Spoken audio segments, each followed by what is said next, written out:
scary stories.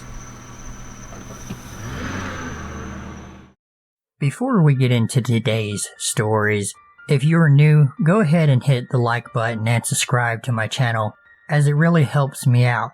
And if you are already subscribed, welcome back and thank you for subscribing. Okay, now with that out of the way, let's get into today's video. This is an experience that has been bothering me for years.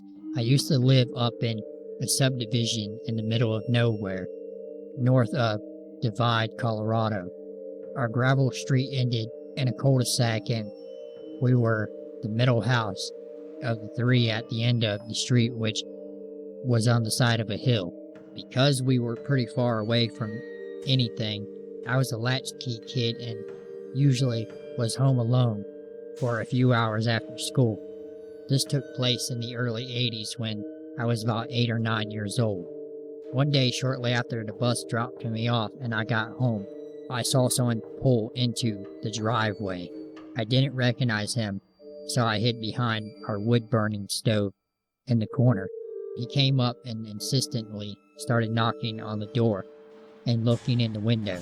He then, strangely, tried the doorknob. He just wouldn't stop knocking, so I came out thinking if this guy was a burglar and saw me, he would just go away. When he saw me, he asked me if I could open the door, and I replied my dad was in the shower. He didn't react and said he was here to see my neighbors, mentioned them by name.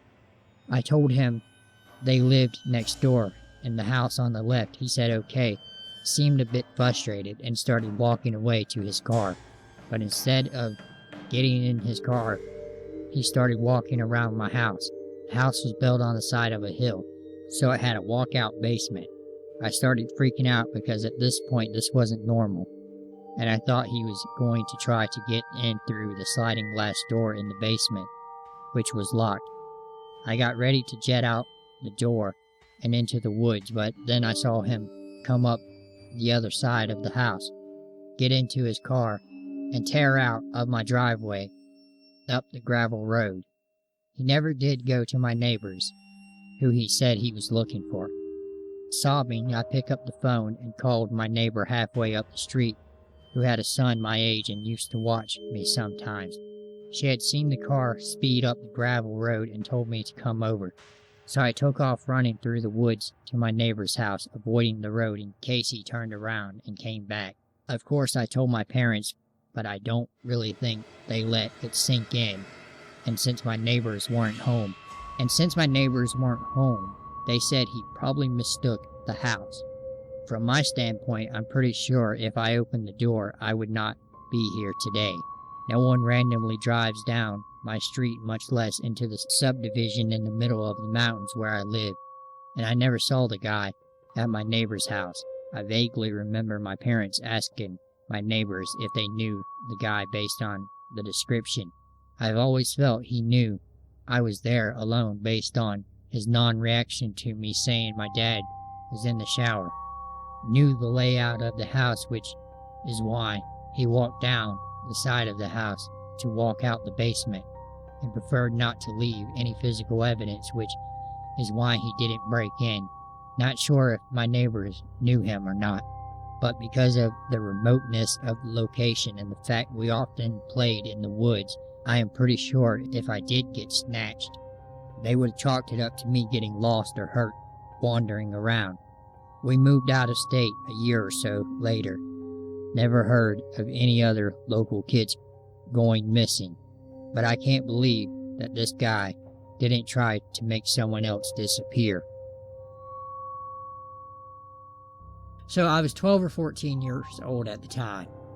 I was walking home from school in Brooklyn. This blonde man in a red pickup truck pulls over and calls over to me through the passenger window. I stopped walking and stare at him. I do not recall what he said initially, but he asked me if he can come to my house because he needed to use the bathroom. I said there is a store and a restaurant about 2 blocks that he can go to, and pointed up at it.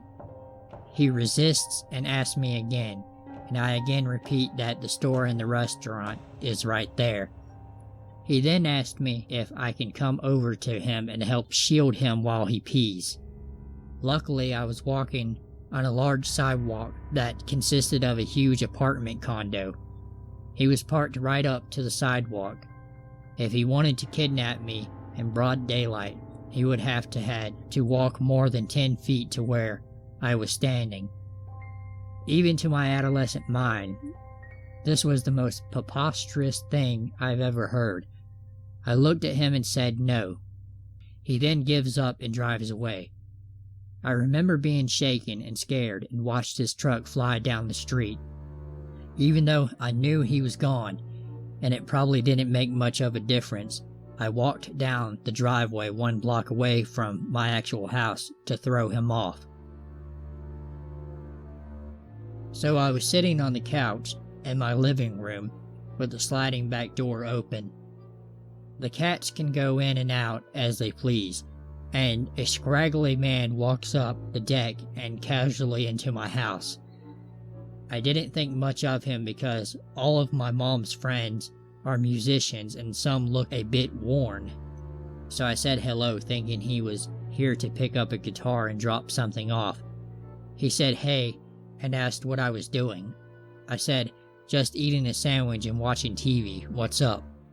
And he started talking about how a car was parked too close to something and in the way, like mumbling about a car situation that didn't make sense, or enough sense for him to have to walk inside my house without knocking to tell me.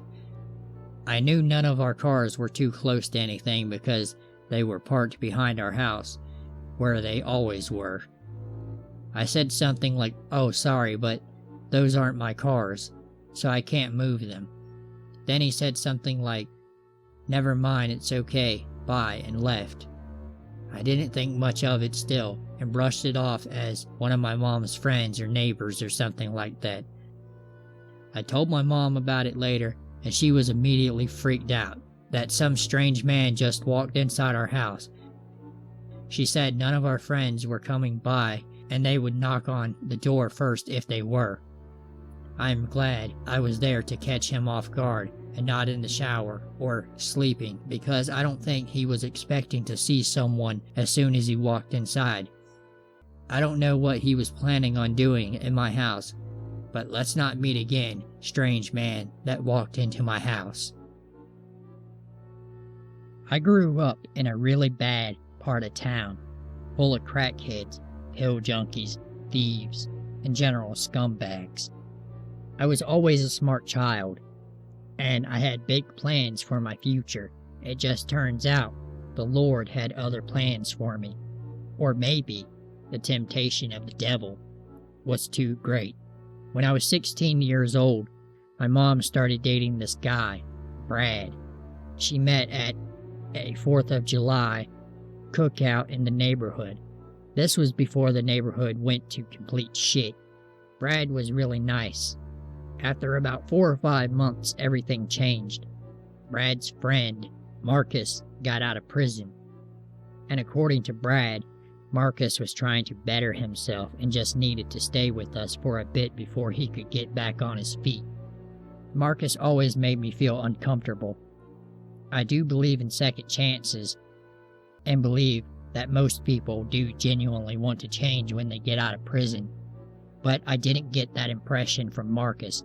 One day, when I was washing clothes, Marcus comes into the wash house and starts making inappropriate comments telling me that I have a nice ass, and how he wanted to fuck me right there in the wash house. I told him that I was only 16. He just said he didn't care. Marcus was like 43 years old. I told my mom about how Marcus was talking to me, and she just said, he is just trying to get used to being free again. He spent 10 years looking at nothing but men, so any woman is attractive to him right now.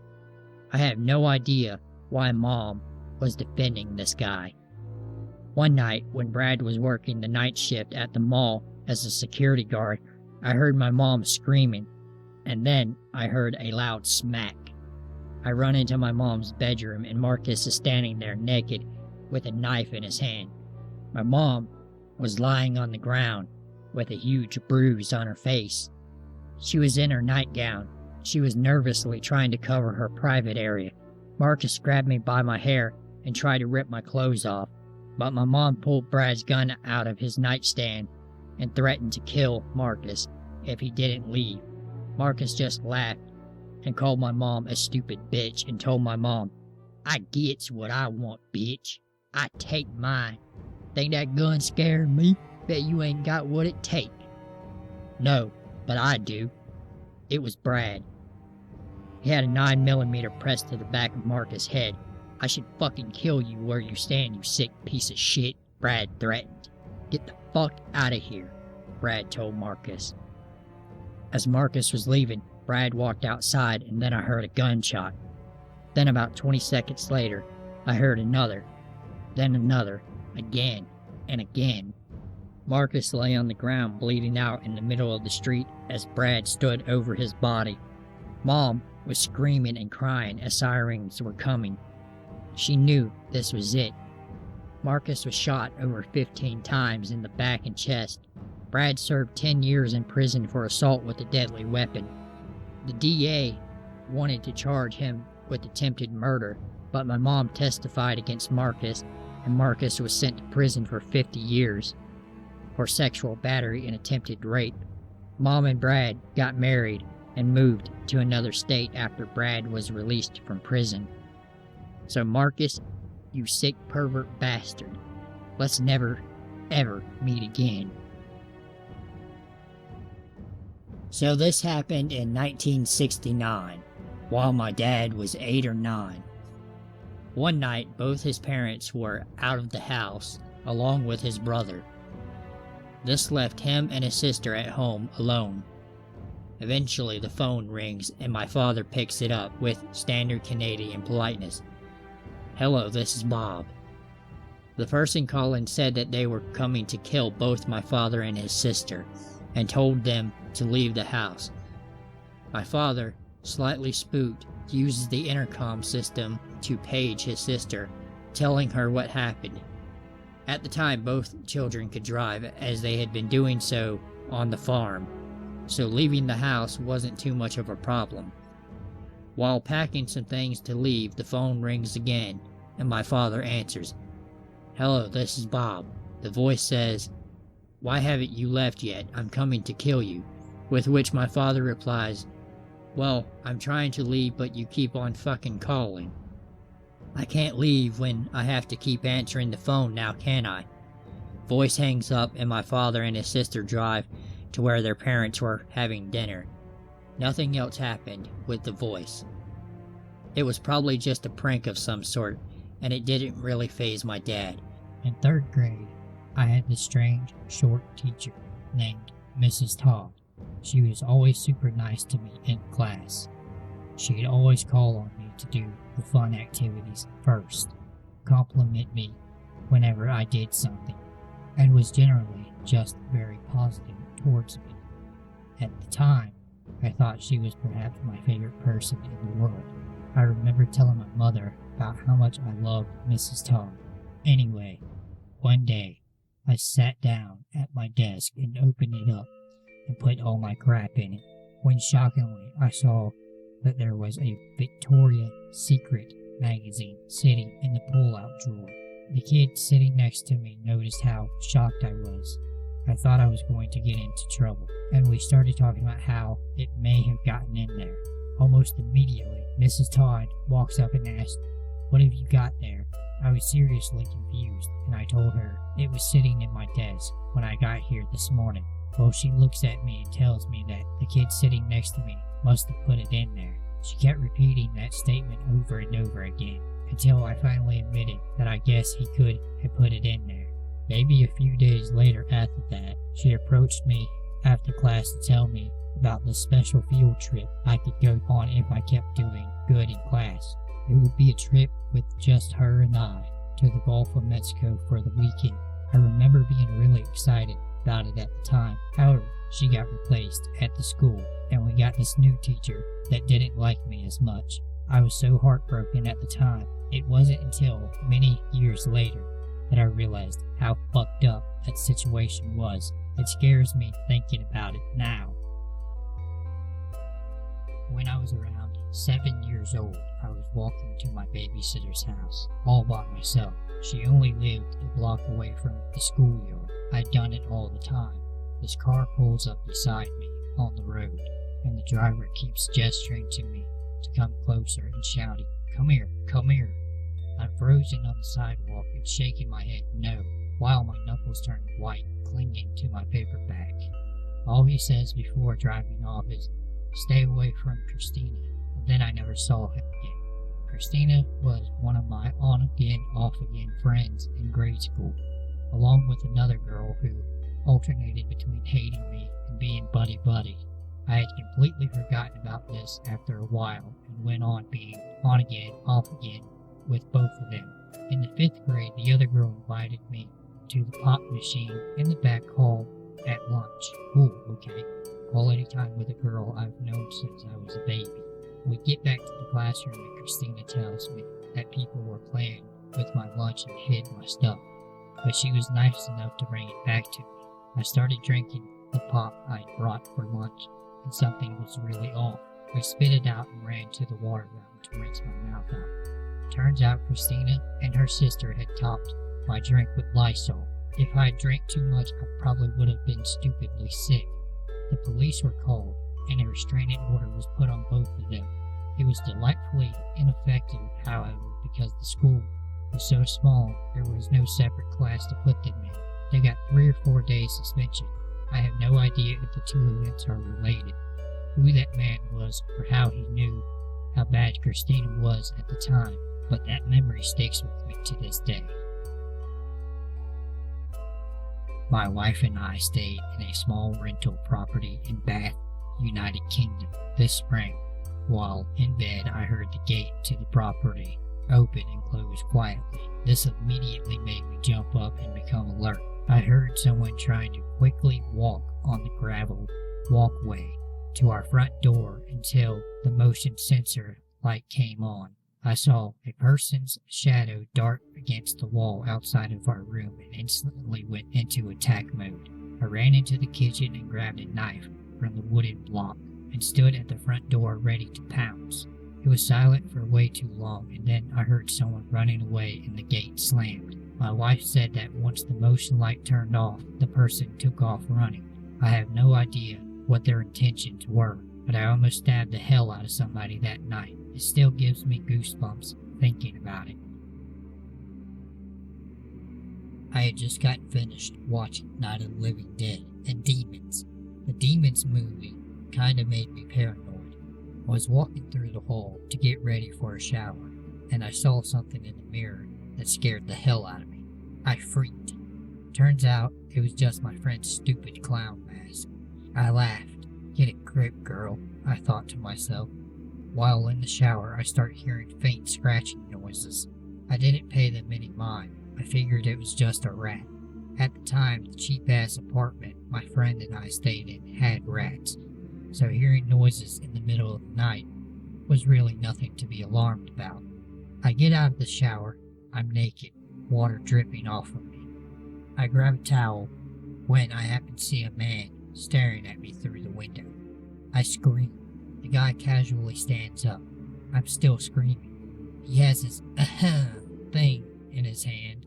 Sick pervert had been jerking off to me the whole time. He smiles, then walks off. I call the police. I don't know if they ever caught the guy, but I never seen him ever again. If I hadn't caught him, he probably would have raped me that night. That was the scariest shit I ever went through. This happened when I was in college. It was about 6 in the morning, still dark outside. I stopped at the gas station to get some gas and a pack of Newports. While I'm pumping my gas, this guy comes up to me and he starts flirting with me. He's cute, so I flirt back a little. He steps a little closer. I back up. He steps towards me again. I step back. He steps closer a third time. "Look, man, I don't fucking know you. Back the fuck off," I shouted. The man grabs me and forces me into the back seat. He starts kissing me and touching me.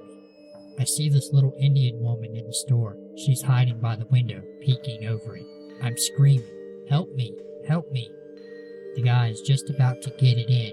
All of a sudden, I taste blood, and my ears are ringing. The rapist is dead. I push him off of me. I'm soaked in blood.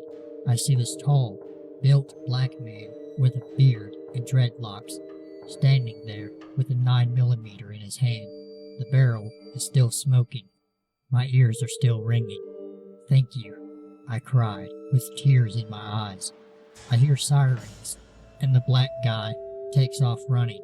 I found out who the rapist was, but I never found out who my hero was. That was the scariest fucking shit I've ever endured in my life. I was at the store. I had gone to get some soda and some party food. It was Super Bowl Sunday. As I'm walking back to my car, I see some guy peeping around the corner. I think nothing of it. I figured he was probably just some alcoholic or a homeless guy. I get in my car, and I am just about to put the key in the ignition. That same man runs up to my car and points his gun at me. "Move over, you fucking whore," he shouted. I am scared to death. I hear sirens, and the guy slams on the gas pedal. I'm freaking the fuck out. This guy is high on something. He's twitching and doing about 100 miles per hour down I-4, and there are like 20 cops behind us. I keep screaming, pull over," but he is determined to outrun the cops, or get us killed, whichever comes first. The police are ramming the car. "My fucking car!" I scream. All of a sudden the tires go flat, and the car flips over and kills the carjacker. I get rushed to the hospital, and I have no serious injuries. I explain to the police what happened, and the police department buys me a new car. I was grateful for the new car, but more grateful I didn't die.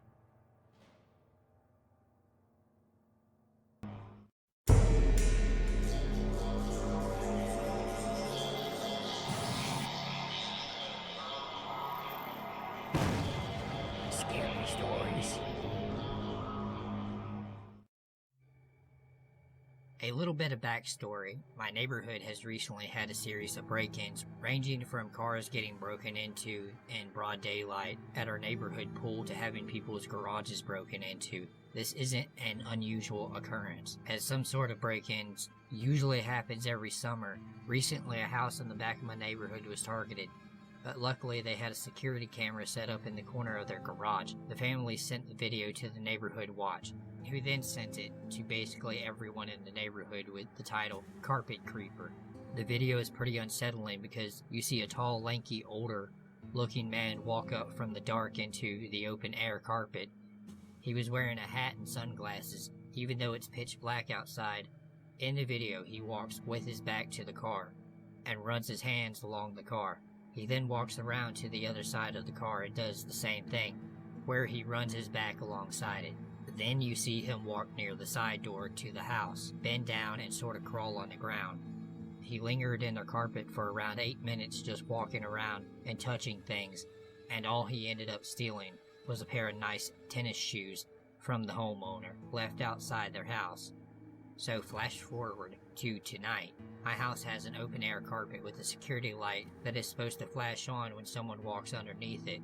With this being said, it's incredibly old and doesn't usually work as quickly as it's supposed to. Around 11:30 p.m., I took my dog out for a walk and the carpet light didn't come on, but I didn't think much of it, so I just turned my iPhone flashlight on to guide the way.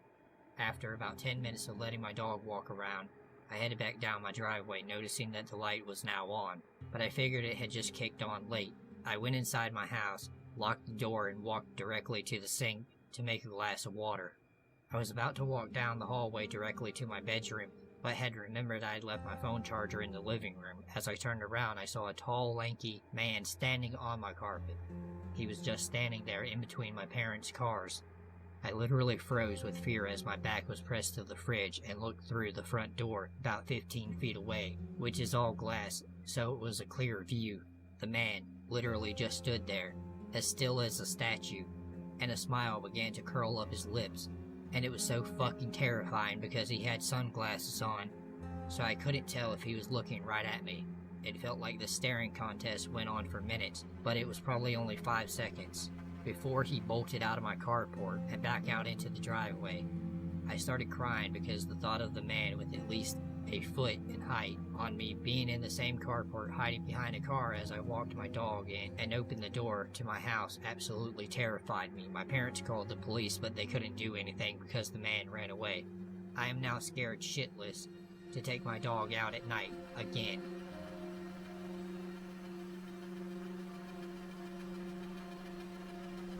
My apartment complex is a nice, well-maintained building, surrounded by beaten-down, high-crime neighborhoods. My apartment complex has gates surrounding them that can only be opened by a member or by calling a resident and having them manually let you in.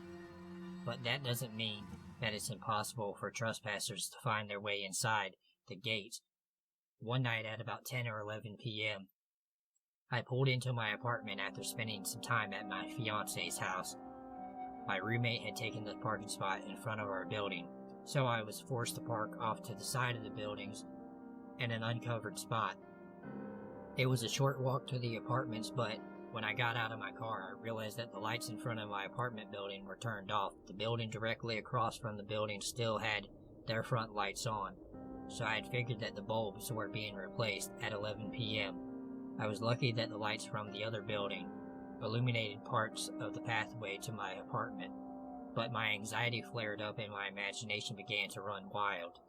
I pictured masked murderers jumping out from the shadows and whisking me away to a secondary location.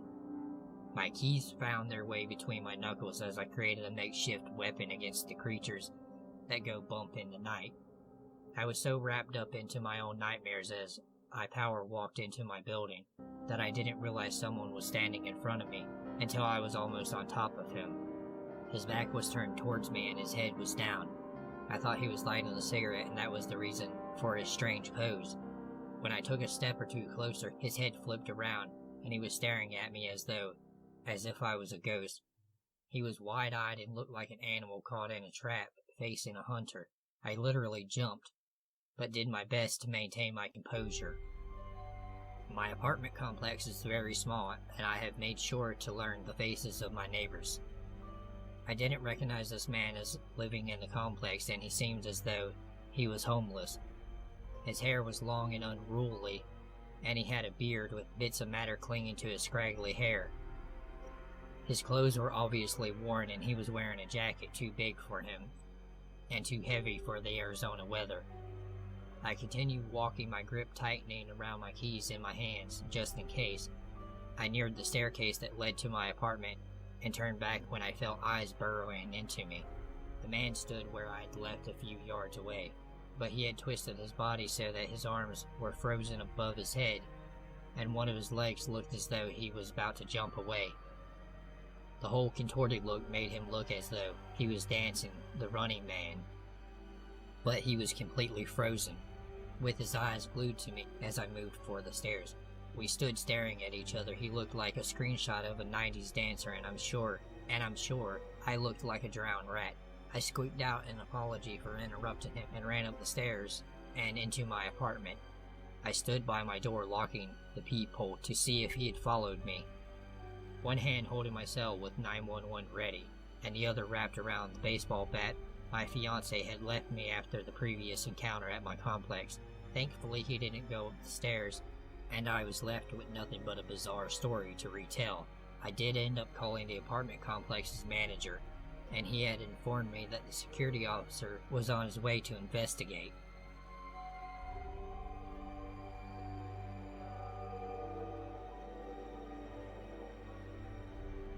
One time when I was a kid, my parents were getting ready to go on a trip for the weekend and leave me at home. I got a phone call on our home phone, and somebody asked if my mom was there, asking for her by name. Well, my name sounds very similar to my mom, so I thought they were asking for me. "This is she," I answered. Well, we didn't get very far into the conversation before I realized the mistake I made. He thought he was speaking to my mom. I should have just corrected him, but I was a bit socially awkward, so I figured I'd just end the call and never bring it up again. He then asked me if I was my husband. I told him no, he'll be away for the weekend. He then lowered his voice and told me, "Well, I already know your mom won't be home this weekend, and I know your dad won't be either. You really shouldn't tell strangers things like that." Then he hung up. I was petrified, but I was too scared to tell my parents because I didn't want to get in trouble for accidentally pretending to be my mom, so they left on their trip. I spent the entire weekend on edge, constantly making sure my windows and doors were locked, and keeping my dogs by my side every second until I heard a crash in the basement. Unmistakable. There's a gate, so I know my dogs couldn't have been down there. I immediately called the police, as my parents told me to do so if I ever heard noises in the house. I waited for the police to show up hiding in my closet, ready to wet myself from fear. The police eventually showed up after about 10 minutes, and they investigated the basement and found no sign of anything. To this day, I have no idea what happened that weekend. Whether or not the crash was a coincidence, and the man was just a family friend trying to teach me a lesson about pretending to be my mom, whether someone found their way into the house but was scared off when they heard me call the police, nothing ever came out of it. But I still shudder to think what could have happened to me that weekend. I still don't like to be alone in the house over 10 years later.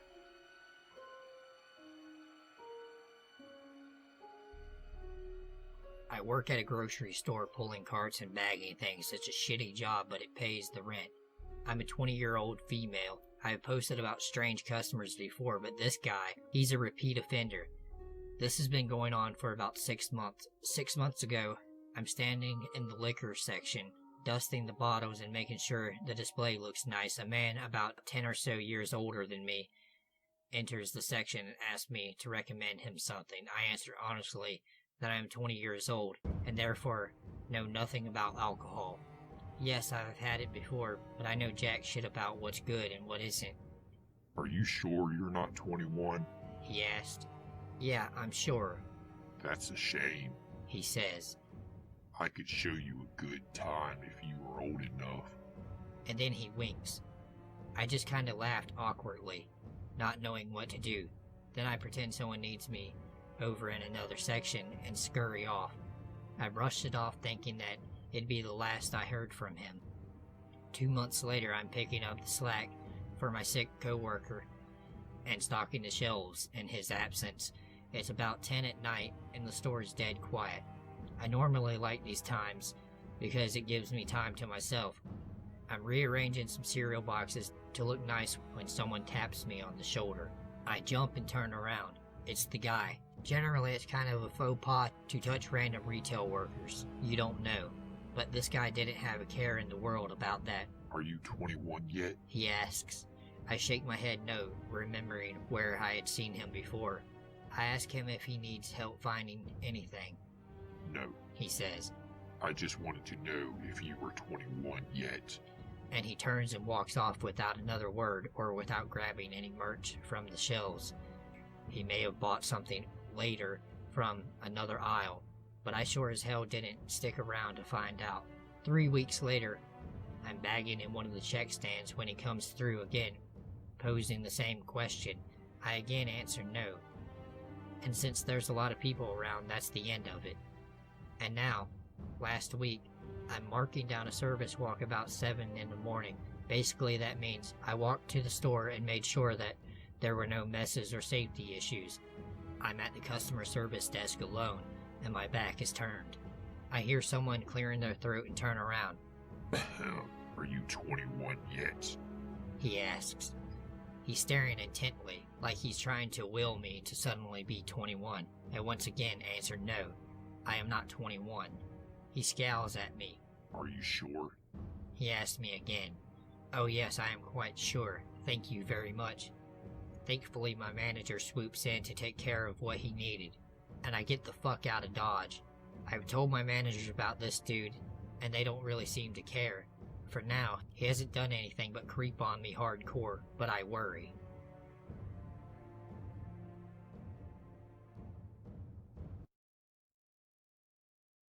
At the start of the summer going into my freshman year of high school, my family moved to a new neighborhood in the same city, but far enough away from where we had previously lived for me to have to make new friends. I spent the better half of the summer shooting hoops in my driveway by myself and exploring my new surroundings, with the hope of stumbling across another dude my age who was also into doing cool shit like playing basketball and drinking Capri Sun. One of the most perfect sunny days of the last month of summer, I crossed paths with Brian, who quickly became my best friend and partner in gangsta misdemeanor crimes. Several hours before sundown, I went for a cruise through the hood on my chill-ass BMX.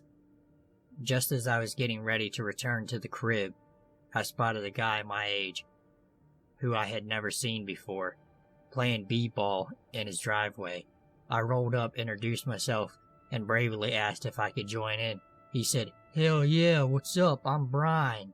We played until dark, crushed a few wild cherry Capri Suns, lit up the driveway and his dad's work lights, and continued to play until my parents came looking for me around 11 or so. Before leaving that night, Brian and I made plans to go hard on some Mortal Kombat and listen to Ice Cube the following day. When I showed up at Brian's house the following day, Brian told me that he wanted to introduce me to his friend Chris. I was stoked. 2 new friends in less than 24 hours. Get hyped. Chris and Brian lived several houses down from another and had been friends for years.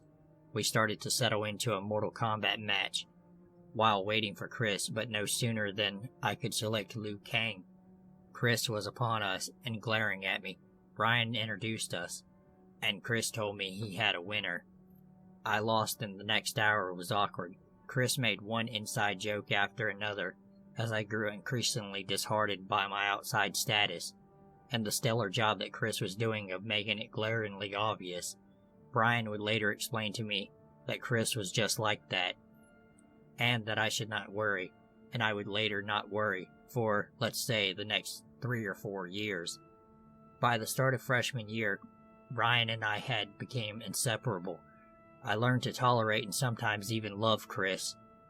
I never managed to break through to his good side, more than once or twice though, and it took him a good year to kinda sorta finally accept that there was no coming between Brian and I. But even when Chris did accept that, I never felt 100% comfortable around him. Obviously, something about Chris had been off from day one, and the more time I spent with Chris and Brian together, the more apparent it became that something was wrong. Chris was very possessive of Brian. He often poked his nose in places where it didn't belong, notably Brian's teenage love life. Brian was very good-looking, outgoing, and all-around nice guy who girls really liked. There was never a time when there wasn't a girl in Brian's life. He was just that guy, and Chris hated that. Chris would become visibly angry when Brian would talk to girls or about girls, and he would try to convince Brian that whatever girl he was talking to or about at the time wasn't good enough for him. It was clear that this was more than just Chris looking out for Brian. Beyond being shrewd and controlling of Brian, Chris was also very condescending towards him. He would speak down to Brian often and snap at him for stupid reasons that never made sense to anyone. Whenever Brian stuck up for himself or shot back, Chris would ask Brian if they could go speak in private. If Brian said no, which he did more as time went on, Chris would become gravely offended, throw a temper tantrum, and storm off, only to return 15 minutes later asking to speak to Brian alone again. By our junior year, I instinctively found myself paying very close attention to Chris's interactions with Brian, and that's when I first remembered noticing that the way Chris looked at Brian, whenever we found ourselves changing together, when at the pool, while playing basketball, and so on, Chris would stare at Brian intently. It was strange enough to me to be noticeable, but I didn't really understand what was happening at the time. One night over the summer, going into our senior year, the reason for at least some of Chris's high strangeness became clear to me. That night, Chris, Brian, and I, along with our friend Zach, played basketball late into the night and crashed together at Brian's house, as we so often did. Brian had changed at some point, leaving his dirty boxers on the floor of his bedroom, on top of a pile of more dirty boxers. After some serious gameplay of Street Fighter, Chris, Zach, and I sacked out on the floor of Brian's room, and Brian naturally took his own bed. I had a lot of trouble falling asleep that night, and I laid there probably a good hour with my eyes half closed. During that time, Chris sat up, looked closely at Zach, then at me, then at Brian, then asked if anyone was awake. Brian was definitely asleep. Zach was either asleep or not responding, and even though I was not asleep, I didn't respond for whatever reason. Chris must have assumed we were all asleep because I'll never forget what happened next. Chris reached for the pile of dirty boxers on the floor, picked them up, and smelled them. He gave them a good smelling too. I mean, a fistful of Brian's dirty boxers in his face, followed by several deep, audible inhales. In that moment, everything clicked and I realized what was going on. Chris was gay and he was in love with Brian. Everything made so much more sense. I kept what I saw that night to myself and spent all of senior year hiding my underwear inside my t-shirt drawer. Flash forward to the summer after graduation. Brian and I both have girlfriends, and Chris is single, and even more obsessive when it comes to Brian than ever before. Brian reached his breaking point one night and snapped at Chris while a group of us were hanging out in Brian's backyard. Both of our girlfriends were over, along with Zach, his girlfriend, another girl we hung out with, and 2 other guys. It was the perfect night until Chris asked Brian if they could go inside and talk in private. The moment Chris popped the question, Brian yelled at Chris and told him that he was sick of him and that he didn't want to be friends with him anymore. It was probably really embarrassing for Chris because it happened in front of all of us. There was no doubt that we all felt bad, but things became heated fast and fists were thrown before anyone had a chance to say a word. Chris had been the one to throw the first punch. In fact, he attacked Brian so viciously that it scared even me, and I was tall and muscular. We all jumped in and broke up the fight quickly. Chris retreated home, and the rest of us left Brian's house within the hour because things were just too weird after that. As I was driving my girlfriend home that night, she told me that she thought Chris was trying to kill Brian when he attacked him. I shrugged it off. The next day, we learned that someone had broken into Brian's house that night through the sliding glass door in his basement and started fires. The fires burned out and caused much less damage than they could have, but the investigators believed that the fires had been set with the intention of burning the house down. The investigation also revealed that 2 likely accelerants had been used to start 2 fires in different places of Brian's basement. Those accelerants were gasoline and lighter fluid. We all knew that Chris's dad always kept a can of gas and a tin of lighter fluid in his garage, and Brian and I used both along with Chris to start small and harmless fires around the neighborhood. Had we not known that Chris had easy access to gas and lighter fluid, there still would have been no doubt in our minds that Chris had started those fires. We were all questioned during the investigation, and we all said that we thought it was Chris that was responsible for the fire. Chris was never charged with anything, and no other culprit was ever found. We didn't see Chris again after that. We all went out of state for college, and even though Chris had been accepted into and enrolled in the same university as Brian and I, we knew that he never attended. By the time our first holiday rolled around and we returned home for a visit, Chris and his family had moved away. No one ever found Chris on MySpace or Facebook, and despite several attempts early on, we were never asked to track him down. I still feel bad for Chris, and I know that he was dealing with some difficult things.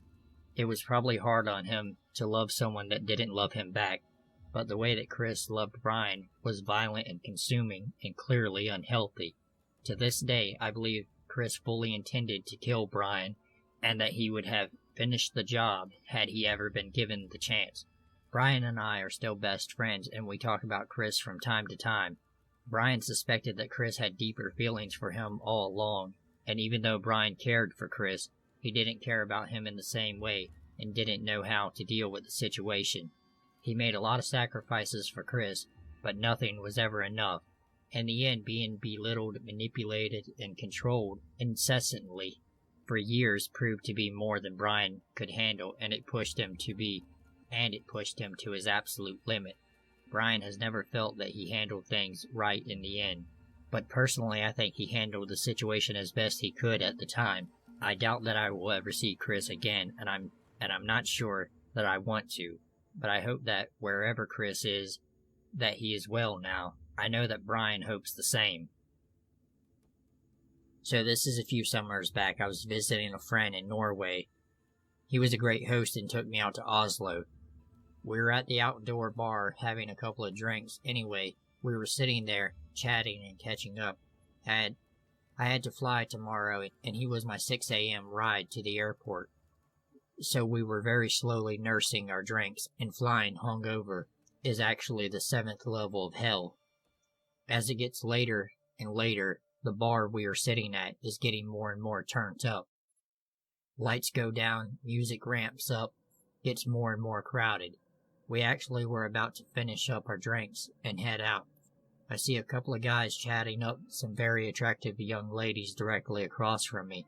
Since it's an outdoor bar, a lot of people are smoking, which is weird considering Norway has some of the most incredible air quality ever. One of the guys takes out a cigarette and then asks the girl he is speaking to for a light. As she looks in her purse for the lighter, I see his hands flash out over her drink. It was a dark drink like Jack, so I couldn't be sure if he dropped anything in there. But I just thought better be safe than sorry. She hands them the lighter and picks up her drink. I interrupt my friend mid-sentence and go over there and say something along the lines of, "I think he put something in there." Neither of them speak English, so I have to enlist my friend to come over and explain it in Norwegian. The guy instantly gets defensive and tells me to mind my own business. Then he starts calling me names and says I'm racist. So my friends tell him if there's nothing in the drink, then swap with her. At first he protests, and then the young lady tells him that it's a great idea and puts the drink in his hand. He glares at us and pours it out on the floor. The woman had a look of shock on her face and left without saying anything, and the guy went into the crowd and disappeared before we could track down a bouncer. This story took place a few months back. I am a teenage boy, and my mom used to work 2 to 10 p.m., meaning I'd be alone all day after school. We had just recently moved into a duplex, which was within walking distance of a Walmart. I would quite often go for walks, preferably at night. I would often walk through the apartment complex parking lot, which was located pretty much right next to my place. It was about 8 p.m., and I was hungry. My mom had left me some cash in case of this, as there wasn't anything to eat in the house. It was about the time I usually went for my walk, so I figured I'd make a stop by Walmart while on my journey and get a snack. I made my way to Walmart. It was dark by now, and I had made my way inside. I went and got a bag of beef jerky and began just walking around the store, as I was bored and got lonely sitting at the house all day. So I liked to go out of the house. As I walked, I eventually decided I didn't want the beef jerky anymore, and threw it into one of the aisles with other items. I came to the conclusion that I wasn't going to buy anything, and headed for the exit. As I was about to approach the sliding door leading to the parking lot, I heard a man say, "Excuse me."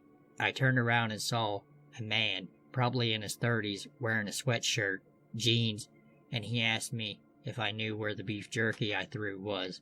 He claimed that he needed to have all items in the store back in their original places for customer satisfactory. At the time, I was not sensing anything off. I'm a teenager, and I guess I'm pretty gullible, and didn't want to get in trouble. I told the man I wasn't sure, but I could go look for it, and put it back where it belonged. I began to look, and he followed. At first he was next to me, but eventually he slowed down and was kind of split up. I looked back and I saw him behind me. I kept walking and looked back yet again, but this time he was gone. I wasn't in the mood for this shit, and took this time to leave. As I left, I looked behind me, and I saw him walking the opposite direction behind me. I don't think he knew where he was, so I speed-walked out of there, and walked home. I looked behind me as I walked, and never saw anyone following me. By that point, I had suspected something was up. Nothing ever became of it, and I forgot all about it. I am just now recalling it. The whole thing just strikes me as weird. I'd actually seen the guy walking around before he talked to me, browsing in one of the aisles. The fact that he knew where I put the beef jerky somewhere means he obviously seen me take it and followed me until I decided to dump it. He obviously didn't work there, and he was not in uniform. He also had his phone in his hand the entire time, although I can't really figure out what his intentions were, Seeing as well, it was Walmart, a very public place. Looking back, I wish I would have questioned the situation more, and asked if he had worked there, and asked one of the employees if they knew him. But I suppose it all worked out, because I had made my escape, and all is well now. If you guys have any insight as to what the hell happened, please let me know. Perhaps he was legit and I am just dumb, and I am missing something. Or maybe he had other plans. This happened to me last summer. It was all over the news, and if I gave my name, you would be able to Google me and read my testimony. But for now, I will reserve that information. Last summer, I started seeing this new girl, and she was really sweet and perfect. We went out and partied at the Jersey Shore the night prior to this happening and didn't get home until 3 a.m. When we got home, we had a marathon of sex and didn't fall asleep until around 6:30 or 7 a.m. It was such a great night. I was on an adrenaline high. At 11 a.m., she woke up, Saturday morning, panicked.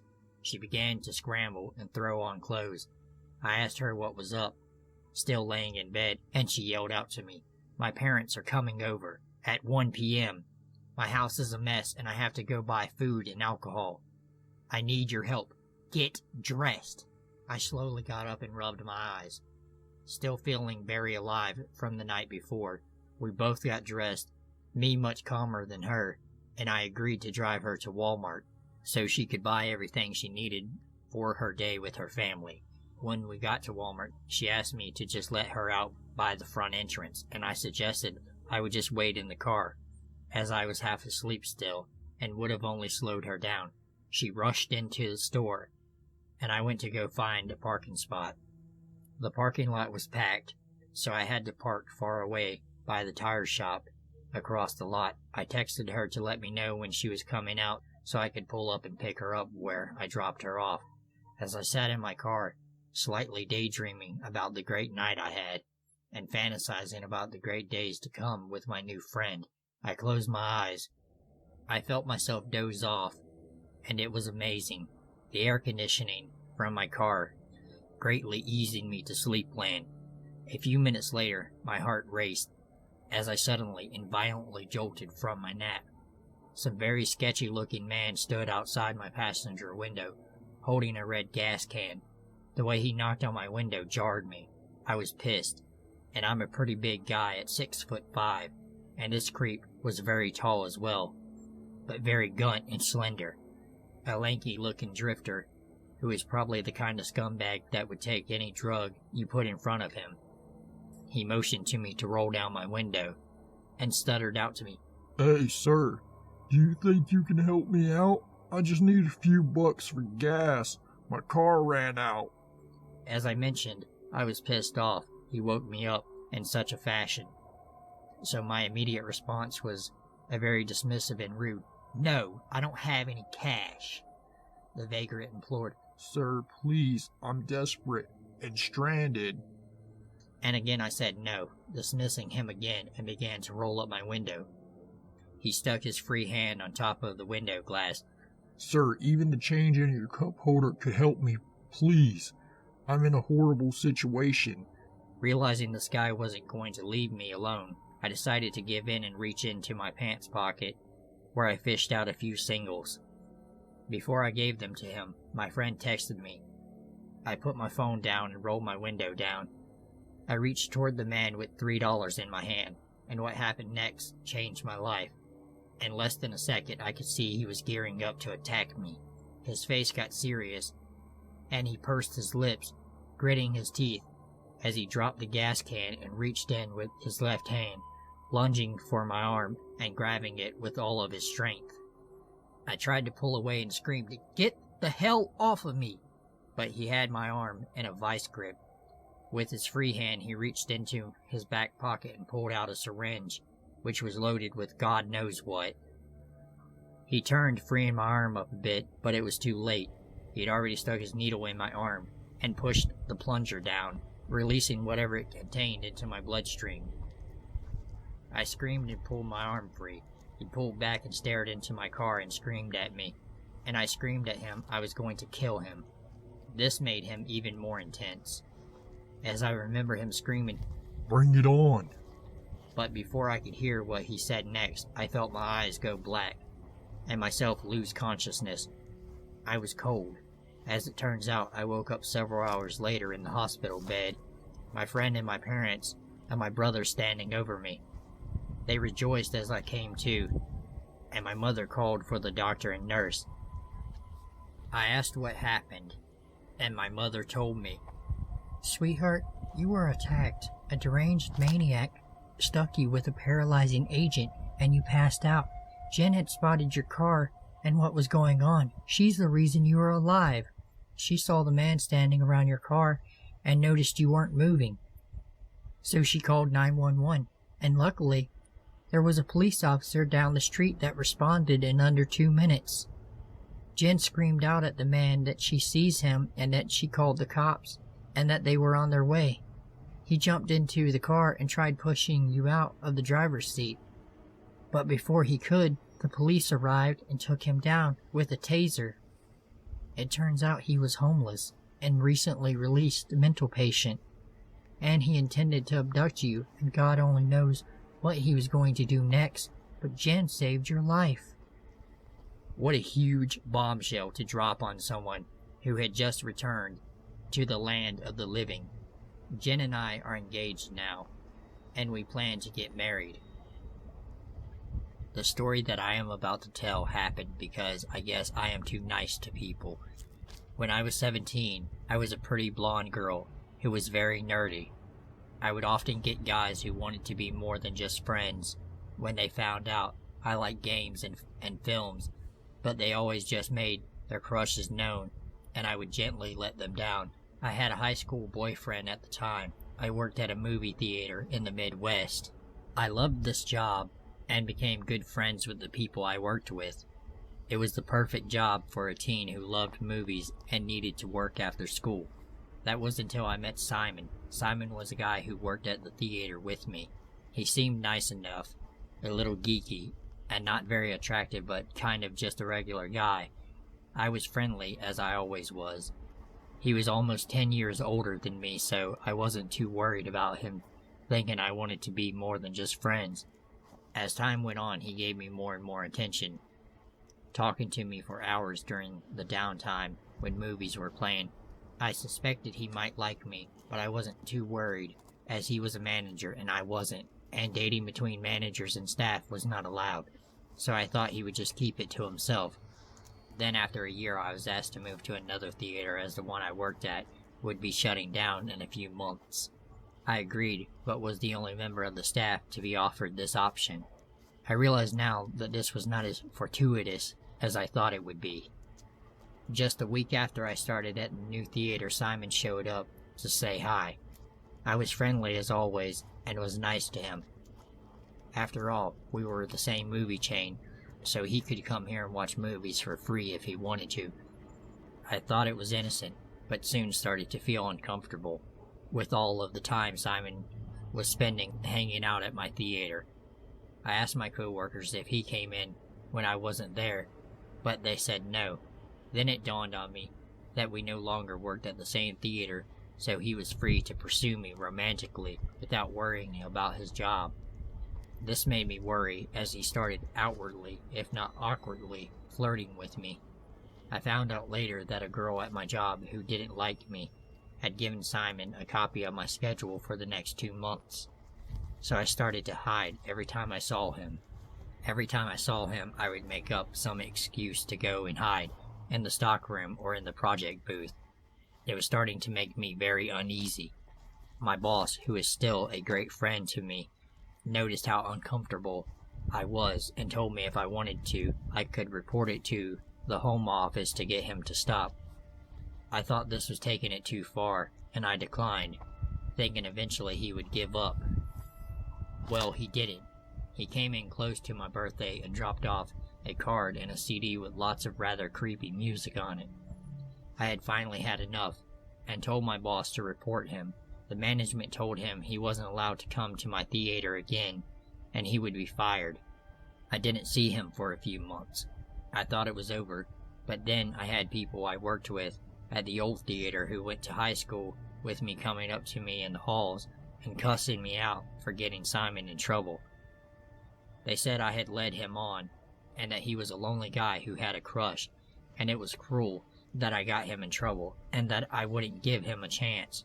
I was horrified that he had been spreading rumors to people I thought were my friends. People I thought were my friends were now attacking me at school. I spent the next few months afraid to go anywhere. I lived in a small town and was terrified to go out in case I ran into him.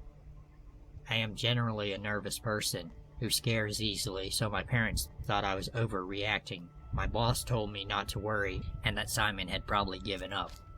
Oh, how I wish that had been true. The day the old theater closed, I was at work. I had to work late, and me and my boss were the last ones to leave for the night. My boss Peter asked me to wait for him, so we could lock up together. It was about 2 a.m. once we left. The doors had been locked since 10 p.m., so no customers could get in. As we walked out, my boss, who had kind of a sick sense of humor, was joking about Simon and his crush on me, probably trying to make light of it to cheer me up. When we stepped outside, I turned to lock the door and my boss shouts, "There he is!" I thought he was joking again, and turned to him and said, "That's not funny." But he wasn't joking. Simon was standing there. With just Peter between us, I froze, my entire body went rigid, and I did not know what to do. I heard Simon say my name, and saw him try to get around my boss, but Peter spread his arms out and blocked him from me. I saw that he had his eyes fixed on me. Peter told Simon to get out of here, and that I didn't want to see him. I struggled to unlock the door, which was notoriously sticky, to get open. I could hear Simon trying to get my attention, but I just focused on the lock. Finally, it gave way, and I rushed inside, running for the office, which had a deadbolt security door. I unlocked it and sat inside, hyperventilating. Peter came in and shut the door, checking I was okay. He told me that he told Simon to go home and to not come back, or he would call the cops. We sat in the office and waited for what seemed like forever. Peter then said he would go and check out. Peter then said he would go and check to make sure that he had left. And I stayed in the locked office.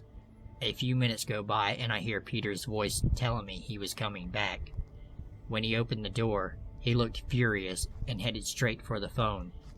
I asked what was going on, and he said that Simon was still out there. Apparently, he had parked in the shadow of the theater, where it is hard to see.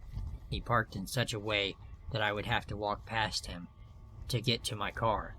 He parked his van, a van I didn't know he had, in the shadows. Peter had found him crouched down beside the van, as if waiting for something, waiting for me to walk by. Peter had shouted he was calling the cops and ran back inside. By the time the cops showed up, he had left. They took a statement and Peter gave them all of Simon's contact info, as he was still in the system. We guessed he showed up today because he was no longer at risk of losing his job, as the theater had closed down. I never saw Simon again, but it didn't mean I wasn't terrified. I spent the whole year up until I moved away terrified I might run into him again. I never did, but it ruined what should have been a great summer before I left for college. I hate to think what would have happened if my boss hadn't been there that night, or hadn't been smart enough to check that Simon had left. I am still good friends with Peter. He even came to my wedding. I owe him an unknown debt. And to Simon, wherever you are, let's not meet again.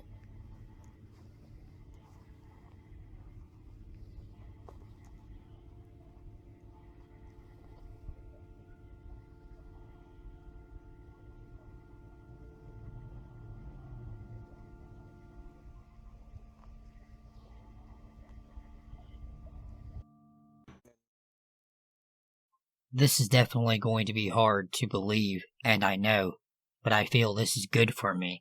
It's time I tell this story, so please hear me out. I just apologize for this being so short. Currently, it's 1:05 in the morning, And honestly, I don't think I can write this any time but now. It needs to be established, so here we go. Back in 2017, my cousin Austin killed his ex-girlfriend, and then himself. I hung out with him the night he did it, according to the police, at about 7:30 a.m. He got in an argument with the girlfriend's mother over the girlfriend leaving him. He got angry and pulled a pistol and shot her in the abdomen. When the girlfriend came rushing into the room, he shot her too, right in the chest. Then he went into another room and shot her sister. Allegedly, he just left them to bleed out. He just walked out of the house and drove away, going straight to mine, although he didn't show up to mine until about 1:30 that day. But I swear he acted normal, nothing unusual, at least to me. All couples fight, so when this happened, I figured he was just in a bad situation. He told me he was having some relationship issues and he needed somewhere to stay. So I just ordered a pizza and we watched a Netflix documentary. Somehow I ended up falling asleep and woke up a few hours later. By the time I woke up, news of the murders actually broke. Austin's picture was on the TV screen, and he was long gone. Immediately I called the police and informed them the boyfriend of the victim stayed at my house, and before I knew it, a state trooper was outside my door. Without hesitation, I left him in, and we discussed everything. Whether it was the color of his shirt, or if he had sweat from his brow. But that's when he got the transmission over the radio, "Suspect's been found." They found him on a dirt road about 3 miles from the murder house, dead in his car. He shot himself in the head. He still had the gun with him.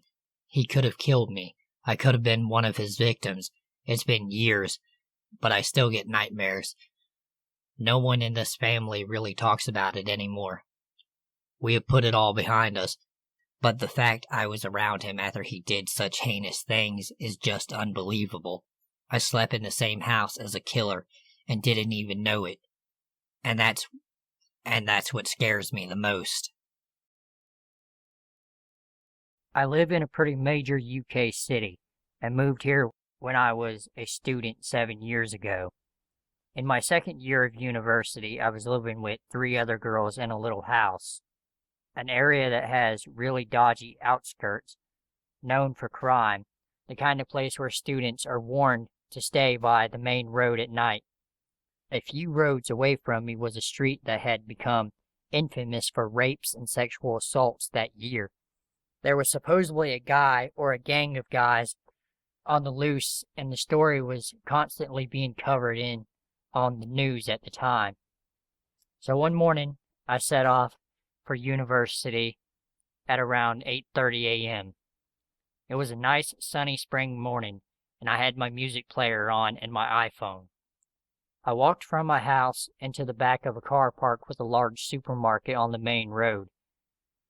As I was walking up the slope leading alongside the supermarket to the street, the bus to the university stopped just outside the shop.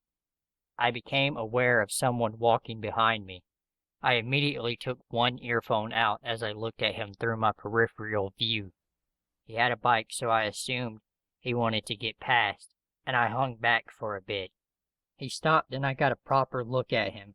He was dark-skinned, around 35, and extremely fat. Not in a horrible way. I don't usually notice stuff like that, but he is by far the biggest person I have ever seen with my own eyes. Anyway, I thought you were Sarah. I'm Tony. Oh no, I'm not. I laugh awkwardly and start walking away as alarm bells were ringing.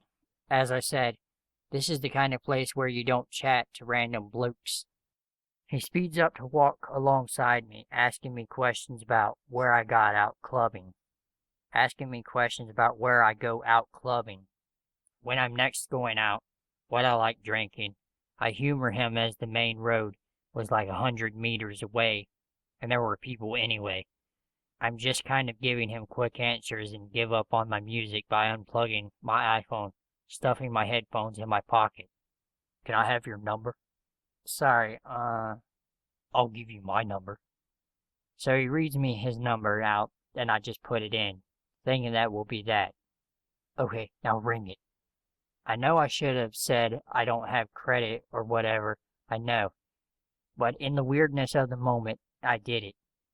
Then I said I had to go, and walked quickly around the side of the building to the main road, and went straight into the supermarket, as I didn't want to have to wait by the bus stop with him there.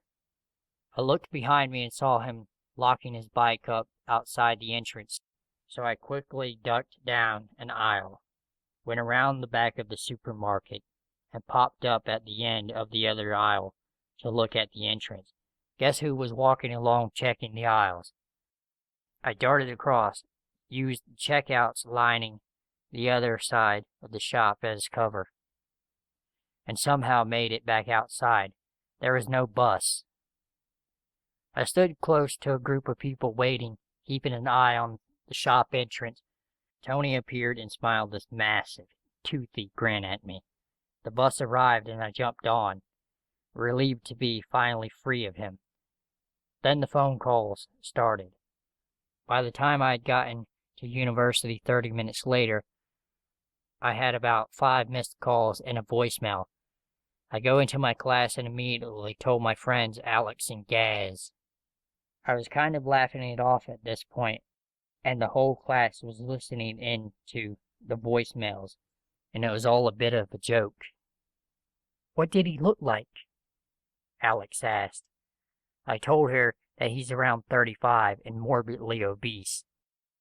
She asked whether I've seen the local newspapers today. The police have released an e-fit of one of the suspected rapists in the areas. Mid-30s, dark-skinned, and extremely fat.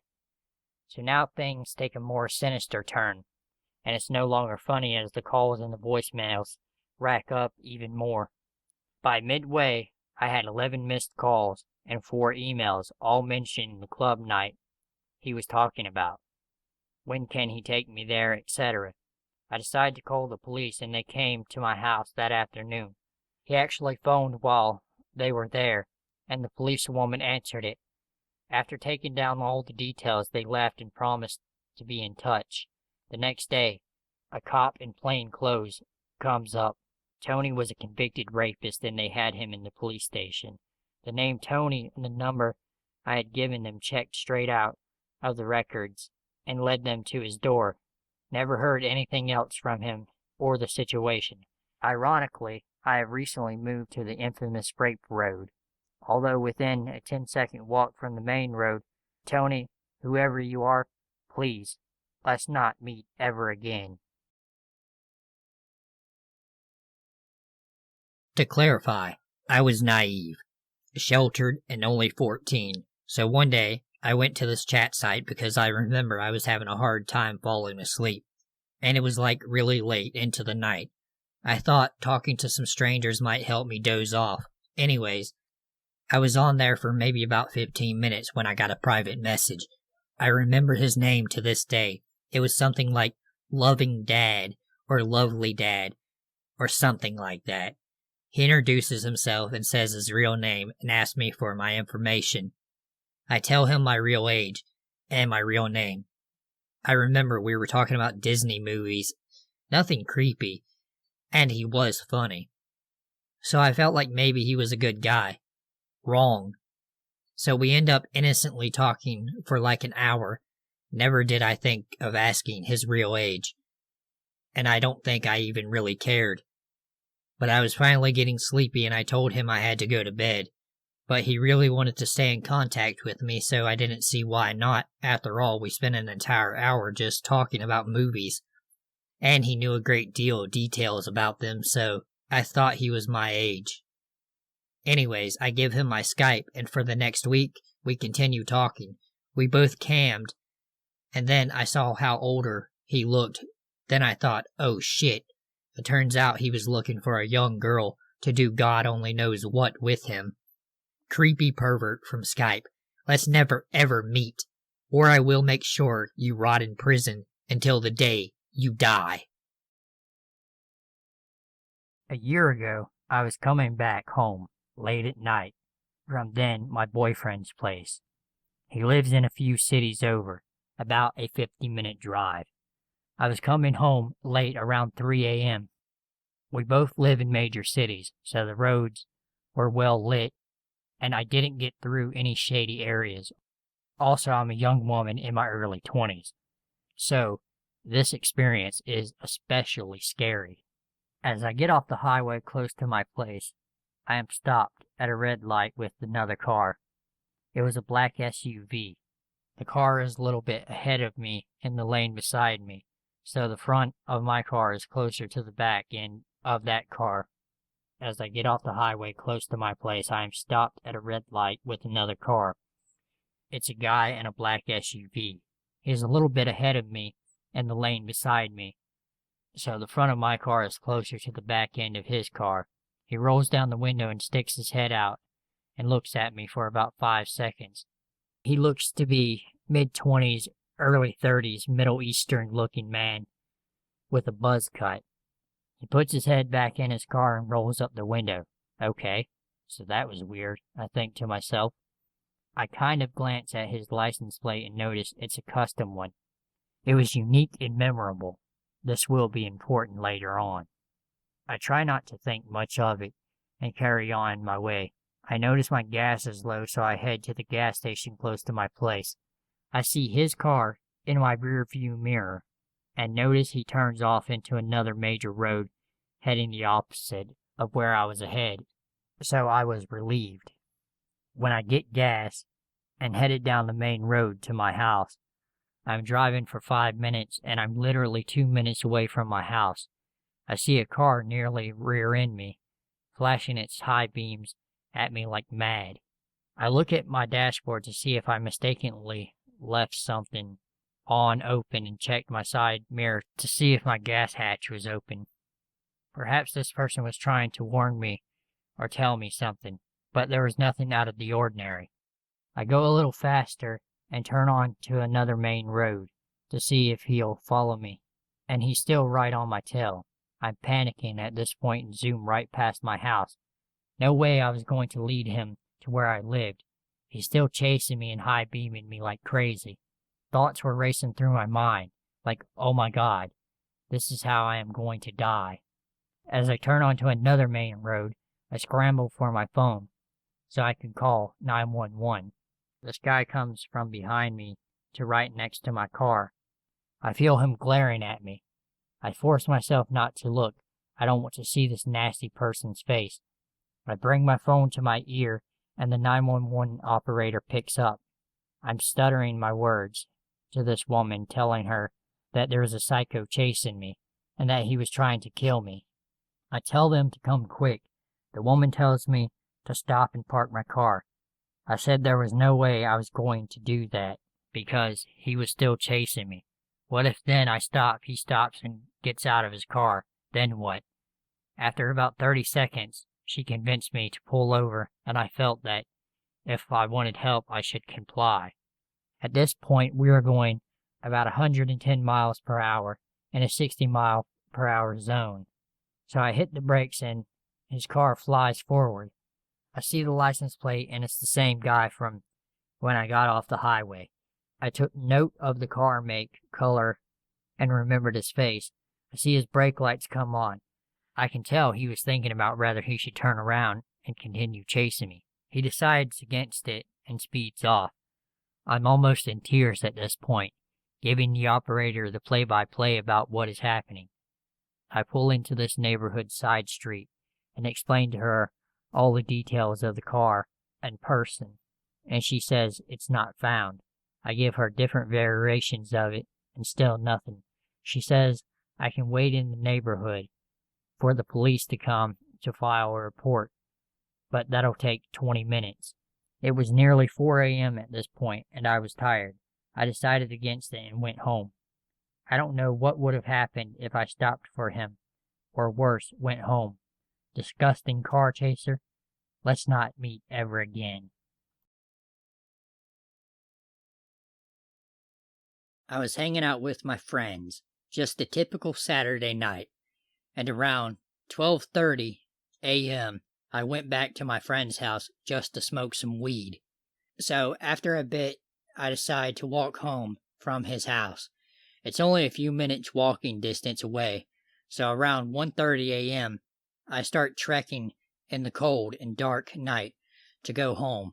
But I wasn't too worried because the city I live in is pretty safe. When I'm about halfway home, a taxi van slows down and drives by me, going the same way I was. It makes a U-turn in front of me, drives by me again, honks, drives past me, and makes another U-turn behind me. And this time, they come up to a complete stop. I didn't get to see the driver, but the passenger was between a 25 to 30-year-old male, and proceeds to shout, "Hey, Sixy, you look hot. Want to come to a party?" Aside from the fact that this was creepy, I found it strange, for I was literally wearing my dad's sweater, my dad's jacket, plain black leggings, and big winter boots. I instantly freeze and think for a second maybe he thinks I'm a prostitute. But prostitution isn't common at all where I live, for it's not a big city, and it's a very cold night during this time of year. After about 20 seconds of us just looking at each other, and me frozen in fear, I can't think of what to do, but just kept walking home in hopes that they'll drive away. Of course, it didn't work out that way. They speed up, and the man gets outside of the van and starts running towards me. I instantly take off, but running in deep snow boots is quite hard. So what do? I take off both of my boots, carry them, and continue sprinting for my life. I turn, and instead of going home, I'm just twisting and turning through the streets, while this guy is kind of staggering. I assume he was some sort of drug addict or alcoholic, and the taxi is speeding much faster. I can't think of what to do except run through the graveyard nearby, run to the forest behind it, and there I run along the paved trail in the forest until I get home, which took me longer, but I lost them. I rush inside, lock the doors and the windows. I sit in my living room all night with a knife in my hand. Why I didn't call the police, I don't know. I was still stoned, and so not really thinking clearly. Also, my mom wasn't in town, so I was home alone. I eventually fell asleep for a while, and when I woke up in the morning, I called the police and told them everything that happened. They didn't find anything but said they'd get back to me if they did. This happened a while back. I went through a bit of a stoner phase. Me and a friend of mine would meet up at night on occasion to smoke weed after getting off of work. We would chat, smoke, listen to music in his car, and then go back to our houses as the high wore off.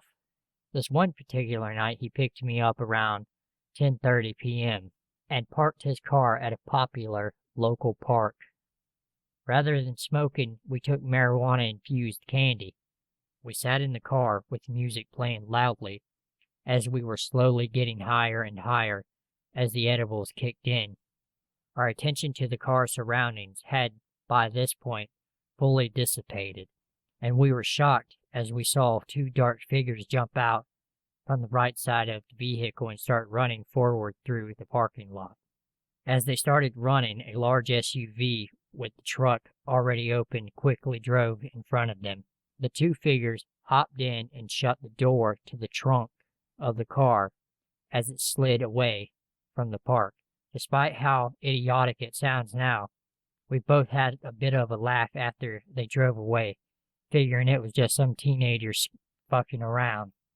About 30 minutes passed and we had forgotten about it, due to our then currently altered states of mind. We had yet again stopped paying attention to our surroundings. A few cars had driven in and out of the parking lot since then, and we had never bothered to look at them too closely. As our high was at its peak and intensity, I suddenly noticed in the side mirror that the SUV that had sped away earlier was parked directly behind us with its lights off. I'm pointing this out to my friend. He looked pretty nervous, but began trying to rationalize it, saying, that it might just be a different car after all, or maybe that they just wanted to park for a bit like we were at the time. We both got a bit creeped out and decided to start driving off, and then the SUV behind us starts its engine and began to follow us. It was about midnight by this point, and there were no other cars on the road, so they just kept on following us. We kept turning onto different roads throughout the quiet residential neighborhood we found ourselves in. We were trying desperately to see if we could lose them, but they were a mere car length behind us the whole time. We were driving aimlessly for about 10 minutes, panicking at this point. We decided our best option would be to drive somewhere where we might encounter other people. We made our way to a local grocery store at the nearest strip mall, parking next to the only other car in the lot, and my friend was terrified of the idea of being chased while stoned on a busier road in the middle of the night. As we parked the car started to rapidly circle ours over and over again. They did this for about 15 minutes. Eventually, one of them opened the sunroof and poked his torso out and began yelling at us.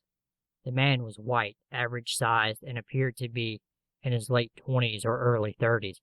He kept repeating something along the lines of, "We're gonna kick your fucking ass, you fucking faggots," as he made obscene gestures directed at us. This was accompanied by everybody else in the car yelling and trying to intimidate us. I could make out the voices of the 3 or 4 other people. I was positive that at this point they were waiting for one of us to snap and exit our vehicle. Me and my friend were ferociously debating as to if we should call the cops or not. My friend was hesitant due to his somewhat intoxicated state and was worried he could get into trouble with the police. We waited for another 5 minutes as they did this until we saw a rather beefy and muscled man exit the grocery store with shopping bags in his hands, heading towards the car parked alongside us. He began to unlock his car. I bolted out of my friend's car and quickly explained the situation to the man. He quickly noticed the SUV circling us. The man sticking out of the SUV saw that we were no longer alone. He ducked back into the car as he drove off down the road. The man seemed sympathetic to the situation we found ourselves in and waited with us for a few minutes until we were sure the SUV wasn't coming back. Me and my friend drove around for a little bit to make sure we were definitely not being followed again, and he soon dropped me off at my house. I cut my cannabis use drastically since that night, and my friend quit entirely. It was probably the most scared both of us had ever been in our lives. Car full of possibly homophobic stalker maniacs. I hope I never meet any of you again. This happened when I was 18 years old, and in a deep conflict with where I was going in life and who I was with, and who I was. That being said, I tried really hard to have friends, and would often overlook a lot of things for the sake of companionship. I was working in a deli at a local co-op and typically worked closing shift. Usually nights were pretty slow and we had a total of 5 people dispersed around the deli after 9 p.m. One night I was working the deli case when the overnight dishwasher approached me. Tom was about an inch or so taller than me, with greasy hair and a ponytail, and from what my coworker said, an odor that traveled with him. I would often catch him standing in the hallway that led to the dish pit, just staring at me. He stared at me just a little too long after he came up to me and asked if I wanted to get high and watch Monty Python at his place. The fact that I was stoned made me slightly less alarmed and more humored that he stared at me for such long periods of time, but I wasn't interested in doing drugs in a secluded place with someone I barely knew. Being anxious and trying to be polite, I gave him my Facebook instead of my number, knowing it would say I was in a relationship and I would not have to blurt it out that I had a boyfriend. He apologized and said he did not know and he would not have asked me out if he did. I said I would be happy to be friends, but I did not feel comfortable going to his house alone when I did not know him that well. He then asked how I was supposed to get to know him at work because he had to stay in the back. We would eventually start to take breaks at the same time. We talked a lot about our lives and the heavier things from our past. I talked about my past abuse, and he talked about struggling with drug issues and the law. We would sit outside on summer nights while he smoked, and I watched the stars, and we'd talk about philosophy and our ambitions. We had some very thoughtful conversations, although he seemed a lot more interested in my reactions to what he said than what I said. We also messaged on Facebook frequently. He was overtly sexual in a lot of his topics of conversation, but I knew he did not have many friends to talk to, especially about his girlfriend. He occasionally made sexual comments about me, but they were mostly harmless at the beginning. He also would constantly ask me if I found him attractive. When I talked to him about it, he said he had a problem with boundaries and was insecure, but would try harder and that he was sorry. One night we hung out with a group of coworkers after work. He offered to drive me and my coworker. I accepted because I would not be alone with him, and because parking at my complex became scarce late at night. We met up with other people there and had a decent night. He was conscious about making sure I was comfortable and got me home safely. A week passed without many noteworthy events, but one night my friend and I were at the beach. It must have been around 12 or 1 a.m. when I got a text from Tom asking how to make French fries because he was too drunk. I asked my friend if she wanted to meet him and potentially get French fries, and she agreed, so we drove over. When we arrived, the stove was on with nothing on it. He was stumbling all over, and his girlfriend was drunk and naked in the other room. He said he wanted to go to the beach too and drive to get French fries, so we took him to get food and go to the beach with us. Tom spent the whole night asking how kinky I was, if I had ever gotten a rim job, and saying that he imagined bending me over the salad bar and saying what else he wanted to do to me. I drove him home and brushed it off, yet again assuming it was more the alcohol than him. He then progressively got worse. During one of our chats, he casually mentioned he could kill someone and feel nothing. He would flick his tongue at me when I walked by and said he wanted to change his tongue piercing to a vibrator. He would tell me what he was into and claim it was friendly and platonic, and he was not interested in me at all. Now I know what you are thinking, but sadly, I'm just as naive as the dumb person in horror movies that yell hello and walk into the darkness looking for answers. However, this is where it all starts to click in my head. Our mutual friend and coworker, Scott, overheard me talking to my friend about how everything I explained how Tom is crossing a line. Tom simply apologizes and keeps doing said creepy thing. Scott looked at me and asked, "Are you talking about Tom?" Slightly ashamed. I said yes. Scott pulls me aside and tells me in a hushed voice that Tom wanted to hang out, and Scott had immediately forgotten and took a shower. When he got out of the shower, Tom was just sitting in his house waiting for him. Scott and I kept our distance from him outside of work, but made occasional small talk while we worked with him. I remained unnerved that he knew where I lived. I remained unnerved every night when I covered the salad bar and could feel a gaze. About a week or so later, he got a new girlfriend, and his harassment died down a little. It was less verbal and more just strange looks and staring at me. When I offered one of my male coworkers a ride home, Tom stared at me the whole rest of the night until we left. A different night, I gave another one of my male coworkers my number and told him we should hang out sometime.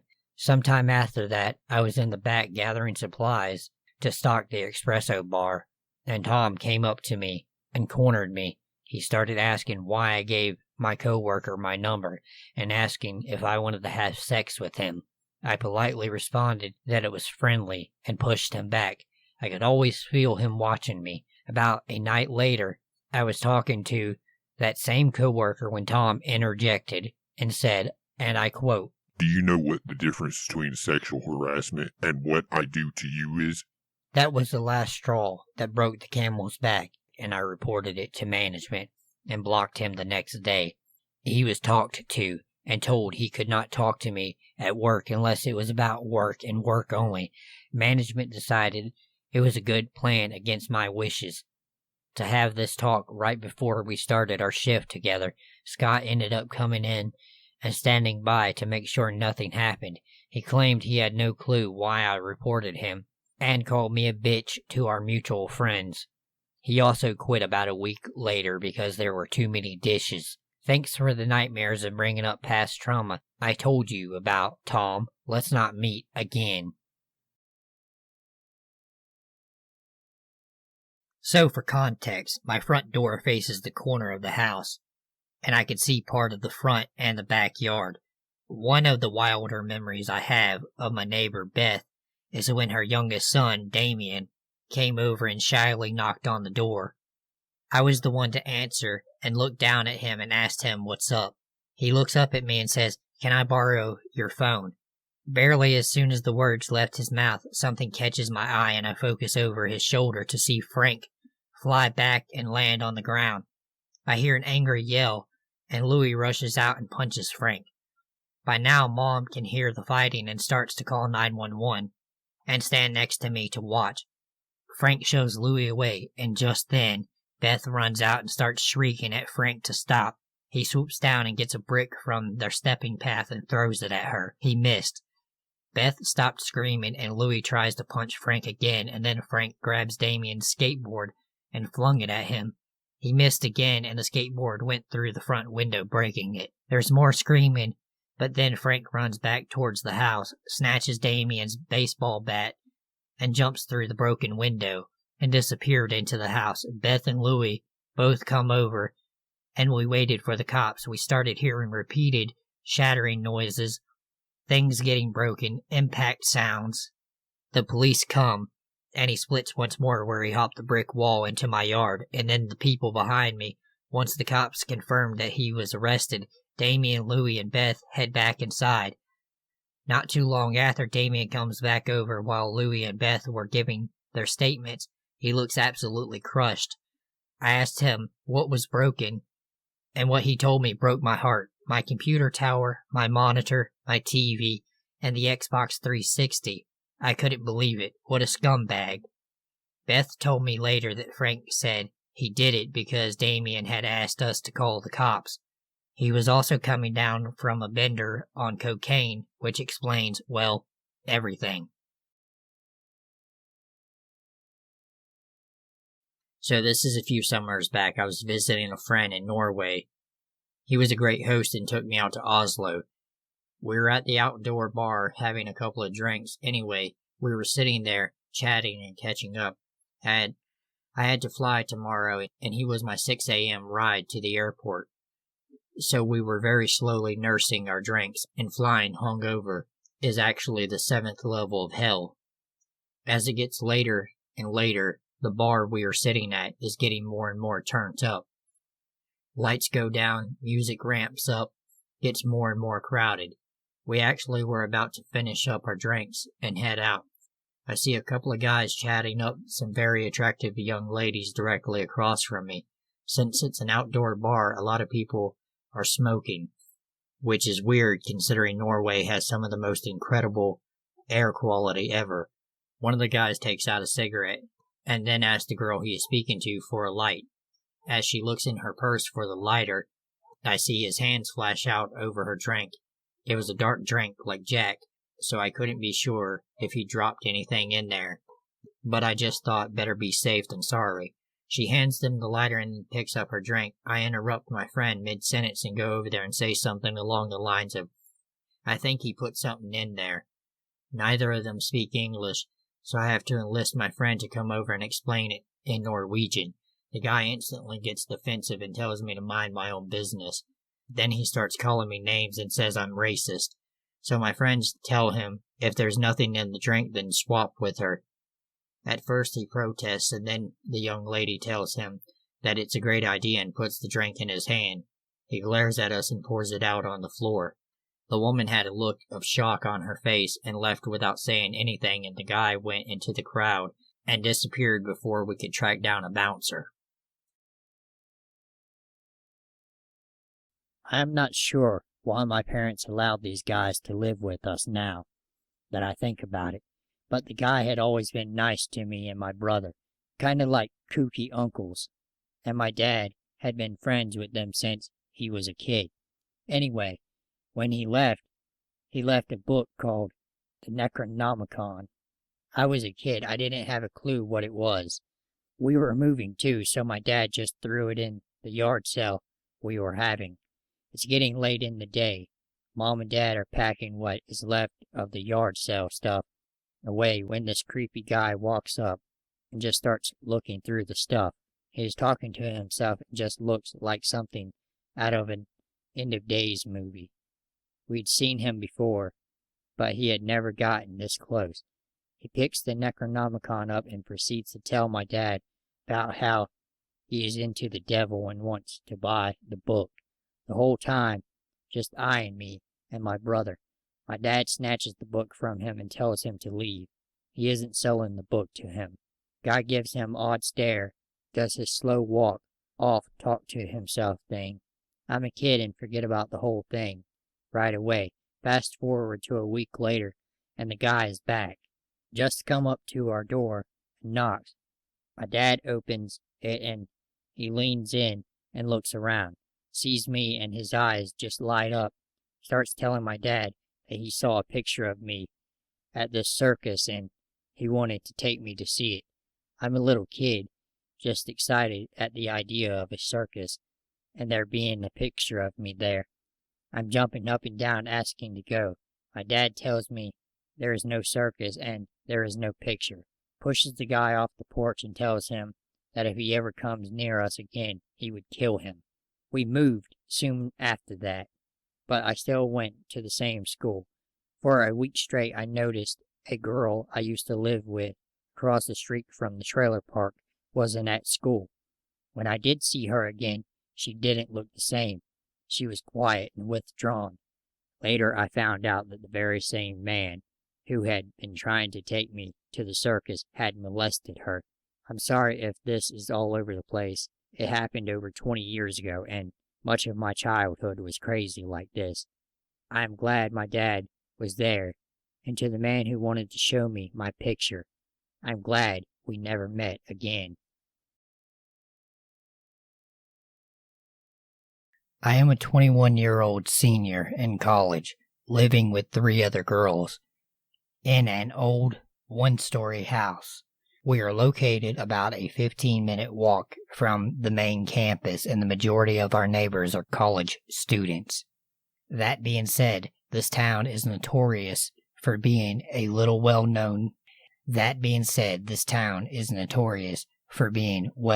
sketchy.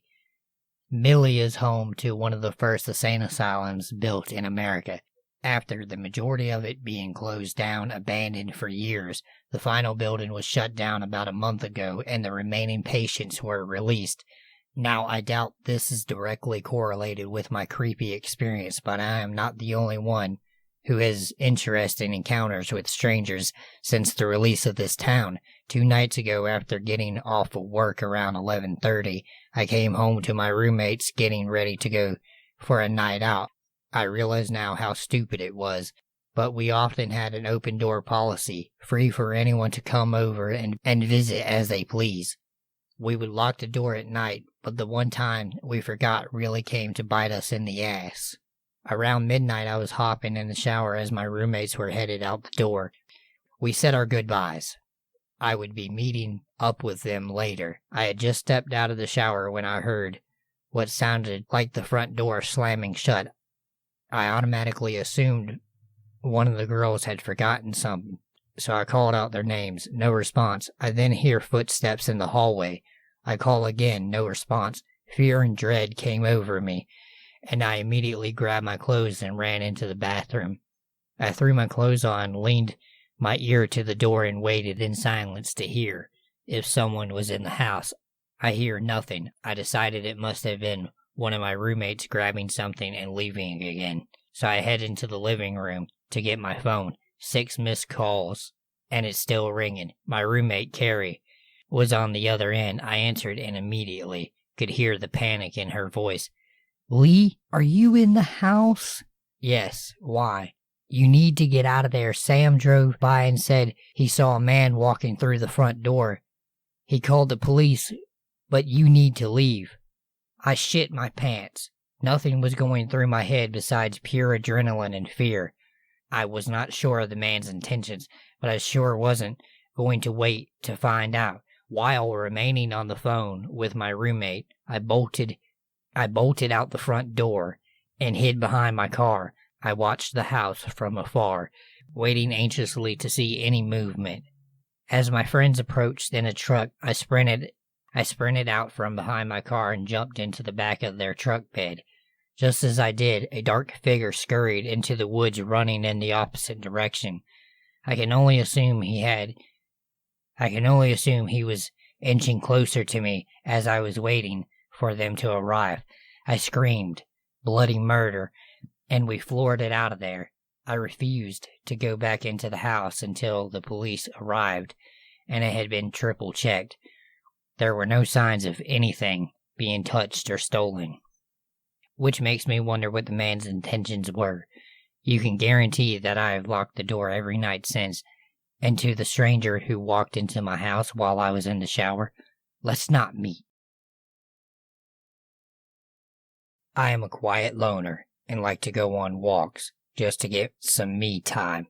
This one night on the 27th of November, I decided to go on another lengthy walk of mine. There was something eerie this time, though, as I had a feeling that the 27th of November is a night that something grotesque was going to happen, and boy, was I right. So at around 2 a.m., I was restless and made my way into the cold night with that same feeling of dread I had earlier on in the day. The first hour of my walk was pretty normal and nothing out of the ordinary, but lo and behold, I had a feeling I was being watched. Bearing in mind that it was about 3 a.m. now, and I was sitting on a bench that was in a park that wasn't very well lit. Someone else being in the park was very unlikely, as it's a small town and the only people who would be around at this time are drunk pissheads. There was no sound coming from the dark figure that caught my eye. He was just standing there, staring in my direction. I looked down at my phone to put my touch light on and pointed my light towards the dark figure, but to my surprise, he had vanished.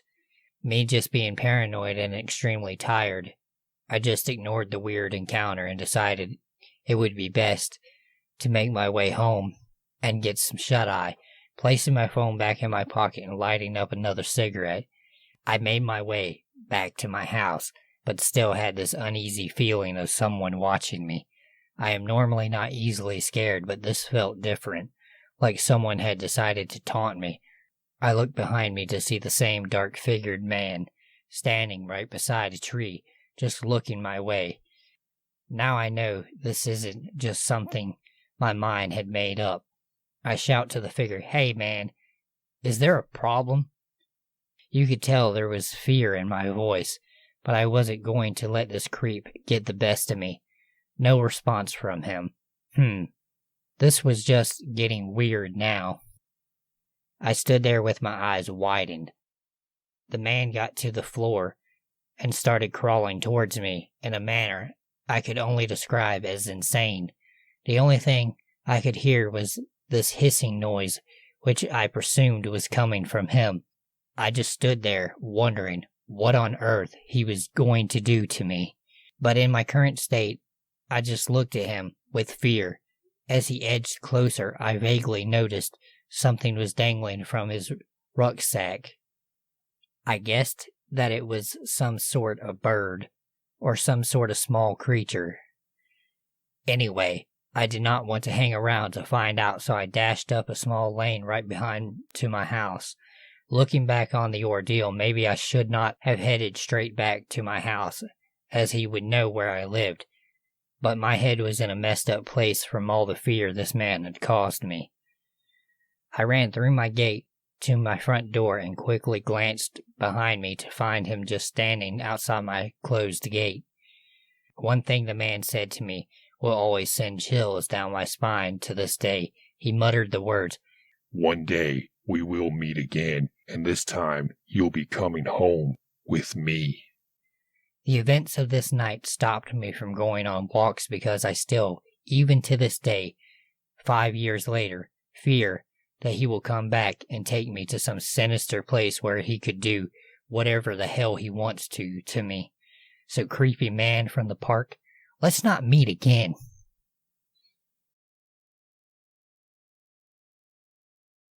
I was 10 years old, lived in the deep south. Me and my parents lived in the woods, in a little house a couple of miles from the tiny little town where I grew up. To get to our house, you had to turn down a paved road, travel approximately a mile, and we lived in the woods down a short dirt road to the left. There were other homes sort of nearby, but woods separated all of us, so there was lots of privacy. It was summer. I was bored because until I learned to drive, my summers were incredibly boring. My mom was not sociable, so I only had company or visited rarely, and we went to church and we went shopping once a week in the nearest major city. But other than that, me and my mom just stayed at home, alone. In this little town, most people didn't even lock their doors. It was and still is probably one of the safest towns in America.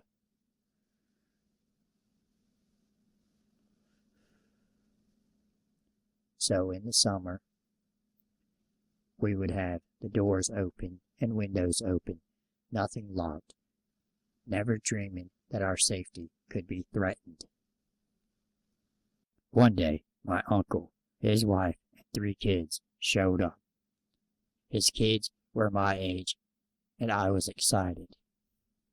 My mom never looked forward to these visits. She just was not social, and our house was tiny. The kids had to camp out in the living room. She knew my uncle was coming, but he wasn't due for another couple of weeks, but for some reason he decided to come early.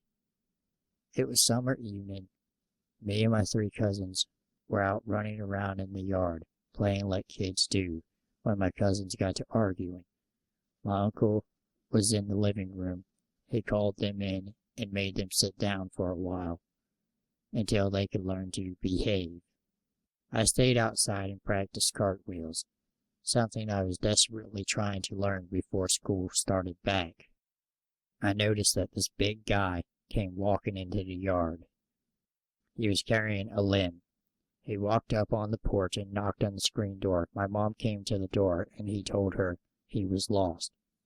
He said he was staying with some people and he wasn't from here, and he went to the store with them and they drove off and left him, and he didn't know how to get back to their house.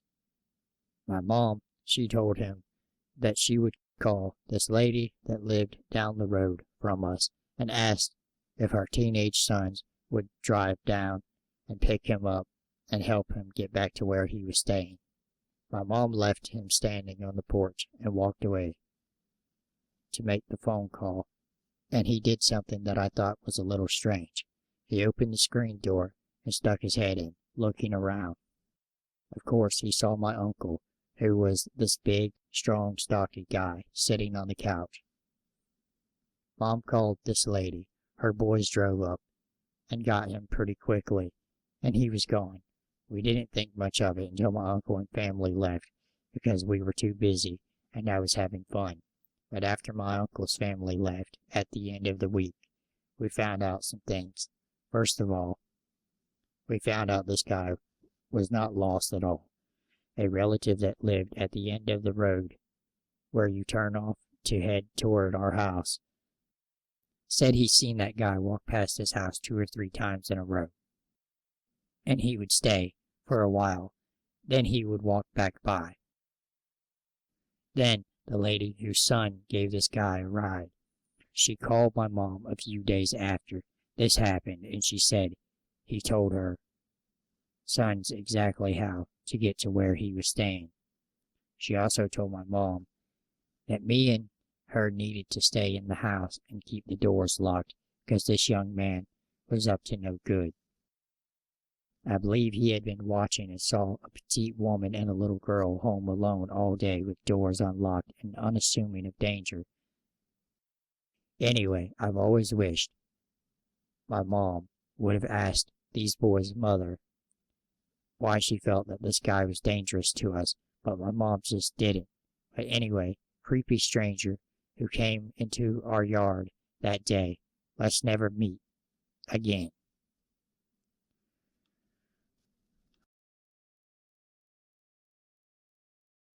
My story takes place 19 years ago.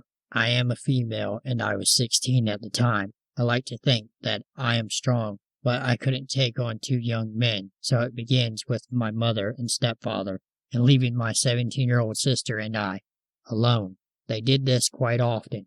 My parents were not winning any parenting awards. My sister and I didn't get along either. She was a nasty piece of work. Luckily, she decided to go stay at a friend's house while my parents were away. I was nervous about being alone, so I had my boyfriend staying with me.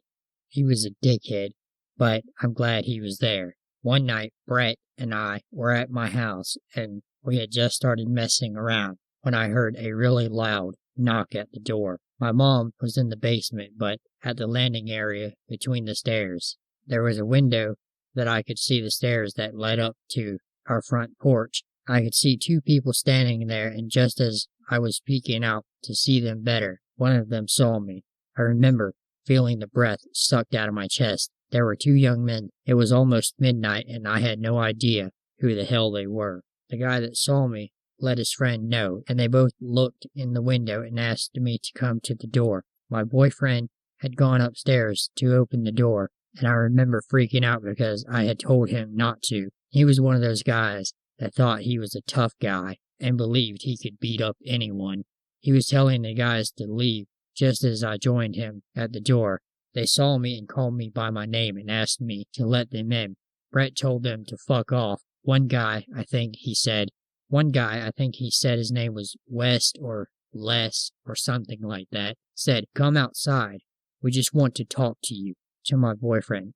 I said, "No thanks. We are going to bed," and shut the door. I was really confused and getting very frightened. They stood at my doorstep for a few minutes, then started knocking around. Wes explained to me through the door that he was my sister's friend, and that she had told him I was alone at home, and that they should come by. I knew my sister and I believed them. They did not, however, make me stupid. I told them to leave. They started kicking the door.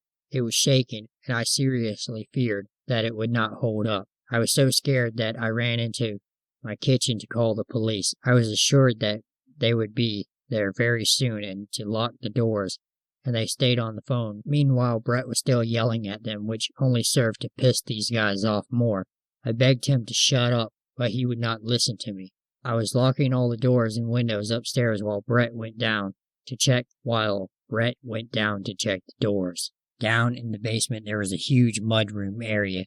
It had a thick wooden door made of 2x4 planks, kind of like a barn door. The door had a big old lock on it, some spring-loaded turnbolt, and also had a plank to set across it, like a barricade.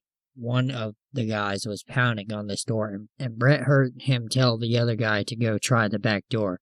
This stupid door was one of those 1960s things that had a happy little square window right in the face level with a little curtain across it. I was at this door, trying to jam a chair under the flimsy knob, while I looked up and saw the unnamed guy just looking at me. I screamed, and the dispatcher asked me if I was okay. I barely squeaked out that one of the guys was looking right at me through the window. He was older than me, probably about 20, and he was tall, and he looked scary as hell.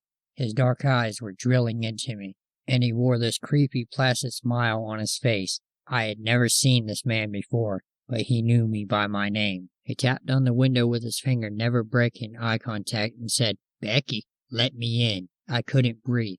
The knob was rattling as he was messing with it. He said again, "Let me in, Becky." I just want to see if you are okay. I just want to talk to you." He stared right at me. I didn't say anything. I was just 3 feet from him, with my back pressed to the refrigerator, when he suddenly started beating on the door and screamed, "Let me the fuck in this house. If I have to break in, I will kill you both. So just open the fucking door." He looked like a maniac.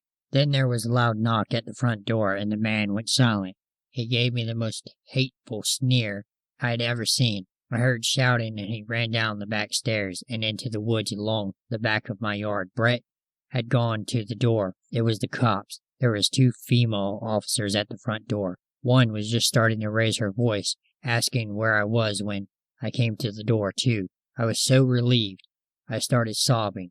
I told them that they ran away through the woods. Luckily, the woods were not deep. They actually ran along the bank of a large river, and there was a bridge just from where the woods met the road. One officer ran around the back while one stayed to get a description and took a statement. Officer 1 came back and spoke to Officer 2, said she saw them running across the bridge. They both left in a hurry, hopped into the cruiser, and sped off. I was still crying and shaking, but I was absolutely furious at Brett for riling them up. I went to make myself some tea, thinking of all the ways I could kill my sister when she got home. I had so much anger, fear, and adrenaline pumping through me. I could have ripped her into shreds at that moment. 20 minutes later, the cruiser came back. There were 2 guys sitting in the back seat, and the officers wanted me to confirm it was the right guys. I looked through the window and saw them. They still looked terrifying to me. They were in cuffs and could not get to me, but I would not get close to them. Neither would look at me. I confirmed it was them, and we spoke a bit. I told the cops about my sister, suggesting that these men should come see me. Officer 2 kind of mumbled, "What a bitch." I had to agree. I pressed charges for attempted forcible entry, property damage, and attempted assault. Initially, they both pled not guilty, but later admitted to some of the charges. They both got 18 months in jail and were forbidden to contact me or my boyfriend ever again, and to be at least 500 meters from me at all times. I never heard from them again. I confronted my sister about it, and of course she denied it. Then she laughed about it. She was an awful person. I have no idea what their true intentions were, as they maintained that they were just there to talk to me. I'm thankful I didn't have to find out. So 2 strange guys that came to me and that just wanted to talk, let's never ever meet again.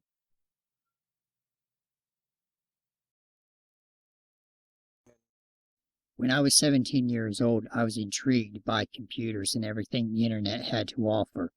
I soon found out about Yahoo chat rooms, back when they were used primarily. I would talk to a few people on there, including a friend I made which became a friend in real life, even to this day. So I didn't think anything bad would happen to me. No one ever thinks that, especially on the internet. I met this one guy named Daniel. At the time, he was 28 years old. Him and I became friends very quick, and I felt like I could tell him anything like I knew him forever. Our conversation would last forever, and I ended up telling him more than I probably should ever tell anyone. One of the conversations I had mentioned that I was trying to go to school to become a computer engineer and was trying to find a job in the field to better suit my understandings. He then told me he had his own computer company and that he was trying to find some help. As a naive woman who was trying to find work in her field, I wanted to take the offer. I talked to my family members about it, and despite their reasoning, I took the job offer. I will be the first to admit that my family were not strict at all. My mom did not like the idea, but she said that I was going to do it anyways, and that at least she knew where I was going. I probably would have been more grateful if she would have put her foot down. The job was located in New Jersey, and I lived in Texas. Fast forward to about 6 months later. This was when things went from good to worse. He was still trying to get his business off the ground, but kind of started slacking at it. To make extra income, I would help others that needed it with their networking and their computers. It was a way to get out of the house since I was not allowed to leave the house without his knowledge or consent. I just figured he was protecting me since I was still unfamiliar with the city. Once I turned 18 years old, things started to get even worse out of nowhere, when he would tell me how to eat my food and to be a proper lady. He would yell at me if I accidentally scraped my fork against my teeth and little things like that. He would hack into my laptop to keep an eye on me and see who I was talking to and what I was doing. Every time my family members would call me, I had to talk to them in front of him. Things started getting so bad that I started staying at work longer hours just so I didn't have to go home. I would never mention this to my coworkers because I didn't want them to pry into my business. It wasn't until later that they found out on their own. One of my coworkers has a huge crush on me and always worried about me when it was time to go home. He knew that I would rather work a double shift than go home, and that made him worried. I honestly wish I stayed in contact with him. He was one of the best friends a girl could ask for. I started getting into MMORPG games since they took me out of the reality I was living in at the moment. I met this guy on there, and it made me feel good to have someone to talk to finally. I never meant anything by it. It was just an escape. Daniel found out about the stuff I would say to him and said that I was cheating on him, which I never did such a thing. Until this moment, I never believed that he would go psychotic on me or even hurt me. I figured he would just yell at me and try to scare me. One day he got so fed up with all of it and grabbed my cell phone and broke it in half. He looked at me and said, "Now you have no way to tell your family what you did to me." I was literally terrified at this point. He threatened me a little more, and I started crying. I figured that was the end of it, but I was completely wrong. The next day, I packed a small bag and told him that my job would allow me to do some book work while it was slow. It was a bag of some clothes I could find in a hurry. I got to work and told my coworkers what was going on. They gave me a phone and I called my grandfather, who got me a flight to Texas as soon as he could. I was so grateful for him and everyone at work. When I got to the airport in Texas, I was greeted by my family members. I called Daniel and told him that I was in Texas and I didn't want to be with him anymore. He laughed and said, "There is no way you could have got back to Texas that fast. Come home, now." I assured him that I was not coming back to him. My mom got on the phone and told him the same. I don't know what him and my mom were talking about, but she got very angry and told him to never speak to me again and hung up. I wish I could say that that was the last time I ever spoke to Daniel, but it wasn't. My mom got a new phone to replace the one that Daniel had broken, and somehow Daniel got my number. He would call and threaten me. One time he called and my mom answered and put it on speaker. He said, "You better put her on a fucking plane back to New Jersey or I will come down there and get her myself." I almost had tears in my eyes even thousands of miles away.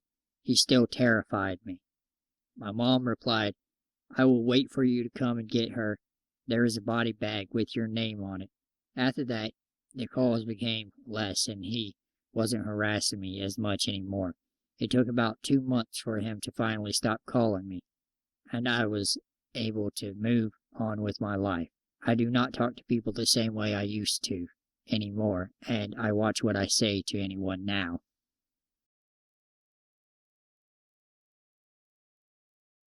I live in a town in California. I can't tell you guys which one because I don't know if I'll regret it later or not. However, I can describe it. We're a very clean town, as in we never have any serious crime happen here, like murder or something awful that would land us in breaking news. However, when this happened, we for some reason didn't get on, even though it's a big deal. Everyone in my neighborhood know each other and genuinely trust each other. The people living in the house next door told my family that they would be out of town for a couple of weeks and wanted us to watch over their house while they were gone. It wasn't weird. They also gave us spare keys since they have pets in the house that they couldn't take on their trip and wanted us to feed them while they were gone. So they gave us the keys and head off the next day. The time that they were gone was normal. One of us would go over to the house and feed the pets and then leave. However, the day that they said they would be back, they didn't. Me and my family assumed that something happened with their car and that they needed time to fix it. The very next day, we find that they weren't back yet. We start to get a bit concerned, so my dad texts the neighbor's dad, but he doesn't respond. The next day, still not back. Soon, the other people in the neighborhood started noticing that they haven't came back yet. At this point, someone gets the authorities involved. They question people in the neighborhood, like where they said they were going, what car they were last seen driving in, and if any contact was made. Of course, I mentioned with my dad trying to text one of them, but not getting anything. I don't remember where, but they said they were going to Florida. A search party was made, both here and over in Florida. Days go by, nothing shows up. While this is happening, you would think that the news would be all over this, but no one comes over to report. Because of this, we have no clue where they are, or if anything new has shown up. They went on their trip in the summer of August, and now it's winter in January.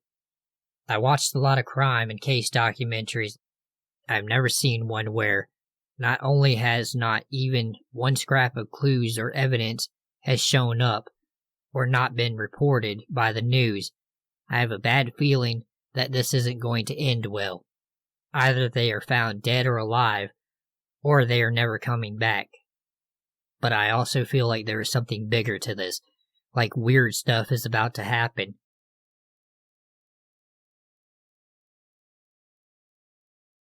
So I was at the mall with my mother, and we were having a great time. I don't get to see my mother all that often. We went shopping for makeup, tried on a few dresses, and some shoes. I finally decided on the dress I wanted to buy. My mother had gone to the restroom for a few minutes, so I had to wait for her to come back so that I could tell her about the dress that I wanted, since she would be the one paying for it. As I was waiting for my mother, this creepy old guy comes up to me and starts talking to me. I didn't mind at first. Then he started to say inappropriate things to me. He started talking about a bunch of perverted things he would like to do to me. I screamed for security, and the guards came over to where I was at. The man took off running. The guards asked me if I was okay, and I gave them a description of the creepy old fucker. They sent the information to the police. A few days later, on the news, that same old guy was arrested for hundreds of illegal videos on his computer, multiple accounts of sexual battery, molestation, and possibly murder. I am so glad that the guards at the mall responded so fast to my cries for help. I hate to think that I could have been his next victim. I feel terrible for all of the lives that he has destroyed. Creepy old bastard from the mall, I hope you fucking rot in hell, you scumbag pervert. It all started when my mom's mother died. My grandma had a husband, my mom's stepfather, who she married later in life. My mom didn't know him well, but thought he was an okay guy. But over time, my grandparents' relationship soured. My grandma complained that they fought all the time. There wasn't any signs the relationship was actually abusive, although in retrospect, maybe it was. Anyway, my grandma died suddenly, and my mom and I went to stay with my stepfather so we could sort through my grandma's stuff, help him with all the shit you have to take care of after a death. My mom started to notice some things didn't add up. My grandma had been healthy and active, and she just suddenly stopped breathing in her sleep. Okay, it happens, I guess. But why was my stepfather so cheerful? And why did he have an expensive vacation planned next month, booked before her death, with no ticket for my grandma, when they always vacationed together before? In a house full of disorganized clutter, isn't it convenient that he had all the relevant insurance, will, legal, etc. information already gathered neatly in a folder, which my mom was prevented from looking at. Just lots of little things that made my mom wonder. It seemed like he had prepared for a death no one saw coming. So she started asking questions, and that's when we started getting stomach aches. They happened regularly after meals and got worse towards the end of each day. Previously, my mom and my step-grandfather had alternated cooking, but he started insisting that he'd take care of all the cooking, to the point where he was aggressive about it. Being so young, my memory of all this is foggy, a mixture of my true memories and what my mom has told me. But I do have some clear memories, and one of these is my mom sat down at the table, then walked over to the counter where he was finishing the meal, unaware of her approaching. When she reached out to grab a finished dish and set it on the table, he noticed that the last minute and screamed at her, "Leave that alone! I've got it!" and snatched it away from her.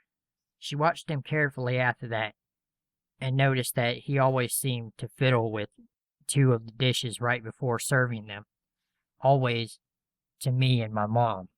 She was getting scared now, so early one morning she snuck a look at the folder of insurance and legal documents I mentioned earlier. The details are too personal to go into. What she saw there convinced her. She believes, and I do too, that my stepfather, tired of being married to someone he hated and not wanting to lose his assets in divorce, smothered my grandma to death in her sleep. When we came around and started asking questions, he poisoned us, either to kill us, to cover up the murder, or to make us sick enough that we'd want to go home to recover. I think the latter is more likely. But I was a small child, and I was getting very sick, and it would have been easy to overdose me even if he didn't intend to. My mom woke me, and we immediately fled. The stomachache stopped. A few weeks later, we broke the lease on our apartment and moved somewhere he would never find us, just in case. We never spoke to him again. I asked my mom years later why she didn't go to the police, and she said she didn't know. She was still reeling from the death of her mom, and did what felt was right at the time. So that's the story. Children are surprisingly resilient, or clueless, so this didn't really bother me when I was younger. And aside from using it every two truths and a lie game I've ever played, I didn't think about how fucked up it was until I was older. How much danger I was in, really. 20 years later, he is still alive. And where is he now? Creepy Grandpa, if you were out there, somewhere, let's not meet again. I was hanging out at the park with a couple of friends just as we did every day after school let out, and we were pretty much doing what we always do, talking about guys, anime, and other stuff. We were sitting there on the swing, smoking cigarettes and just chilling, when this homeless guy comes up to us and asks for a cigarette, so I give him one out of my pack just to get rid of him, and it worked. He went about his business and walked off with a cigarette. This same thing went on for a few more days, same routine, hang out at the park, smoking, talking, etc. The same homeless guy would come up and bum a smoke from us, we'd give him one, and he'd leave, until one day, another homeless guy came up to us. This guy reeked of stale beer, and piss, and shit. His hair was natted up, and his beard had chewing tobacco in it. He came up to us and started talking about all kinds of gross things that he wanted to do to both of us, telling us that if he wanted to, he could have us right now. At first, we did not understand what he was talking about. I was young then, still in middle school, and though I liked boys and dated a few guys, I did not actually understand what any of it meant, or what it meant to love a guy or be intimate with a guy, and this disgusting creep was just talking about a bunch of nasty shit. He mentioned how he had just gotten out of prison for doing something terrible. I'm not going to go into details, just know it's worse than murder. Just read between the lines and you'll understand. My friend told him to leave us alone, or she'd call the cops. He then grabbed her by her hair and started yelling at her. "You gonna call the cops on me, you little fucking bitch?" My friend squirmed and yelled for help. "Oh, you're a fighter, aren't you? I like when they squirm." And thankfully, by the will of God or pure luck, this big guy comes out of nowhere and starts beating the shit out of this homeless guy. The cops show up, and we are trying to explain to the cops that the guy was helping us, but it turns out that the big guy was a drug dealer, and the homeless man had stolen a bunch of drugs from him. So the big guy was going to kill this homeless guy. Even if the big guy's immediate intentions weren't to help two frightened middle school girls from being assaulted by a crazy drunk homeless man, we're thankful that he happened to come when he did. So to the creepy, disgusting, pedo homeless man, I hope you die in prison. Let's never meet again, because I carry a knife with me at all times, and I'll make you regret the day you were born. I started working at my current job last spring. I would unlock the front door, disarm the alarm, walk downstairs, in the dark, unlock this cage that keeps the drunkies at the bar upstairs at night from wandering downstairs, and crawl along a long dark hallway with no windows to get to the light switch at the end of the hall. This always creeps me out, and I end up holding my eyes between my fingers like brass knuckles. I'm a woman in my mid-20s, and I live in a pretty bad neighborhood, and ninja sliding down the walls on the opposite side of whatever doorway is coming up just because it's pitch black and I am a scaredy bear. By the time I get to the end of the hall and flip on the light, my heart is always pounding out of my chest. I always struggle to find the right key to let me in the cafe. The whole situation started when Tom, a golf course employee, mentioned that he kept shutting the door between the men's locker room and the storage area that leads to the women's, and every time he would go back in there, it would be open again. This, along with some strange noises. Shortly after, someone from the golf course came over to tell me that they found someone's entire life packed away in one of their hundreds of lockers that no one uses, and they thought somebody was living in the storage room between the men's and women's bathrooms. He must have been coming in before the golf course people set the alarms, when they left in the evenings, and leaving after the cafe person would come in and turn off the alarm in the morning. So that means that every morning, as I blindly shuffled my way down that long dark hallway alone, one of those pitch black doorways actually did have someone hiding behind it. A few days later, a red-faced, angry, bald man in a Vietnam-era Army issue glasses came into the cafe and started throwing his arms around, yelling about his stuff getting thrown out. They asked him about the contents of the locker. His answers about specific items led them to realize this was the man who was secretly living in one of the buildings. I never found out much about him, whether he was dangerous or just homeless. But watching him scream about his stuff made it clear that he wasn't 100% rational. I still work there and do a darkness shuffle down the hallway every morning when I work. And although they say everything is on the up and up with the alarms and the doors locking, it still creeps the hell out of me. A year or so ago, I found myself, along with my fiancée, the victim of the horror stories I love so much. I've been a fan of horror stories since I was a kid. Back in 2005, my boyfriend of 3 years and I broke up. I essentially had mental health issues I was struggling to accept while we were together, so we took some time apart. During the few months I modeled some blog standard modeling and some of the nude variety. I even had a Tumblr for behind the scenes activities that I am not proud of that's now gone. I got paid well, so I thought nothing of it until I got contacted by some fans. These fans were creepy to the point that they bombarded me with comments about wanting to have sex with me, by force if necessary. But like the creeps they were, my fans tried to use this information to meet up with me. When I refused, it all took a turn, with messages and snapshots alongside spam on the other platforms. I just started to ignore them, hoping it would calm down.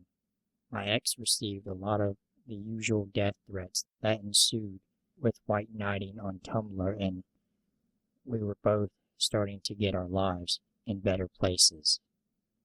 Until I got a message. The message contained the name of where my ex worked. He hadn't worked there long at this point, maybe a month or so, but he didn't broadcast his job. Only friends and family knew he had it, and apparently so did my fans. When I tried to make it seem like I knew nothing to prevent any further threats, they responded with, "We could just wait around for him until after his shift," before sending me a picture of his work location. "Will you meet us now?" I pleaded and begged for them to leave me be, scared they'd actually do something. I thought it had worked, but they never responded. After making sure my ex was okay, I tried to calm down for a few days. Then came the next photo message, the bus stop my ex used to get home in the center of our city. I contacted him to find out where he was, and luckily he was on his way home a few minutes prior to that photo. I assumed they wouldn't know where to go even if they got the bus. I didn't want to scare my ex. I still loved him. I didn't want him endangered because of my stupid, naive actions. He was probably suspicious at that point, but he never said a word about it to me. A day or so later, I received a new photo message. They were on the road near his house. That made me lose it. I texted my ex, got him to lock his doors and windows. He wasn't the only one home. He lived with his family at this point. The people I used to live with, who I lived with for 2 years prior to our breakup. Not knowing at this point how they got the information, we were both honestly scared for our lives. That night, I got an unexpected Skype call from my ex. He explained to me that he had had enough, how they told him they'd hack his phone and my laptop to track us down, and how if he didn't end his life, how they'd reveal to my family and friends my private life. He apologized as he started swallowing a bunch of pills before apologizing to me for everything and hanging up. I truly believed my ex had gone to kill himself until I received a text from his old phone, a number he hadn't used in years. He told me how he was okay and how he had to fake his death to keep them away. I played along, even to the point of messaging these fans, telling them I was going to the police, and how I'd tracked them down, how they killed my baby's father. I told them I was pregnant to see if that would get them to calm down, to no avail. They apologized for my loss and disappeared after that. Until the end of last year, my ex and I, after this disaster, got back together, since we both knew living without each other wasn't an option. We got engaged and started looking for a place to live.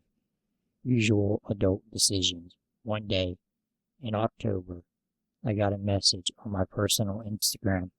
"We're still watching." Since that point, I've made sure we have been careful about what we post. We have changed devices and got rid of our webcams. To my fans, if you ever see this, let's never meet. I lived in a rural area. Nothing but cow pastures and farms for miles. The nearest city was about 3 miles from where I lived. Living in this area, you either worked on a farm or you traveled the 3 miles into the city for work. I was a stay-at-home mother at the time, and nobody had ever bothered me or my family. My husband thought that we would be safe while he went to work at a small computer repair shop in the city. Oh, how I wish he would have been right.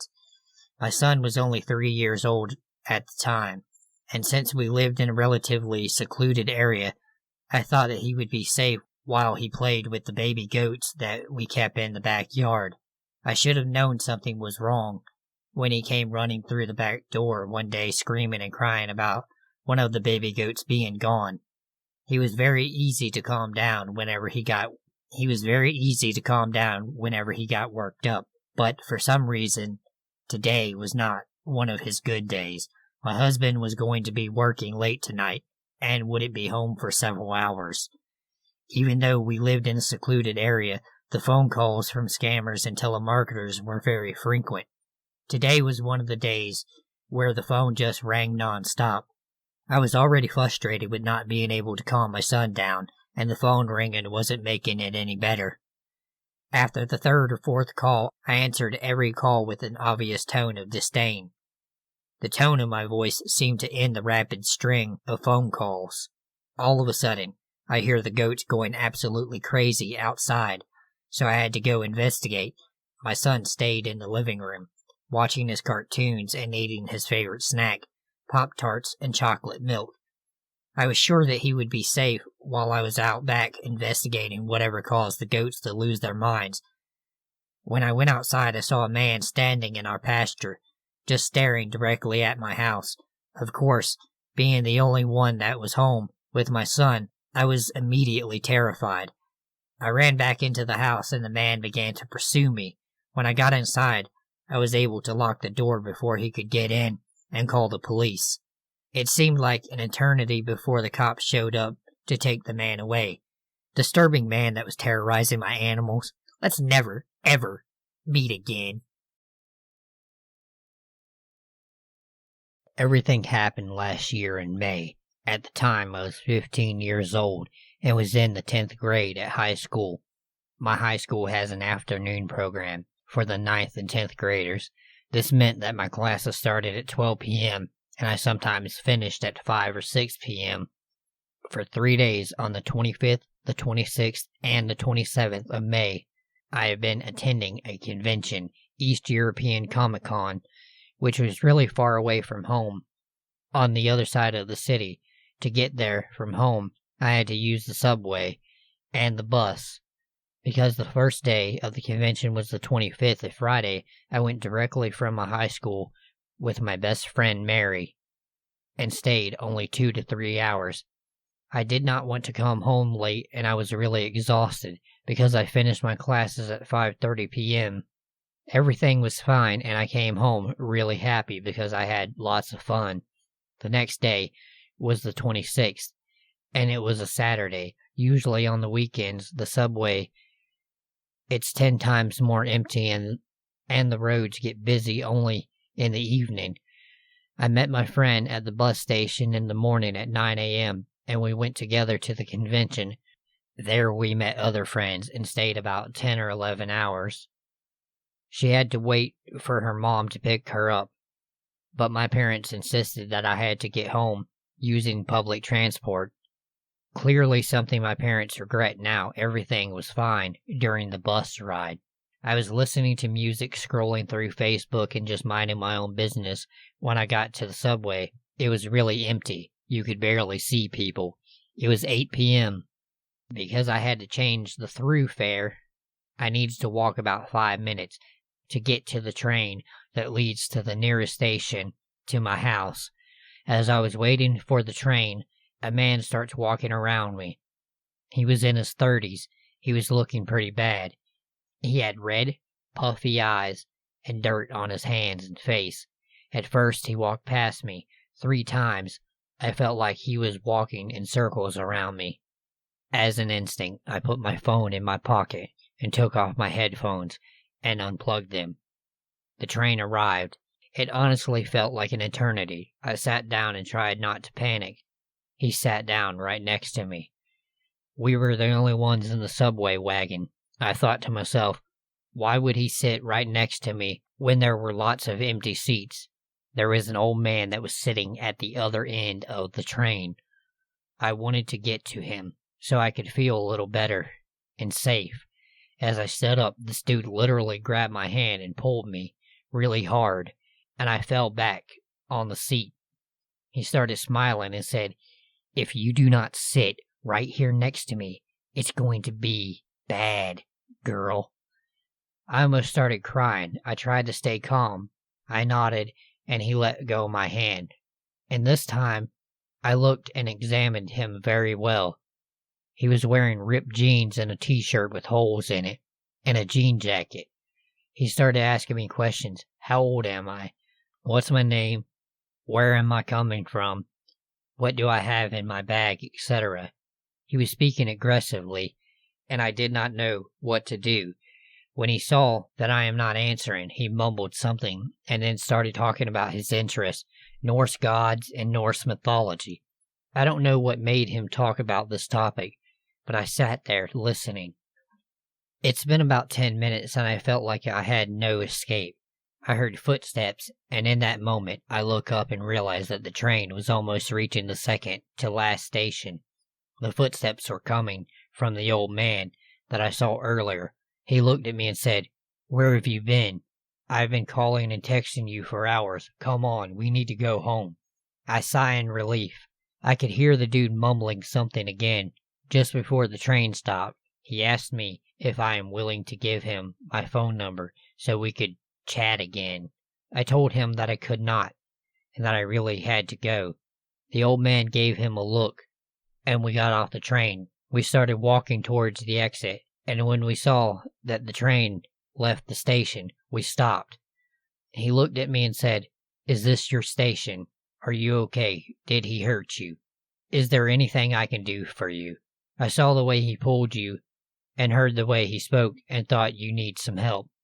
I told the old man I had exactly one more station and that I am fine, just scared. He advised me that I should talk with a security guard and tell him what just happened, so I did.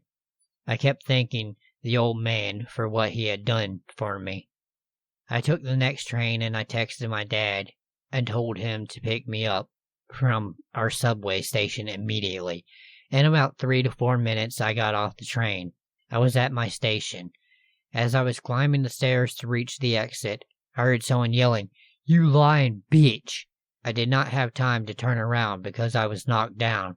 I screamed so hard and I started crying and started to sort of move to get this man off me. Because I talked to the security guard at the other station, 2 other security guards were waiting to check on me. They were equipped with a taser. When they heard me screaming, they rushed over and helped get me up, and they pulled the man down.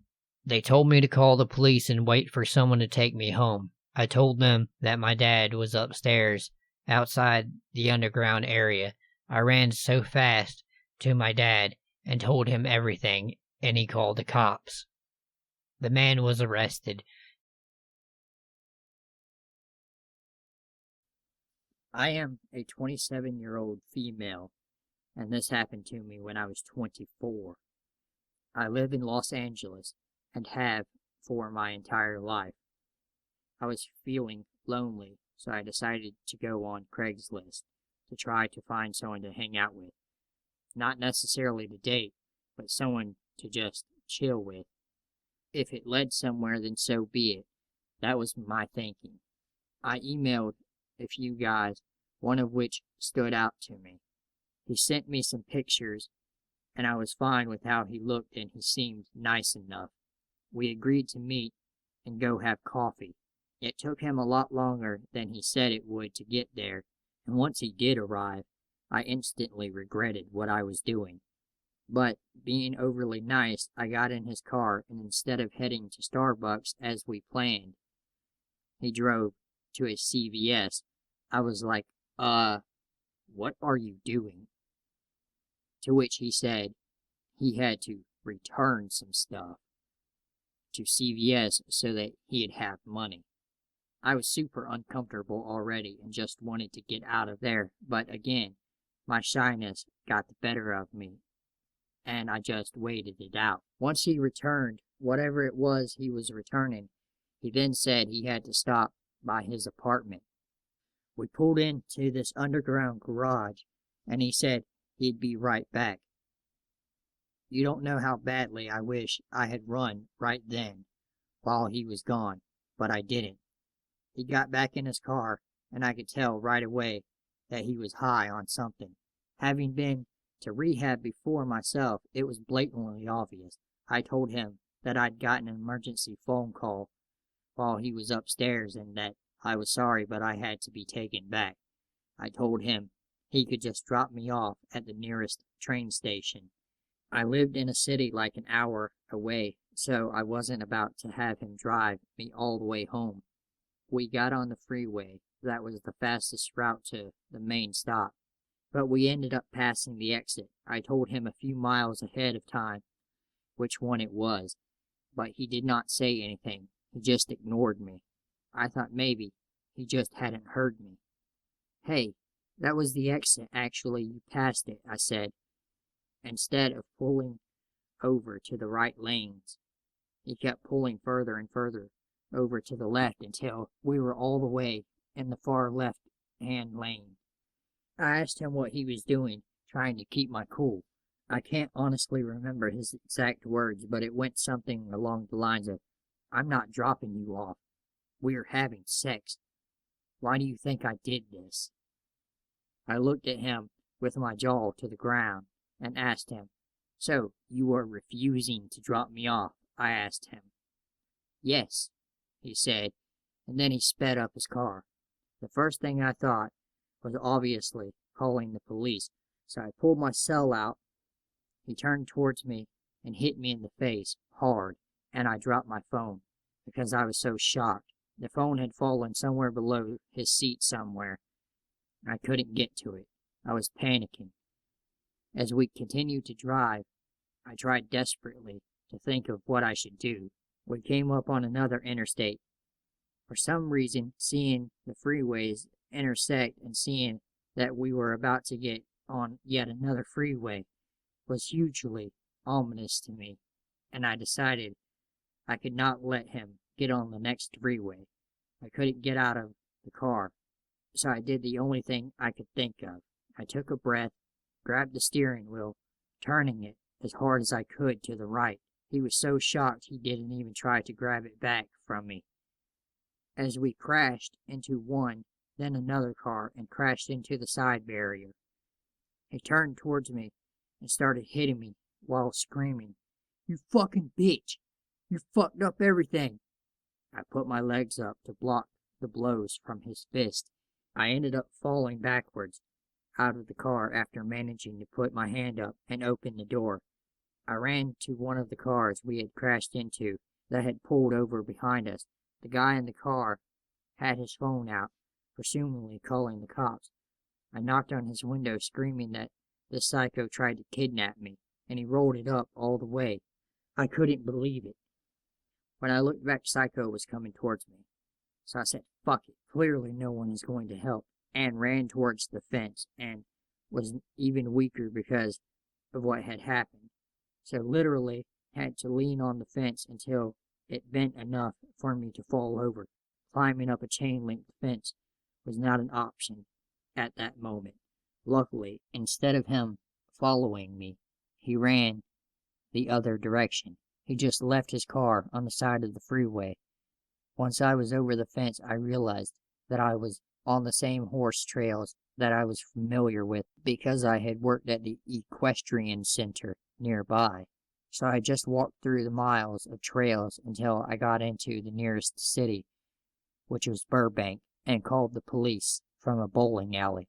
I never found out what happened to that psycho. The cops never told me after I made the report, but I hope he got arrested for, trying to kidnap and rape me. So, crazy, sadistic psycho rapist, let's never, ever meet again.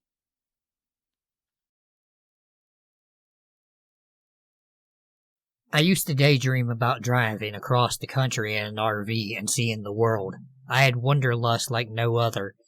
and the van dwellers on Instagram really made it look so easy and fun. I was hooked, and after I made up my mind, I bought a van and souped it up with a bed, drawers, storage, bike rack, and even a little bathroom area. The tiny home on wheels held so much potential, and the future looked so bright. Or so I thought. I made my way to the first destination on my list, Charleston, USA. It was beautiful, and I had dreams of spending my days on the beach and watching the sun rise and set each morning. Well, as some of you may or may not know, this was a van, and some stealth camping needed to be done to ensure safety, and that I wouldn't get towed or bothered by law enforcement. Volume levels were low, and lights were always dimmed when I spent time in my van. Not only that, but the windows were tinted, and I had curtains as well, so you really couldn't see anything through them. On the first night, I decided to park in a back alleyway parking lot with no street lights and no pedestrian traffic. I felt safe and comfortable enough to relax and play some Pokemon on my DS. I was propped up on a pillow that was laying against the back double doors. About 30 minutes after I parked, I noticed a man walk past my van. He seemed to be in a hurry, so I didn't pay him any mind. About 15 minutes pass, and I hear a jingle sound, and then scraping noises. I turn around, and there he is, the same man trying to break into my van as I'm sitting in it. Our faces are only inches apart through the glass. He doesn't see me. In this moment, I kinda reacted as if you would if a dog does something and you want to get its attention and make it stop. And I made a weird sound. Well, that got his attention, and he looks up and squints at me. I say, "Get the fuck out." He goes, "Oh shit," and runs off. Looking back, it was kinda funny, as I know he probably didn't mean any harm and probably shit his pants when he found out I had caught him. It was really the next night that made me realize that van living isn't all it's cracked up to be. I decided to park in a more crowded area the next night. Before hunkering down, I drove to a nearby grocery store to grab food. Little naive me thought, since this is a grocery store, I should be able to have my lights on, bright, and not be bothered. I turned the lights up and do some cleaning before bed, folding clothes, fluffing pillows, sweeping, etc. I noticed a car across the parking lot that's cranked up with its lights on, but hasn't actually pulled out yet. I don't pay it any mind and finish up my cleaning. The next thing I know, the same car is driven up behind my van and is just sitting in the lane, not moving. I wait for a while and it doesn't budge, so I decided to cut off my lights and sit in the driver's seat to observe. It still doesn't move. My internal alarm system is going berserk, so I decide to get the hell out of there and crank up my van so I can leave. I need to pull out, but the car is blocking me. I start inching out in reverse, and the driver finally gets the message and drives away. I watch the car leave and stop at an intersection. There are only two ways it could go. I thought it could either go left, which exits the parking lot and means that the person isn't a threat, or it could go right, which circles back into the parking lot and means that this person probably is a threat. I wait and watch. For some reason, I don't see which direction the car turns. I chalk it up to getting confused and being paranoid. After a few minutes, I decide to leave. Remember when I said that there were only two ways the car could go? Well, I was wrong. There was another way it could go, and that direction is straight, and into another parking lot. When I arrive at the intersection, wouldn't you know it, it's the car from before, and it's parked, still cranked, with its lights on, facing the intersection. I'm sweating bullets, and book it over to where I planned on sleeping, hoping that I'm driving fast enough to lose this creep. My spot for the night was going to be a 24-hour gym. People walking across a lot at all hours of the night. It seemed like the perfect place to sleep, since the previous night I almost had a break-in while parked in a dark, empty area. I park and wait. I don't see anyone other than gym rats with duffel bags and water bottles in their hands. I let my guard down and start getting ready for bed. Just as I'm reaching into the front seat to grab my phone, I see this car and finally the driver of the car peering into my windshield of my van. And he does see me, as my front window is the only window that isn't tinted. We lock eyes. I freak the fuck out. He starts circling my van with his vehicle, so I pull out and find a parking spot right next to the front door of the gym, where he can't circle me anymore. Well, bucko, he doesn't give up. He just parks across from me, car still cranked, lights on, facing me. I understand that I'm in danger and decide to call someone I know that lives in Charleston. Thankfully, they let me stay with them for the night, so once I got the okay to head over, I drove out of the parking lot and drove as fast as I could to my friend's house. It was 30 minutes away, and I was driving so fast that I don't even know if or how long the guy was following me. Needless to say, #van life is a lot more dangerous than the Instagram van dwellers would have you think. I felt duped and eventually got an apartment. I feel a lot safer, and even though I would still like to travel, I intend to stay at an RV park the next go around. As far as the stalker I encountered, how about let's not meet again, shall we?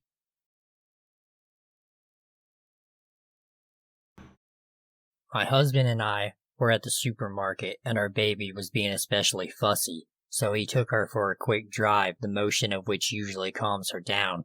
It only took about 10 minutes to settle her, and I was in the store, but was unsure how much longer I'd be, and there's poor reception inside, so he pulled back into the parking lot to wait for me. It was an unseasonably nice day, so he took her in her car seat to sit on one of the benches outside the store. He took a business call and just sat them down, absent-mindedly rocking the carrier when a woman, well-dressed, mid-30s, average height, fit build, approached them. It's not uncommon for people to ask to play with our baby. She's got big rosy cheeks, soft wisps of golden hair, and the most adorable, toothless grin, especially when she's deep into a good nap. But her nap schedule is paramount, so my husband was preparing to tell the woman she actually couldn't play with our baby right then. She walked over right in their direction, brimming with nonchalant confidence, and before he could even finish his sentence explaining she was napping and not to be touched, she picked up the carrier and started walking off. He was in shock for a moment, not fully believing someone would be so ballsy enough to do something so sinister in plain daylight. So he said, "Excuse me, put her down," as his panic mounted. She remained calm this entire time, but when he called after her, she started walking away more briskly. He ran full speed ahead and tried to grapple the carrier out of her hands, finally resulting to restraining her arms. The woman yells, "Help! He's trying to take my baby! Kidnapping! 911! Help!" kicking him in the shin and pulling a pink bottle of pepper spray out of her handbag. Of course, no one in the parking lot was clocking the earlier interaction and assumed he was really a kidnapper, a lone man in a Deadpool t-shirt versus a tiny, well-dressed woman. Immediately, a man drop-kicked my husband to the ground and was holding him down. He could hear bystanders encouraging the woman to file a police report, but she was doing a very convincing job of acting shaken up and insisted she just wanted to go home. To make matters worse for my husband, she was driving a minivan. He was in a raw state of panic, realizing the entire parking lot had banded together to inadvertently facilitate the kidnapping of our daughter. He was begging and pleading with them. No one was listening. They just kept screaming at him that the jig was up and he needed to lie still and wait for the police and stop terrorizing a young mother. My husband finally had the novel idea to show them family pictures on his phone, but too panicked to think clearly. This manifested as he shouted, "I have pictures of the baby on my phone," which of course everyone interpreted as having either stalking pictures or worse, pornographic images of the baby. It was at this point that a man, I can't entirely blame the man considering what he thought was going on, kicked my husband as hard as he could in the ribs. It was at this point I was coming out of the store and thought he was being robbed by these people. I was yelling for security, so panicked my chest constricted and I could barely get any sound out. It was only then I realized he did not have our baby with him. When I saw she was being held by a woman, I was relieved. I thought maybe the woman had intervened to move my daughter out of harm's way. while my husband was being robbed and was walking away to get help. I couldn't find a security guard outside the store, so I ran up to the people holding my husband down, waving my wallet, pleading, "Take everything you want, just let him up and leave us alone." And one of the men holding my husband down said something like, "Lady, we need to wait for the police to deal with him." And I was so confused. Why would the muggers have called the police? I just kept stammering, "What do you mean? What are you talking about?" And made out someone yelling, "He tried to abduct the woman's kid." I did not understand, and I was sure I misheard him. My husband never hurt a child, and we have 4 kids. If he were going to commit a crime, bringing home another kid would be at the bottom of his list. I kept trying to understand what the man was saying, and suddenly it all clicked. I looked around for the woman who had the baby carrier, and she was halfway across the parking lot. I went into total ballistic trigger cub mode, literally leaped out of my heels, and sprinted across the parking lot. I'm not a UFC fighter. I've never taken any self-defense classes, so all I could think of was to grab the woman by her hair and squeeze her throat with my other hand, which didn't do much. She was getting away even as I grappled her. Amazingly, none of the other bystanders had yet to connect that my husband was telling the truth, and this woman was abducting our baby. I yanked her hair as hard as I could, and that was enough for her to drop the carrier. I was so scared and surprised that I actually threw myself on top of the carrier, covering the entire thing in a blanket, and stayed that way without saying or doing anything. The woman left. Not one person tried to stop her, even though she was clearly leaving without the child she claimed was hers, which would be pretty damn incriminating if I had watched this scene unfold. Within the next couple of minutes, police had arrived. After all that, there were still several bystanders who explained it was all my husband trying to kidnap the baby. The police, in my horror, assumed that she must have had bad intentions. The first question they asked me after getting her description weren't investigative. They were questions thinly veiled, trying to convince me not to pursue charges, still placing blame on my husband. A small sample. Does your husband and the baby look dissimilar? Could your husband have been doing something inappropriate or violent to the baby that would make her feel compelled to grab the baby from the situation? Did she seem groggy or confused? Could she have mistaken either of them for her own family members? They spent more time verifying the baby was actually mine than they concerned themselves with the fact that the baby was actually not hers.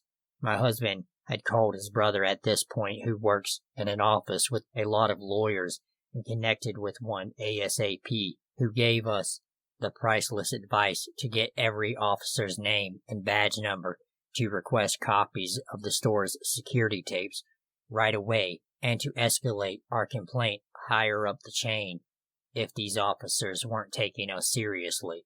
Finally, we had reason enough to believe we were being taken seriously, and we went home and both just shook and cried until we had to get our other kids from school.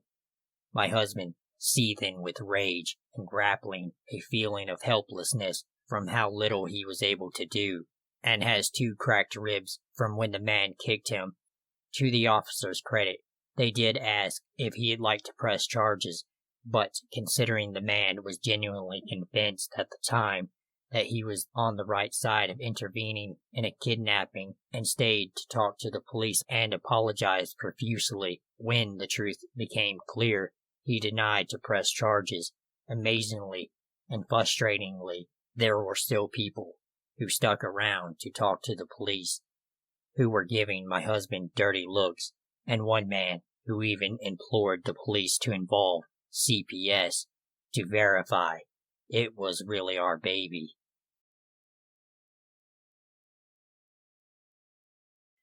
There is a girl that has been stalking and harassing me since October 2018. We were in the same class in high school 6 years ago. She was super shy, never spoke in class, and barely had any friends. I can't remember speaking to her more than once or twice through all of high school. To me, she did not even exist.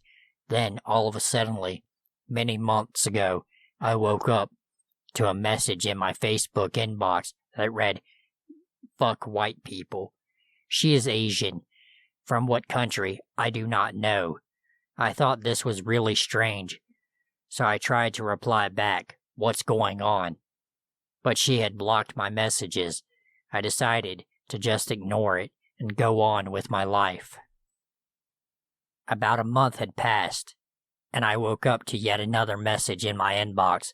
She had sent me a screenshot of an Instagram account in my name. No posts or followers, just an empty account with my name. I kind of freaked out a little and tried to reply, but yet again she had blocked my messages. I tried to find the account on Instagram, but could not. My name is very uncommon, so the possibilities that this was another guy's account was very slim. It certainly wasn't my account. I was very confused and kinda scared that she had created an account with my name and would post things pretending to be me. I contacted one of her high school friends and asked if she could deliver a message for me since I had no way of reaching her. To my surprise, they weren't friends anymore and hadn't spoken in months. I told my closest friends about what had been happening. They told me that they received some strange messages too. I was seriously confused by this point. This one girl nobody talked to or had any kind of relationship with was sending pictures on Instagram accounts, weird memes, and 3-word sentences that made 0 sense to me and many of my friends. I tried to think of why she did this. Had we treated her badly at some point? But I could not think of anything that we had done. I remember giving her a piece of gum one day, but that is about as close to any communication that happened between us.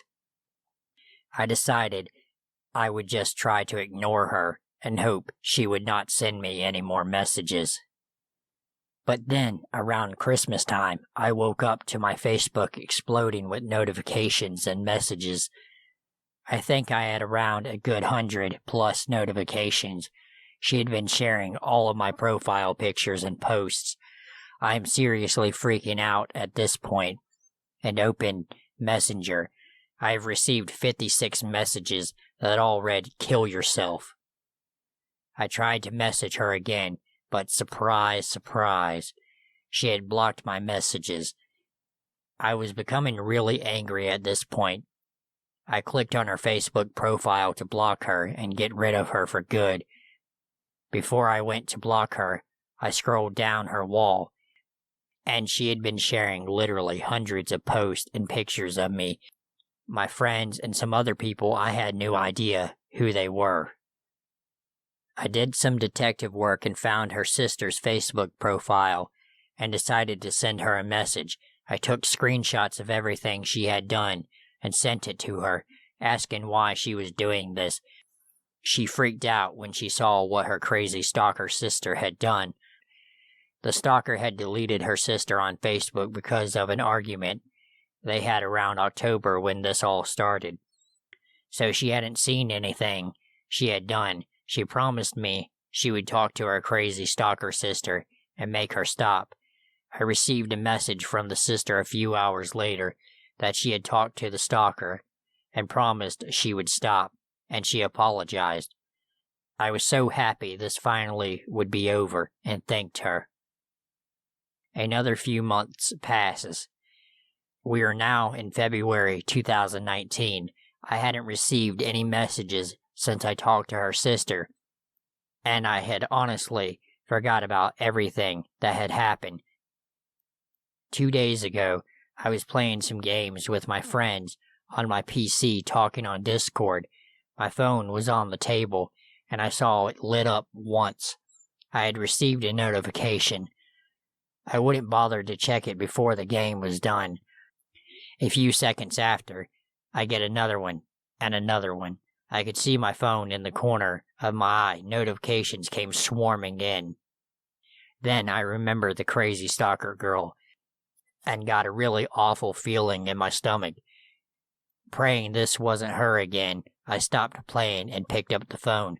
Notifications still swarming in. The stalker was sharing my pictures and posts yet again. And all had a caption like, "Kill yourself," or "I hope you die." I instantly blocked her. A few minutes later, it happened again. Someone with another username was sharing my pictures. I blocked the account instantly. She had created at least 10 accounts, and I was desperately blocking all of them as fast as I could as soon as I saw a notification. I sent her sister a message again and told her I was going to report this to the police if she wouldn't stop. She told me she would talk to her. Angry, confused, and kinda scared, I went back to the gaming session, talking to my friends about it. I went to sleep a few hours later. I woke up late the next day. It was hard to sleep after thinking about all that was happening. My cousin had received some messages from my crazy stalker. She had told him that I owed her money. I kept my calm and told him about everything and said that he should just go with it. I wanted to see where this was going. She thought my cousin was my father. He was a lot older than me, so I could see why she would think that. They had a long conversation where she claimed that I had both stolen and hacked her phone and lent money from her, and that I was the reason she lost her scholarship and had to move. She said I owed her $10,000, which later became $50,000, and then again she raised the amount to $100,000 later in the conversation. All of this is, of course, a crazy lie. I'm so confused of why she is doing this to me. I have no idea what I have done to her, and I'm going to report this to the police tomorrow. I'm really fucking scared of what she might accuse me of next, or if she is going to show up on my doorstep one day. All of this happening 6 years after the last time I saw her. So I just came back home after talking with the police. They told me I had a strong case and could press charges if I wanted to. I decided not to do it for now. I don't want to make it harder than it has to be. I will give her one last chance to stop. They will call her today and tell her to stop or face charges. Any further contact with me or my family will cause her to see consequences. Either way, I'm pretty much guaranteed to get her a restraining order if she doesn't comply. I would also like to add that I do not think she is a violent person, and she has never threatened my life directly, nor have I ever feared for my life. This plays a huge part of why I did not press charges.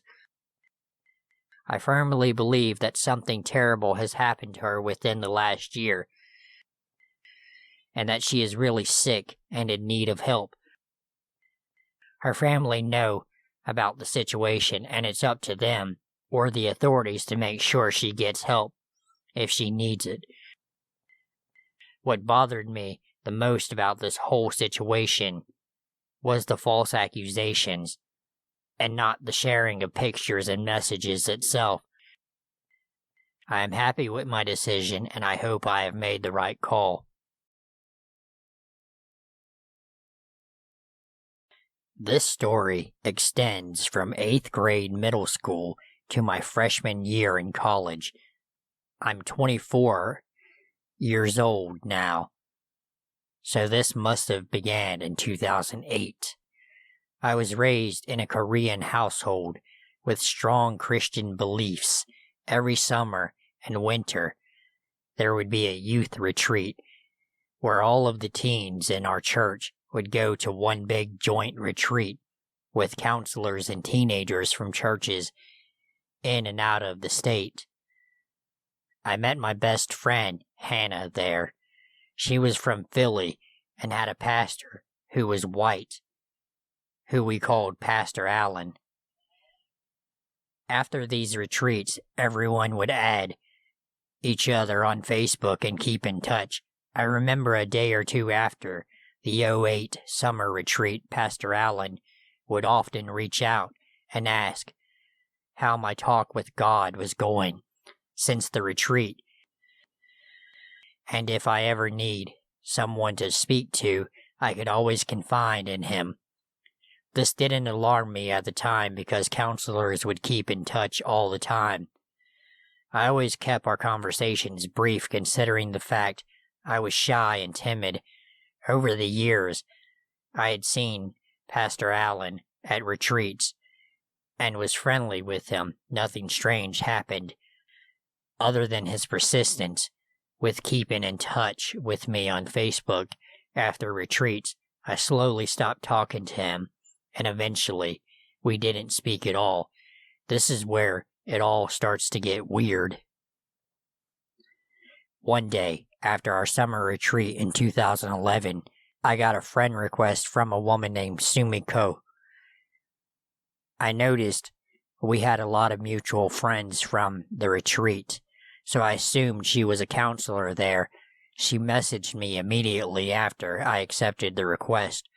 Her and I became quickly acquainted. At the time, I was 15, and she was everything I needed in an older sister.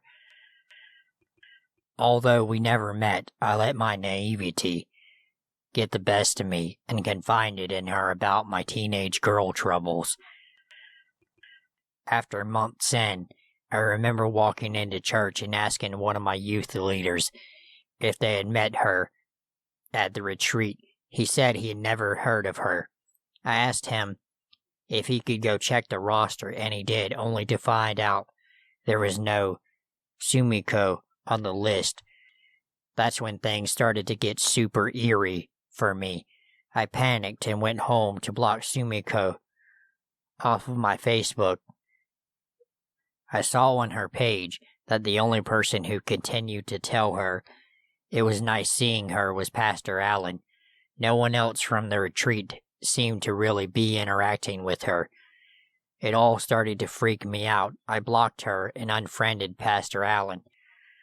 I remember no longer attending these church retreats. A few days later, I received an email telling me that Sumiko decided to attempt suicide because of me, and that the email was coming from the mental hospital she was staying at. They told me it was all my fault. I was a junior in high school under high amounts of stress from SATs, and I deleted the email because I just wanted to forget about it all and focus on studying. Shortly after, I started to receive really unfriendly anonymous messages on my Tumblr.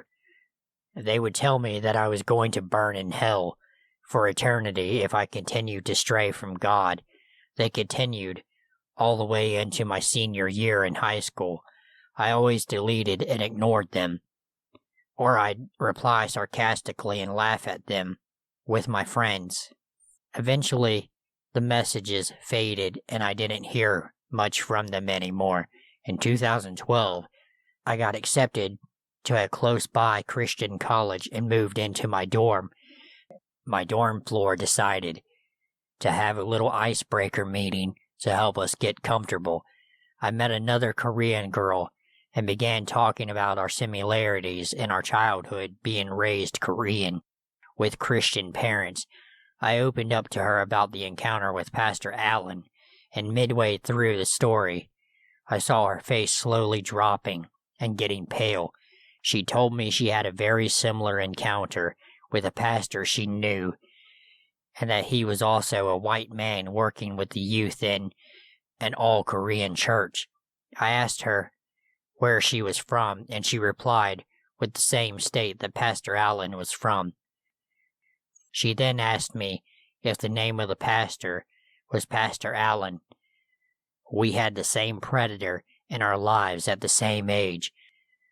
I'm not sure where Pastor Allen is now, but I pray to God that he has not harmed any little Korean girls. It's absolutely disgusting. He was borderline 60 years old when I was 14 or 15. It makes me sick knowing people prey on children in the most vulnerable ways. It ruined a lot about my perspective on Christianity as well.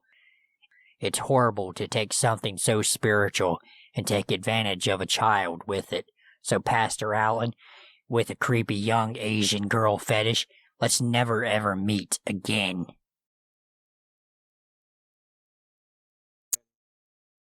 I was staying at a West End in Atlanta. I stay at hotels a lot, and I generally think of them as being safe places. On the day of this event, I was terribly hungover, so hungover that I could barely get out of bed. But I had a hair appointment that I had already made a 50% deposit on, so I essentially had to pull myself together. I threw up several times before I got there. However, I eventually made it. Afterwards, I threw up on the way back. It was that bad. When I made it back to the hotel, it was between 5 p.m. and 6 p.m. It wasn't even nightfall. I got on the elevator to go up to my room, and it was packed with people. I was visibly sick, sweating, and trying to prevent myself from throwing up in a crowded elevator. I could not hold it in long enough to make it to my floor, so I got off at the first chance. I was on my knees puking in a trash can by the elevator before the doors even opened. While puking, I noticed a man hovering behind me. He was well dressed and about 45 to 50. Out of embarrassment, I apologized for throwing up in public between heaves. He said, "I saw you on the elevator, but I didn't realize we were on the same floor." Still puking, I informed him that I wasn't on this floor. He told me he was going to get me some help. Attempting to decline his offer, he just grabbed me by the elbow, pulled me from the ground, and started quickly dragging me down the hall. I was really out of it and didn't understand what was happening. By then, we were nearly halfway down the hall. I quickly realized that housekeeping had gone home for the day. There was no staff or patrons on the floor that I could see. I started getting really loud and he stopped dragging me. Still, he didn't release me, so I kind of had to wiggle away. I ran back to the elevator and got on. Just before the doors closed, he put his arm in and boarded the elevator with me. I pressed the button to my floor, and he got off with me. My room was at the end of the hall. I quickly walked back to my room, got the key to open my door, and tried to close it, only to find that his foot was blocking me from doing so. A small struggle that lasted about 8 seconds ensued. I eventually was able to close the door and put the security latch on it. Then I slid to the floor and started crying. Who was this man? Why was he doing this? If he wanted to help me, then why didn't he? What was he trying to do? I don't know, but I certainly hope that we never meet again.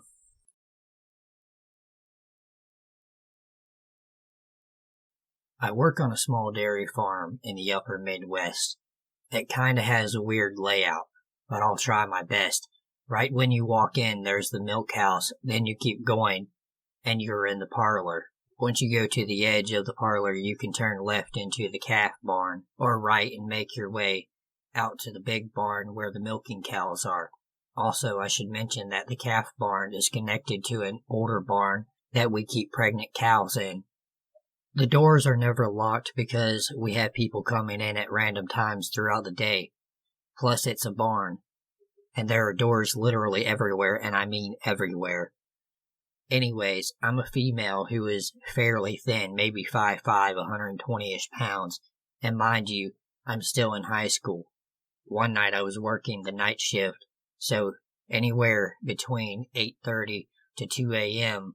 because you never know how long farm work might take sometimes. Every shift we work with one other person, and this night happened to be with another high schooler about my age, but she's a bit taller than me. But every shift we milk the first bin, then I'll go into the calf barn and turn the lights on and start pasteurizing so I can feed the calves. So I went and did that, and nothing seemed out of the ordinary, and I went back to help milk the second bin. After the second pen, I went to feed the calves.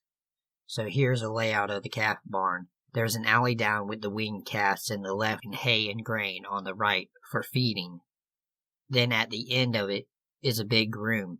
There's a row of 7 hutches right as you walk in, from left to right, and then 2 in the left corner.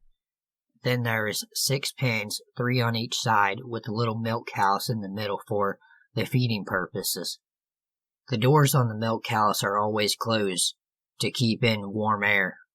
So I go in there and start my normal feeding routine, still not noticing anything strange. Then I open the door on the other side of the milk house to feed the far pens, and that's when I noticed the older, almost weaned calves in the right pen were very skittish. I just ignored it at first, went about what I was doing, and then I saw him, a man huddled in the corner of the pen, just sitting there and all black and bundled up because it was cold as hell out there that night. But as he sat there just looking at me, smiling, in between those far 2 pens is a double door that again isn't locked, making it easier for someone to get in. Anyways, I was holding a 5-liter bucket filled with milk and dropped it, spilling it all over the ground. I've never booked it so fast out of there. I told my coworker what had happened, and we hid out in the break room for a little bit with our barn dog. We eventually got the courage to go back and check it out, but the man was gone. He never threatened us or the cows, and nothing went missing. I don't know if he was a homeless man looking for shelter in the cold or what, but my barn is a tad far out of town for that. What scares me the most is that I walked in there more than once a day and still didn't even notice him, so I have no idea how long he had been watching me. I've worked 2 night shifts since then and worked 1 other night. Since then I have been sure to scan the barn and lock the doors while I am feeding. So a note to everyone, not just farmers, always lock your doors. And to that creepy man in one of my calf pens, let's not meet again. So I worked 2 shifts again this past weekend, and there are certain doors in the barn that I can't lock even if I want to, so I just have to be extra cautious about it. One of those nights, I got there early in hope of maybe getting off before midnight. That being said, I was the only one there for a little bit. I went out to the big barn to get the first pen of milking cows. I just remember feeling uneasy all over.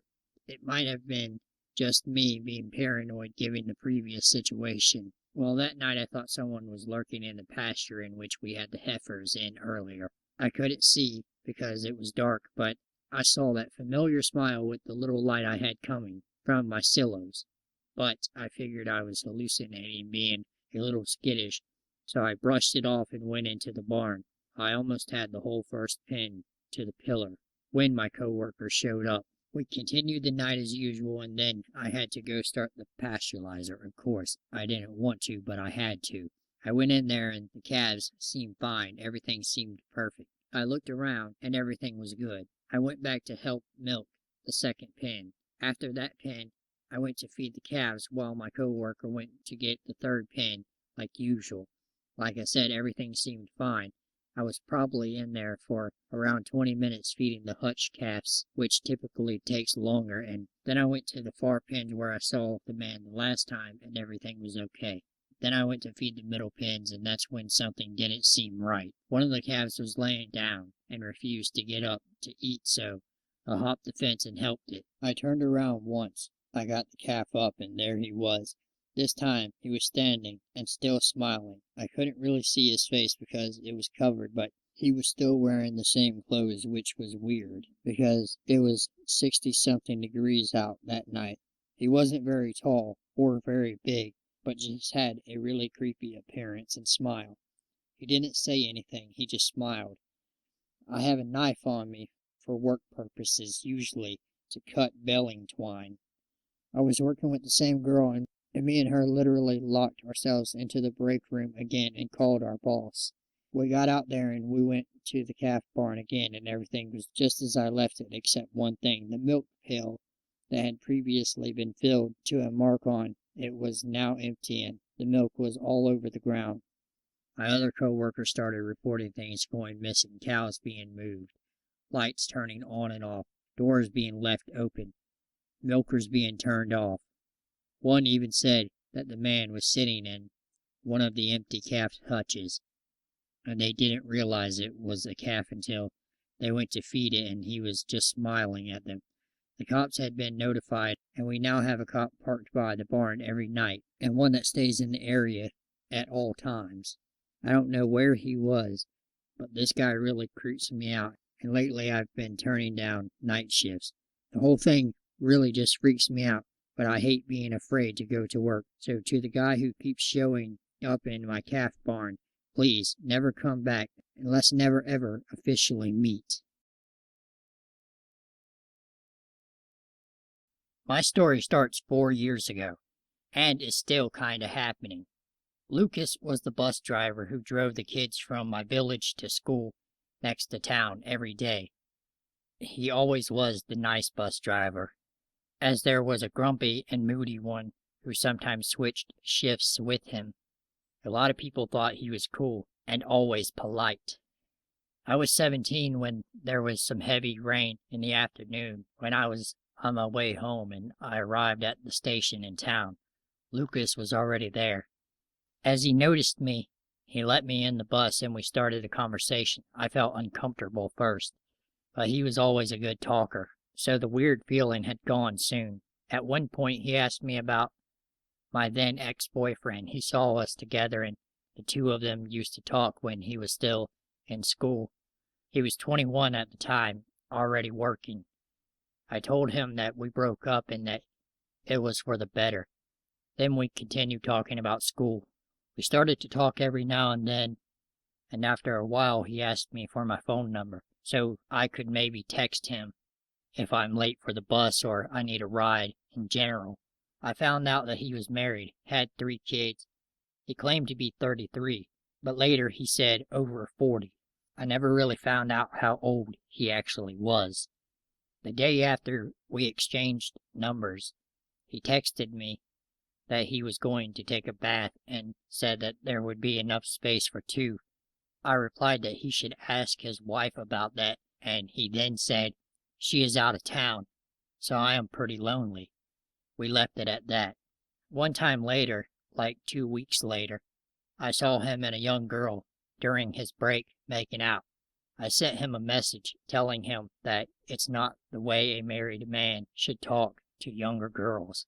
He replied that he had explained to me later his wife didn't want to have sex with him since the birth of his 3rd child. He has multiple young girlfriends all around my age. When I asked him why he wouldn't look for someone closer to his age, he replied, "Girl, you don't know where to find the honey. Girls your age need a proper man, someone who can give it to 'em. Boys that age are no good, but girls are so sweet." We then talked about my ex, who he said was a nice guy, but could have never made me happy. I was a rebellious, moody teen, so I actually never listened to adults. Some things he told me made me think. I couldn't get it out of my head. I started to believe the twisted things he said to me. I thought he was in the right, and it would be better for his marriage if he would have little girlfriends. The next day, I had school until the evening. I had to take the last bus home, and because my sleeping schedule was terrible, I fell asleep in the bus. I woke up when the bus was already empty, Lucas standing next to my seat. It was already dark outside, so I had no idea where we were. He sat down, started talking, and kissed me at some point. I asked him to stop and that I wasn't here to become one of his girlfriends. Then why did you stay in the bus? I canceled someone else for you. You don't want me to be sad, do you? And for some stupid reason, I believed him. He was the adult. He was in the right. We had sex because he made me feel guilty. I felt terrible afterwards and wanted to stop contact, but he was the one who brought me to school every day, so it was difficult to avoid him. The entire thing went on for months. Him making me feel guilty, giving me compliments, and making me feel worthless at the same time. Showering me in presents and telling me that he invested so much money in me, and it would be rude to say no to him because of that. He wants me. I'm the best he ever had. I am not allowed to leave. The time I managed to get out of the situation is because of my cat. When I tried to sneak back into my house, she started meowing, and my parents woke up, took my phone, and found the not yet deleted messages from him. They were furious. I was angry and tried to defend him. I did not want him to get in trouble. They made me change my number and read through the phone calls I made, checking that his number wouldn't show up again. I met him again. He forced me to give him my new number, and he texted me with a different one. My father noticed the amount of texts to a new number, but believed me that it was for a school project. I asked Lucas to stop, that it's too dangerous. I met my new boyfriend for a few weeks after that, and managed to end things with Lucas, for now. I changed my number again, but he got it somehow, probably from my ex. I changed it again. A few weeks later, I saw his car in my neighborhood. He did not know where I lived exactly, but he was pretty close to my house. I managed to hide myself. Later, I got a text that he was in my village, hoping to see me. He somehow got my number again. I changed it one last time, and it suddenly stopped. I thought that would be it. Fast forward to May last year. I'm 21, have a different boyfriend who happened to live close to Lucas' house. One day, he saw me. He texted me again, telling me that the same things he did all the time. I was scared. I had no idea how he managed to get my number again. It must have been my ex, who happened to be in the same theater group, but I never actually gave him my number, so he probably asked around and then told Lucas. My boyfriend noticed my reaction, and I finally told someone the whole story. He couldn't understand how I could still defend Lucas. His manipulation was pretty good. I almost gave in and agreed to meet Lucas. The next day, I saw his car in my village a few times, received texts from him, and somehow managed to tell him to leave me alone. I moved to another town and blocked him everywhere. It's been since July 2016 that I last heard of him, and I am in therapy now. So, I hope it's the end of the story, and I will never see him again.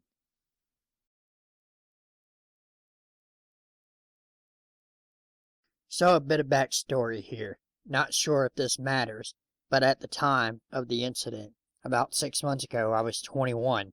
I worked the evening shift and usually make it off around 11:30 p.m. After leaving the parking lot of my job, I take a right, then an immediate left at the light about 300 feet up the road to go home. On this particular night, everything seems normal. As I pulled up to the red light in the left-hand turning lane, this intersection is a block away from my very large university, so it is usually pretty busy. This night was no different, and I wasn't the only car waiting at the light. There were 2 turning lanes, and there was a car directly to my right, also waiting for the light. As this light tends to be a particularly long one, I began browsing through various apps on my phone. I suddenly hear a familiar sound from the rear passenger side of my car, that little thump when someone pulls the handle of the door. I immediately whipped my head around to see a man peering into my window, still attempting to open my locked door with a wide grin on his face. He appeared to be in his mid to late 30s, was balding and wearing a tattered wife-beater tank top. Sorry for the crude name, I just don't know what else they call it. His teeth were cracked and yellow, apparently from drug use. I immediately stomped on the accelerator and run the red light. I see him in the rearview mirror, just standing there, staring at my car. I called my best friend, who I also happened to work with. She was working the night shift from 11 to 7, and I told her to inform our supervisor. The supervisor called the police, who then ended up contacting me for a statement. I described the man as best as I could, but I only saw him for a few seconds. I never heard back, so I'm assuming he was never found. After this, I never leave work without walking out with one of the other girls. I am so grateful that my car doors automatically lock when the car is put in drive. Otherwise, he might have actually gotten in. The thing that still bothers me is that I know there was another car right next to me. They had to have seen what was happening, maybe even saw the guy walk up, but made no attempt to help me. My apartment complex is a nice, well-maintained building surrounded by beaten-down, high-crime neighborhoods. My apartment complex has gates surrounding them that can only be opened by a member or calling a resident and having them manually let you in. But that doesn't mean that it's impossible for trespassers to find their way inside the gates. One night, at about 10 or 11 p.m., I pulled into my apartment after spending time at my fiance's. My roommate had taken the parking spot in front of our building, so I was forced to park off to the side of the building in an uncovered spot. It was a short walk to the apartments, but when I got out of my car, I realized that the lights in front of my apartment building were turned off. The building across from the building still had their front lights on, so I figured that the bulbs were being replaced at 11 p.m. I was lucky that the lights from the other building illuminated parts of the pathway to my apartment, but my anxiety flared up and my imagination began to run wild.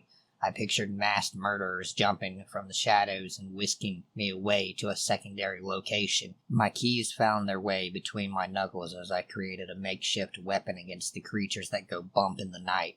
I was also wrapped up in my own nightmares as I power walked to my building that I didn't realize someone was standing in front of me until I was almost on top of him. His back was turned towards me, and he had his head down. I thought he was lighting a cigarette, and that was the reason for his strange pose. When I took a step closer, his head flipped around, and he was staring at me as though I was a ghost. He was wide-eyed and looked like an animal caught in a trap facing a hunter. I internally jumped, but I did my best to maintain my composure. My apartment complex is very small, and I had made sure to learn the faces of my neighbors.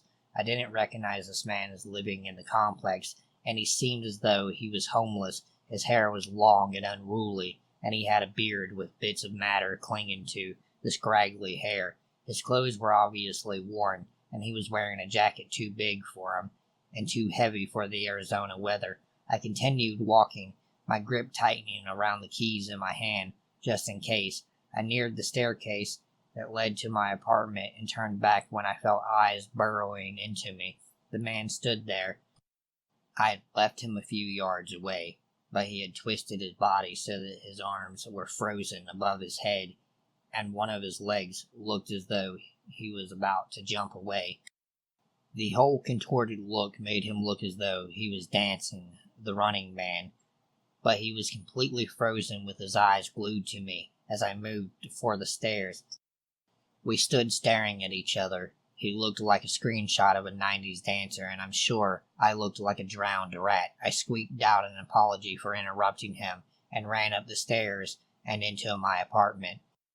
I stood by my door, looking out the peephole to see if he had followed me, one hand holding my cell phone with 911 ready and the other wrapped around the baseball bat my fiancé had left me after the previous encounter at my complex. Thankfully, he didn't go up the stairs, and as I left with nothing but a bizarre story to retell, I did end up calling the apartment complex's manager, and he informed me that the security officer was on his way to investigate.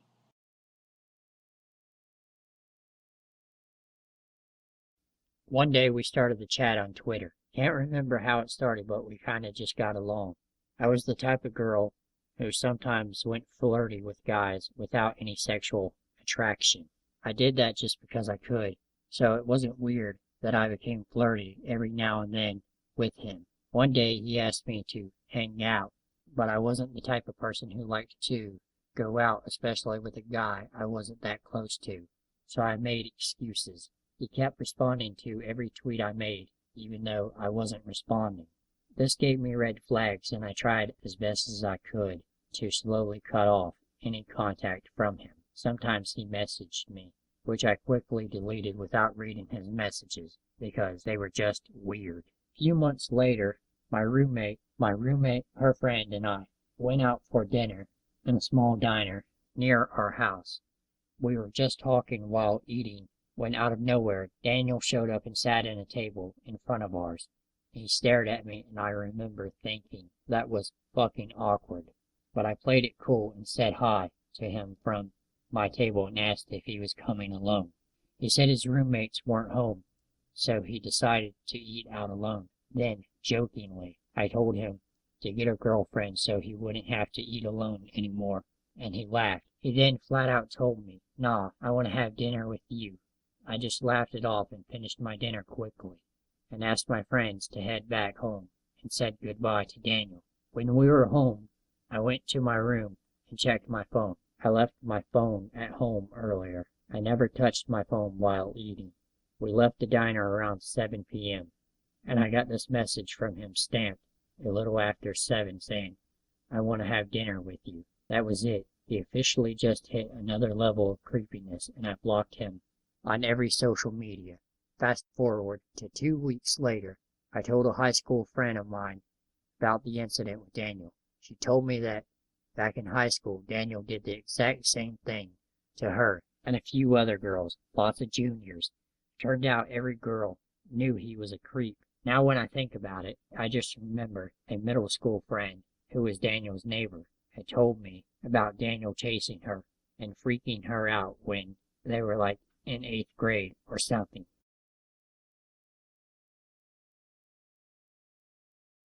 So this happened around a year ago. I was living in a large city in the UK, around a mile from the center. Although the area I lived in was nice, the city itself had a lot of crime. I had just finished my university class and was waiting at the bus stop, and I'm helping a woman locate her bus on the timetable, and as I'm helping her, my bus pulls up and drives away. Great. A man must have seen the whole thing happen because he comes over to me and says something along the lines of, "Tough luck, that's annoying." And I reply, "Yeah, typical." Trying to be polite to him, shortly after the next bus comes along, I get on, and so does the man I was just talking to, which I found weird as he could have got the earlier bus I missed. Whatever, I don't really think much of it, and I put my earphones in and continue on the 20-minute journey home. I get off the bus at my normal stop, and I'm walking along when suddenly I feel someone grab my shoulder. I flinch and instantly push the hand away and look behind me, and it's the man from before. I take my headphones out and he says, "Hey, beautiful, you got a man?" My defenses immediately go up, as I'm sure any girl living in a city will understand. I start walking and he follows me. I'm pretty bewildered at this point. I have experienced creepers before, but not someone physically grabbing me. Nah, you're just saying that. I can tell you're lying. Come on, beautiful. Can I have your number? No, I have a boyfriend. I actually wasn't lying. I did have a boyfriend, he continues asking over and over again, getting angrier and angrier at me. No, sorry. At this point I start walking really fast. Also jogging. He's still following me. It's about a 5-minute walk to my flat, and he followed me the whole way back. I honestly think at this point I'm going to get attacked or stabbed. I don't know what. I've never been in this situation before, probably due to the fact I'm 5'11", even though I only weigh 130 pounds. I've been told I look intimidating due to my height. So I get back to my flat and he's followed me all the way to the doors. Luckily, I get in and shut the doors just before he goes up to my flat. Around 30 minutes later, I go out to my balcony and look down and he's still there. I contemplate calling the police, but instead call my concierge, and they go out, and I can hear them threatening to call the police if he doesn't leave. Thankfully, he does. I spend the rest of my months living there, worried he was going to show up, and luckily he did not. My stomach turned recently. I heard on the news that not 5 minutes from where I used to live, and this all took place, a girl was walking home late at night and she got assaulted. She flagged a car down for help and got assaulted again by a different guy. I can't imagine the horror this poor girl went through. Honestly, look into getting self-defense classes or something, especially if you live in a city. I'd really love to have karate chopped the guy in the dick, but seriously, I was lucky. It could have ended a lot worse. I have no idea what this guy's intentions were. If he just wanted my number or had something more sinister in mind, be wary with who you speak. I find with men harassing women in the street, if you completely ignore them, more often than not they will stop. If they don't, or they are getting physical, a loud noise will startle them so you can run away. Also, don't feel like you have to answer to a person who is talking to you just to be polite in a situation like this. You don't owe them politeness. Your safety is more important. This happened on December 21st, 2016. I am a 21-year-old Canadian girl, 19 at the time. At this time in my life, I was pretty desperate for attention, and so I went on a lot of bad dates and put myself in a lot of bad situations. When this pretty cute guy started hitting on me, I was pretty flattered and agreed to do some mushrooms at his place and to get to know each other better. I'm not going to go into details, but let's just say that it was a really bad idea, so I ended up leaving his place around midnight, high as fuck, with a long and cold walk to the train station. It really didn't bother me, though. To be honest, I was just happy to be out of that situation. And on my way home, I also really enjoyed the cold, and had done mushrooms many times by this point, and was really enjoying the walk. It was just a straight walk in mostly residential streets until you came into a busier street that leads to downtown. It separates the residential streets from the mall that I worked at the time, and a Wendy's that was closer to the lights, where I had to cross. Just beyond the mall is the train station. You have to walk either through the mall parking lot or through a field where the old high school used to be to get to the train station. So I got to the lights and was waiting to cross. However, it was quite late and the lights were taking what felt like forever to change. That's when a big blue pickup truck came driving down the road away from downtown. It slowed right down as it passed by me before speeding off. I probably should have sensed some danger, but my high ass was worried that he slowed down to let me pass, and when I didn't, he left, making me think that the light wasn't going to change. I then noticed that the same blue truck had pulled around the block and was sitting in the parking lot at the closed Wendy's. Now I realized that something was wrong. The light finally changed and I walked across the street. I planned on just walking past it and going through the mall parking lot to get to the train. I kept my head down as I walked. The man in the truck yelled something at me as I walked past. I looked up, and in my state I thought it was a regular customer of mine as I worked at the mall. I raised my arms in the air like, "Fuck, you got me." But as I approached the truck, I realized how wrong I was. This was a completely different person, and I was now at the side of his truck in an abandoned Wendy's parking lot. I just stared at him. I could feel someone staring at me from the back seat of the truck, right behind the driver's seat, but there was no one in the front passenger seat. The driver smiled and asked me things straight out of the PSA, things like, "What part of the city do you live in?" and "Do you live alone?" I was being polite and actually answered his questions truthfully, because for some reason I thought he was a cop. I mean, that has to be why he is questioning me. He obviously knew I was high, and was trying to make sure I got home safe, right? Wrong. In a matter of maybe 5 minutes, he knew what part of the city I lived in, that I lived with my dad, and that I planned on taking the train home. It wasn't until that he straight up asked for directions to my house that I played dumb and said I didn't know. He kinda raised his eyebrows at me and said, "So you don't know where you live?" I kinda laughed and was like, "Nope, I guess not." And I walked around to the back of his truck, headed for the field to get to the train station, and he pulled away. I had to cross a small street to get to the field. I noticed further down the street with the truck parked facing me, and looked at it. It inched forward a little bit to make it seem like he was leaving. I turned around and kept walking. I turned around a few seconds later to see the truck is still there. I put my arms in the air and yelled, "I fucking see you!" He then drove off as he was going to circle the mall. I ran into the field and pulled out my phone and dialed 911 and paused before pressing call.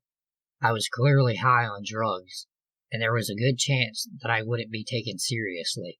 I was also worried that I was going to have to take the cops back to the guy's house as it had been where I got the drugs from. So instead I called my dad. By the time he picked up the phone, I was crying. I explained to him what was happening, and he said to get somewhere safe and call a cab. If I had been smart, I would have taken the train a couple of steps in the wrong direction, and then called the cab. I didn't. Instead, I went to the train station that he knew I was going to be at and called the cab. I waited for 20 minutes. I kept peeking out to see if he was there, but I didn't see him. My cab arrived, and I got in and told the cab where to go.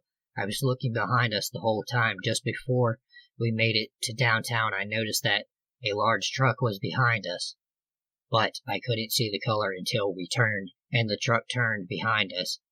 It was, of course, blue. I started freaking out, and I begged for the cab to pull over.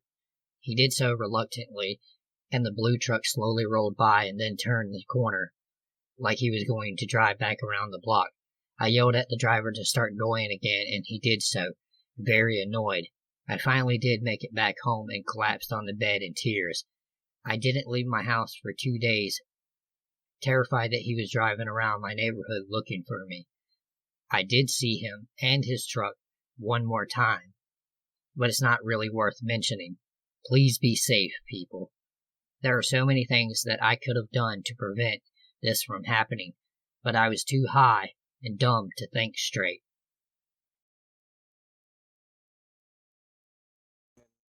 I used to deliver packages in the mail for a company in the South. A lot of the daily routes were in the hills and woods. Last year, I had a route that was super deep country. I was used to back roads in the country. Now, at this job by this point, there's some houses I stopped at where the driveway is super steep or some other shit. But for the most part, everyone was always super friendly out there, country folk. Well, I had a delivery that was going to this long gravel street. There was only a few houses on my journey to the house that my delivery was. Still, at this point, I'm totally fine. There's a ton of these types of roads out here. Well, I arrive at my destination. No mailbox, no driveway, no gravel. You can make out a little bit of a path that has been made from cars driving to the house. The driveway is maybe 250 yards long, with the house at the end of it.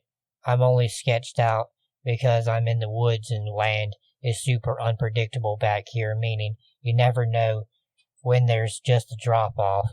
I'm in a huge box truck, so if one tire was to slip off the side, the whole thing is going down.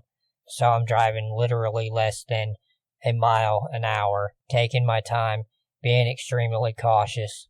I walk up to the front door of this cabin thing, and the front door had a large glass window on it. Not modern, think old, like a cabin that was built in the late 50s and no repairs. As I sit the small package down in front of the door, I glance inside the house. The main room, which would be like a living room, I'm guessing, is completely empty. The only thing that is in this room is 2 foldable metal chairs, both facing the corner of the room, but nothing is in the corner. In the meantime, I'm trying to do my job with my right hand, where I keep making very quick glances inside. From what I saw, there was nothing in that house. It was a shell. The kitchen may have had old appliances in it, but I wasn't really paying attention to that part. Fuck the driveway. I back out of this driveway while checking my surroundings everywhere. I make it back onto the road as I'm driving down the road, maybe 40 feet away from this dude's entrance of the driveway. There's a trash bag in the middle of the street.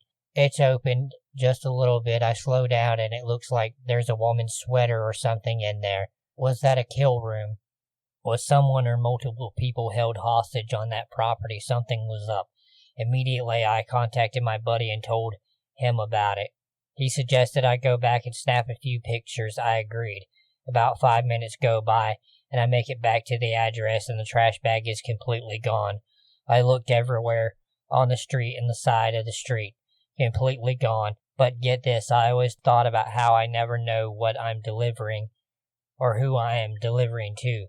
When I first landed this job, I remember thinking how crazy it would be if someone was holding people hostage in their house, torturing them, and ordered their food and house supplies online because they were afraid of leaving the house with the kidnapped people alone. That's all I could think about when dropping off this package. I left that job not even a week later for different reasons, but I did tell my boss and he assured me that he could contact the local police department and take the house off our normal route schedule. I never heard anything back about it. I'm aware that if the police went out there and found something or people, I would immediately be called in to tell them what I saw. So I'm going to assume that they went out to check it out and found nothing. But in the same sense, it makes me wonder about the trash bag immediately disappearing after I left. Did they realize that they messed up and I was going to say something, so they prepared for that? I don't know. I also have no clue what the address was or how to get there by memory to check it out myself, but I think about that very often, and every single time I do, I get chills down my spine just because of the thought of the unknown.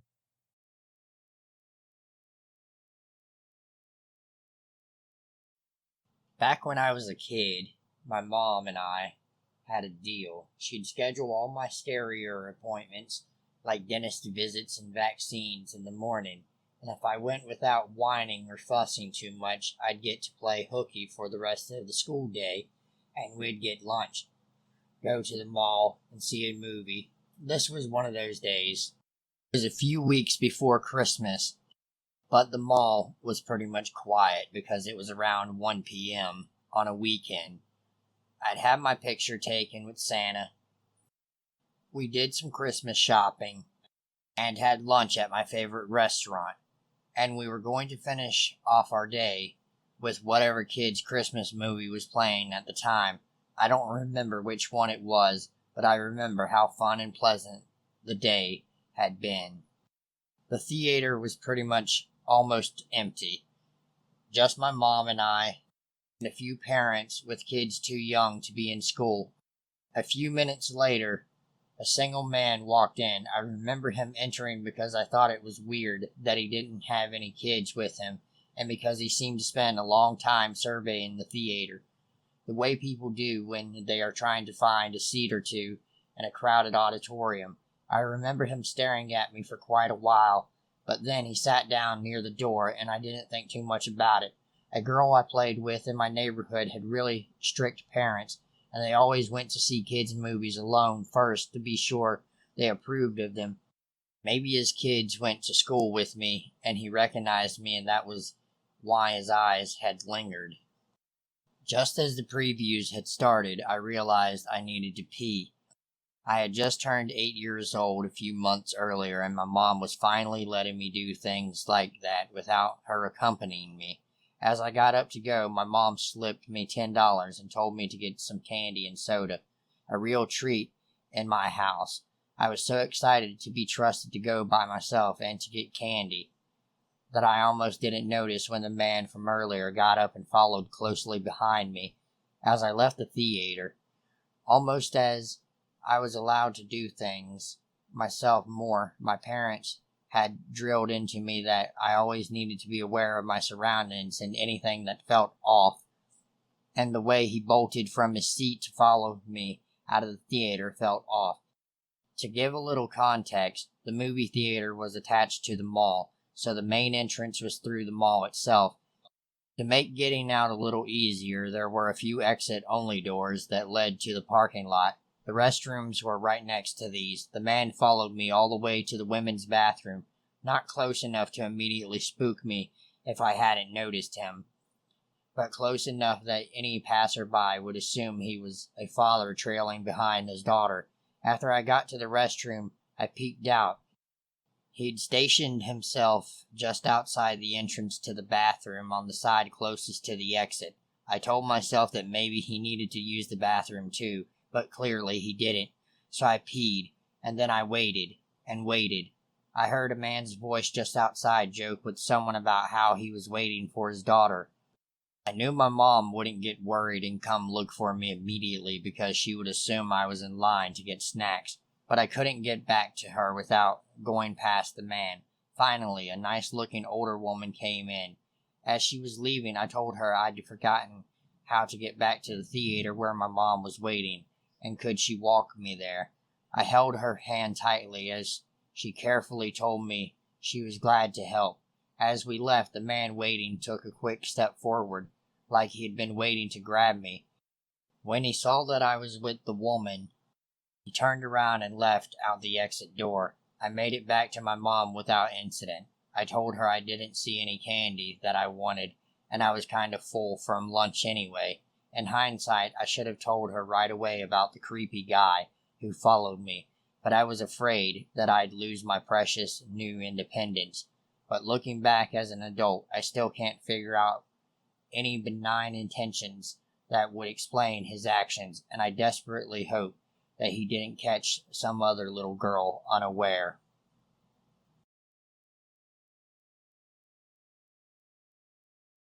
I am a 21-year-old senior in college living with 3 other girls in an old story house.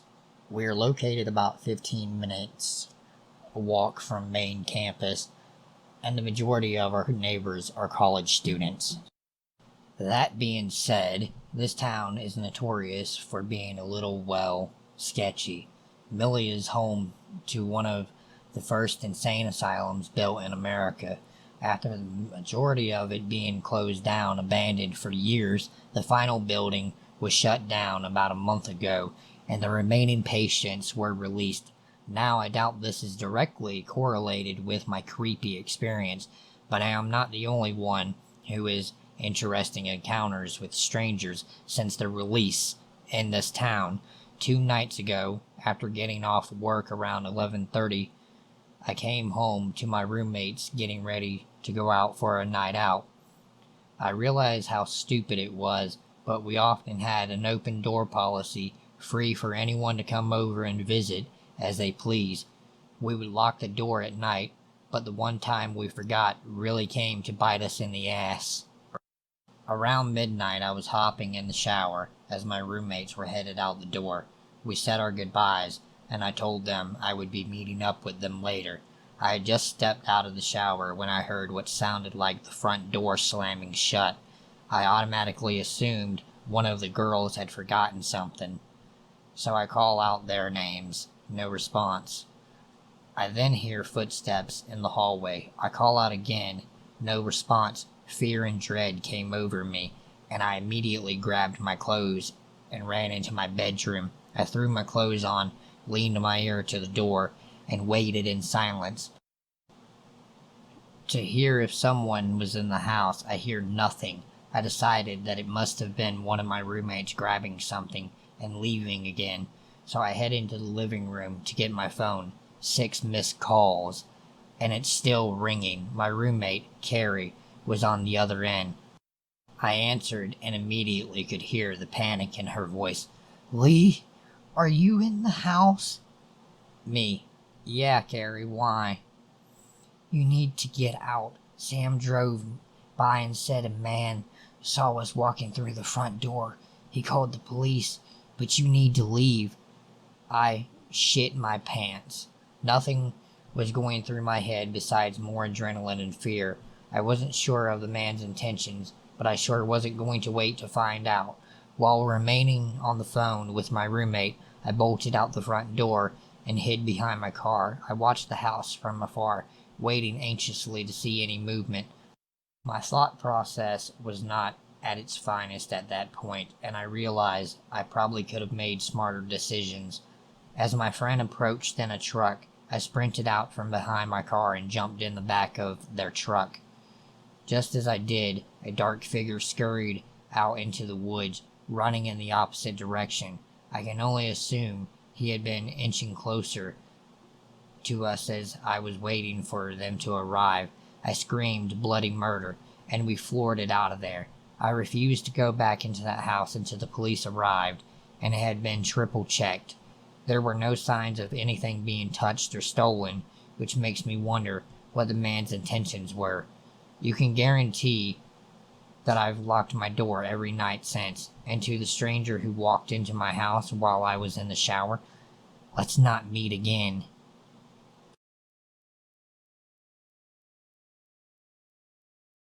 Recently, I moved to an island in the South Pacific and had gotten the hiking bug, so I try to go out to the new locations as much as I possibly can. This happened about 2 weeks ago. Since I live in the South Pacific region, it gets pretty hot, driving all by the most insane hikers indoors, unless it's at night. Of course, I'm not a masochist, so I try to do all my hiking in the early hours of the morning or in the evening when it starts to get cooler. I've never been afraid of going hiking by myself. I did it when I lived in Oregon and never ran into any problems with it. But my island isn't my friendly home state. I always carry pepper spray. I got to the trailhead at about 6:30 in the evening. It was mostly just a straight walk down to the cliff and then a grueling journey back up. I didn't want to go, but my dog, Mad Moxie, needed to be walked, and I had done the hike so many times I could probably do it in my sleep. The first thing I noticed when I pulled up, an old rusty out blue pickup truck with a big plastic tarp over it, over the bed to keep out the rain. These are pretty common on this island, affectionately earning them the name. These are pretty common on the island. I didn't think much of it as I hooked up Moxie and started heading down to the trail, trying my best to ignore the mosquitoes that were making a meal out of my exposed neck.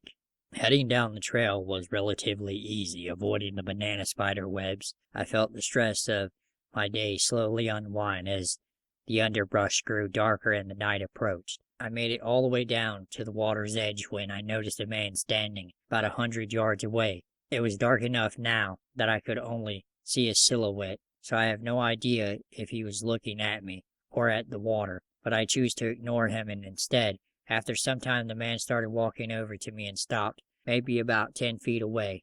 "Evening," I greeted as he nodded and looked down at Moxie, who had just returned from running after the ball. I stooped down to pet her on her head as the man kept his eyes on my dog. "Can I help you, sir?" "Pretty dog," he responded mildly. "You are alone?" "I have my dog," I said lamely, trying to sound braver than I was feeling. "I'm never alone."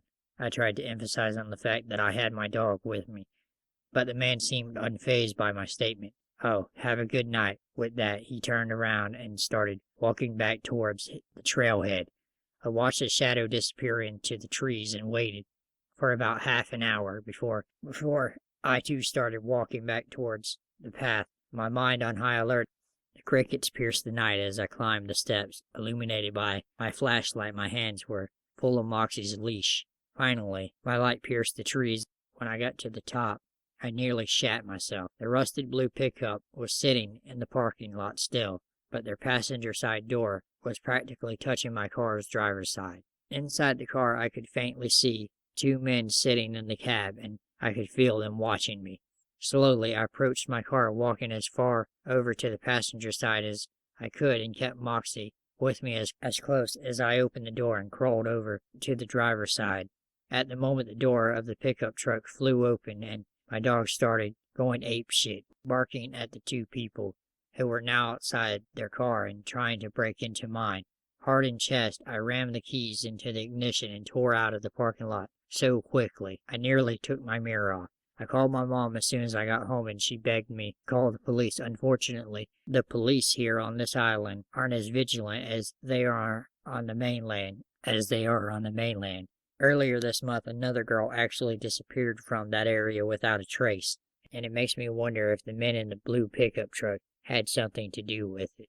If I hadn't had Moxie with me, would I have been mugged or worse? If I learned anything from this experience, it's that please always take pepper spray with you, go hiking in groups, and always let someone know where you are going. It might save your life someday. And to the men in the pickup truck, let's never meet again.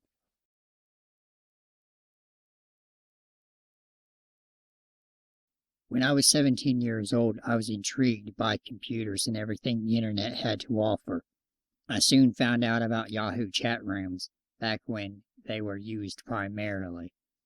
I would talk to a few people on there, including a friend I made which became a friend in real life, even to this day. So I didn't think anything bad would happen to me. No one ever thinks that, especially on the internet. I met this one guy named Daniel. At the time, he was 28 years old. Him and I became friends very quick, and I felt like I could tell him anything like I knew him forever. Our conversation would last forever, and I ended up telling him more than I probably should ever tell anyone. One of the conversations I had mentioned that I was trying to go to school to become a computer engineer and was trying to find a job in the field to better suit my understandings. He then told me he had his own computer company and that he was trying to find some help. As a naive woman who was trying to find work in her field, I wanted to take the offer. I talked to my family members about it, and despite their reasoning, I took the job offer. I will be the first to admit that my family were not strict at all.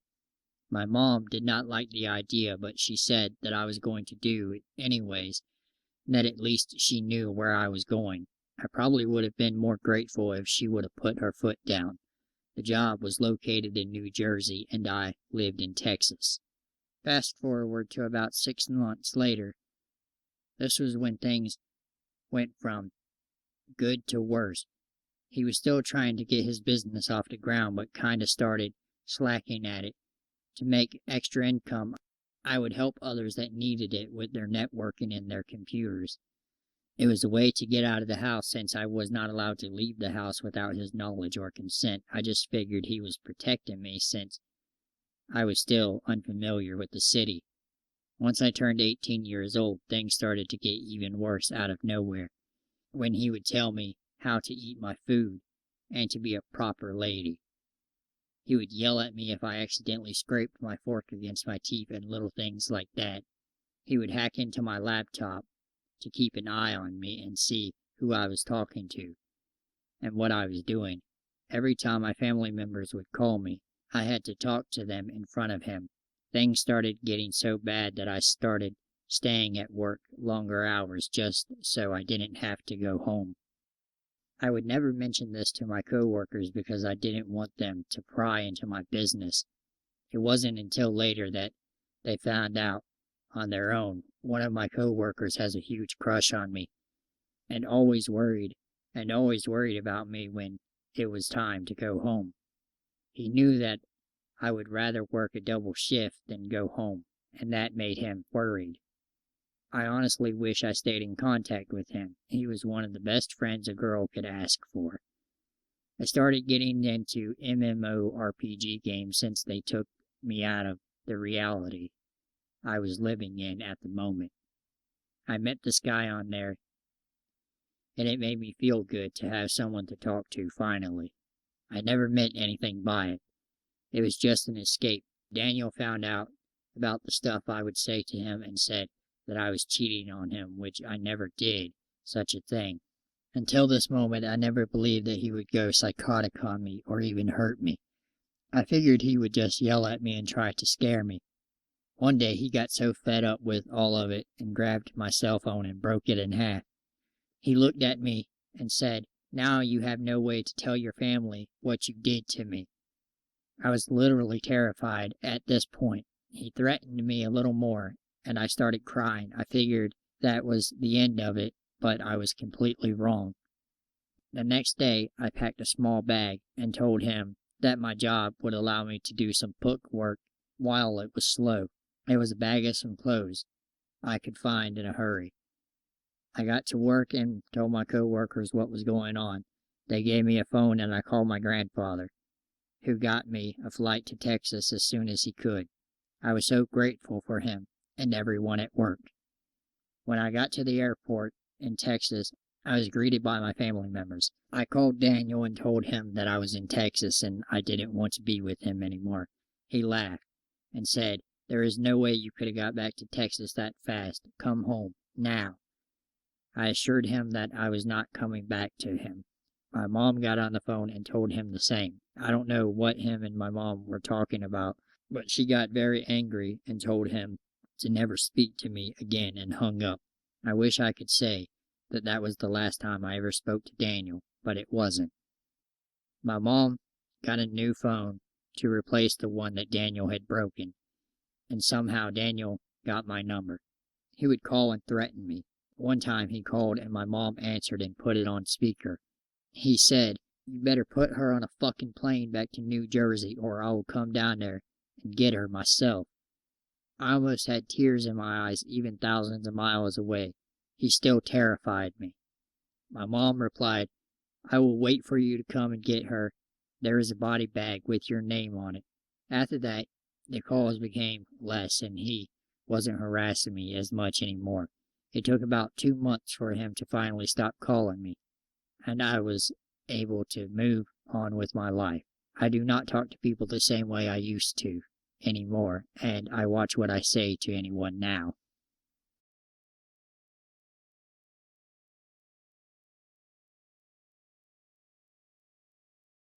I live in a town in California. I can't tell you guys which one because I don't know if I'll regret it or not later. However, I can describe it. We are a very clean town, as in we never have any serious crime happen here, like murder or something awful that would land us in breaking news. However, when this happened, we for some reason didn't get on, even though it's a big deal. Everyone in my neighborhood know each other and genuinely trust each other, so when the house next door told my family that they would be out of town for a couple of weeks and wanted us to watch over their house while they were gone, it wasn't weird. They also gave us spare keys since they have pets in the house and they couldn't take them on their trip. They have a boxer and 2 rabbits and wanted us to feed them while they were gone, so they give us the keys and head off the next day. One of us would go over to the house and feed the pets and then leave. However, on the day that they said they would be back, they didn't. Me and my family assumed that something had happened to their car and they needed time to fix it. Rare, but it happens. The very next day, we find that they weren't back yet. Start to get a bit concerned, so my dad texts the neighbor's dad. Their dad and my dad are friends, but he doesn't get a reply. The next day, still not back. Soon the other people in the neighborhood start noticing that they haven't came back yet. At this point, someone gets the authorities involved. They question people in the neighborhood, like where they said they were going, what car they were last seen driving in, and if any contact was made. Of course, as I mentioned, with my dad trying to text one of them but not getting anything. I remember they said that they were going over to Florida for a boating trip. I don't remember where, but they said that they were going to Florida. A search party was made, both here and over in Florida. Days go by and nothing shows up. While this is happening, you would think the news would be all over this, but no one comes over to report. Because of this, I have no clue where they are, and if anything new has shown up. They went on a trip in the summer in August, and now it's winter in January. I have a bad feeling that this isn't going to end well. Either they are found, either dead or alive, or they are never coming back. But I also feel like there's something bigger to this, like weird stuff is about to happen. If anyone has any ideas to what happened, or if this has reached news somewhere, please let me know.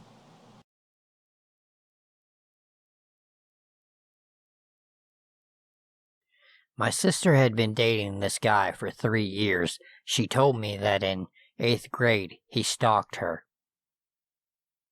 just staring at her in the halls and asking about her schedule. I met him about a week after she told me this story. He seemed nice at the time. We talked a bit, and then he asked me if I wanted to play Call of Duty.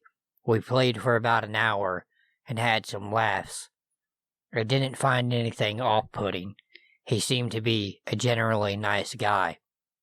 However, that was 3 years ago, and these past years he has been getting weirder and weirder, and more obsessive. As in, he would constantly call my sister to ask what she was doing, and filled her phone with hundreds of texts when she didn't reply immediately. They had multiple breakups and arguments over these years. Just a few days ago, my sister's friend came to us hysterical, stating that he had threatened her life. But they are still together to this day. She also stated he probably had bugged my sister's car and phone because he knows all the texts she has sent, and showed up at her house when my sister's car was parked in the driveway. He did not even know where she lived. I am convinced, too, that her car is being traced. He even managed to track us down when we were with my grandparents on vacation.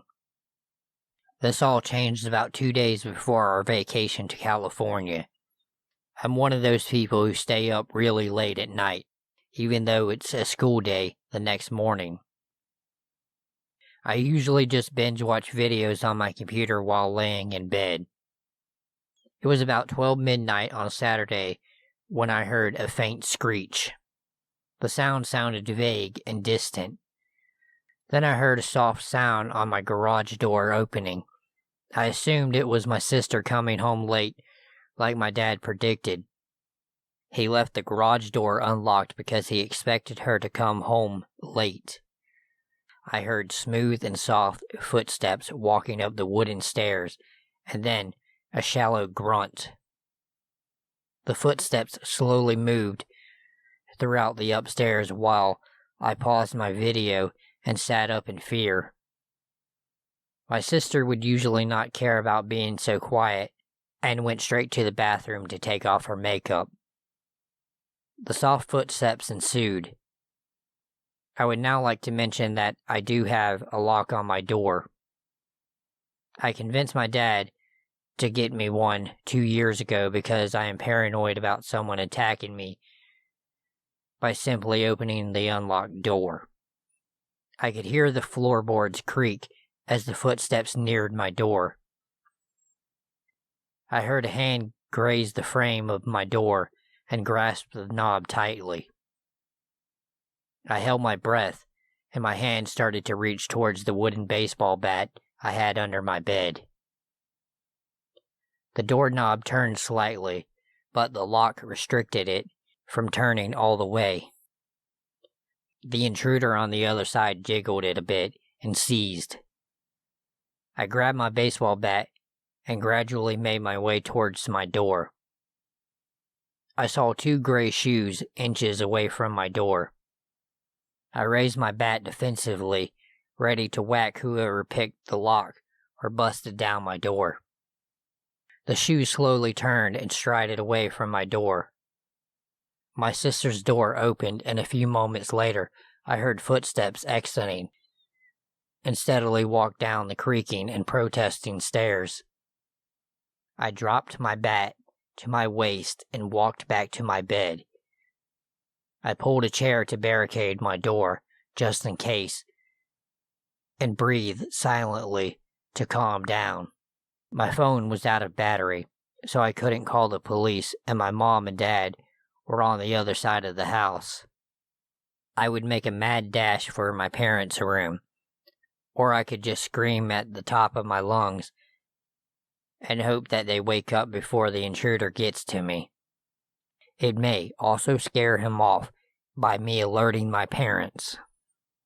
So I screamed. About a minute later, I heard heavy footsteps rushing over and unlocking my door. My dad opened the door with a look of complete concern and dread. He asked me if I was okay, and I told him there was someone in the house. He grabbed my bat and hurried downstairs. He came back up a few minutes later after checking all the closets and general hiding places. He ordered me to go back to bed and lock my door. I was wide awake for half an hour, but eventually, somehow dozed off. I woke up to find my dad talking to my mom in the hallway. He told me the garage was pried open with some kind of rusty tool or crowbar. The intruder had left a note in my sister's room saying he didn't know where she was and that he missed her. I knew immediately that it was her boyfriend.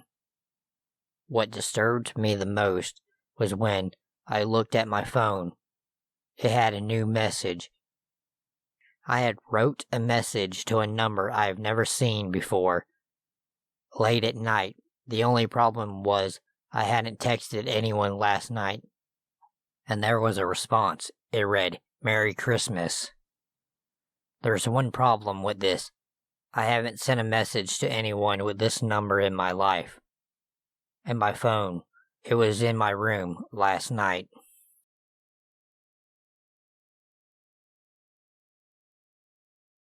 This happened years ago, but still affects me to this day.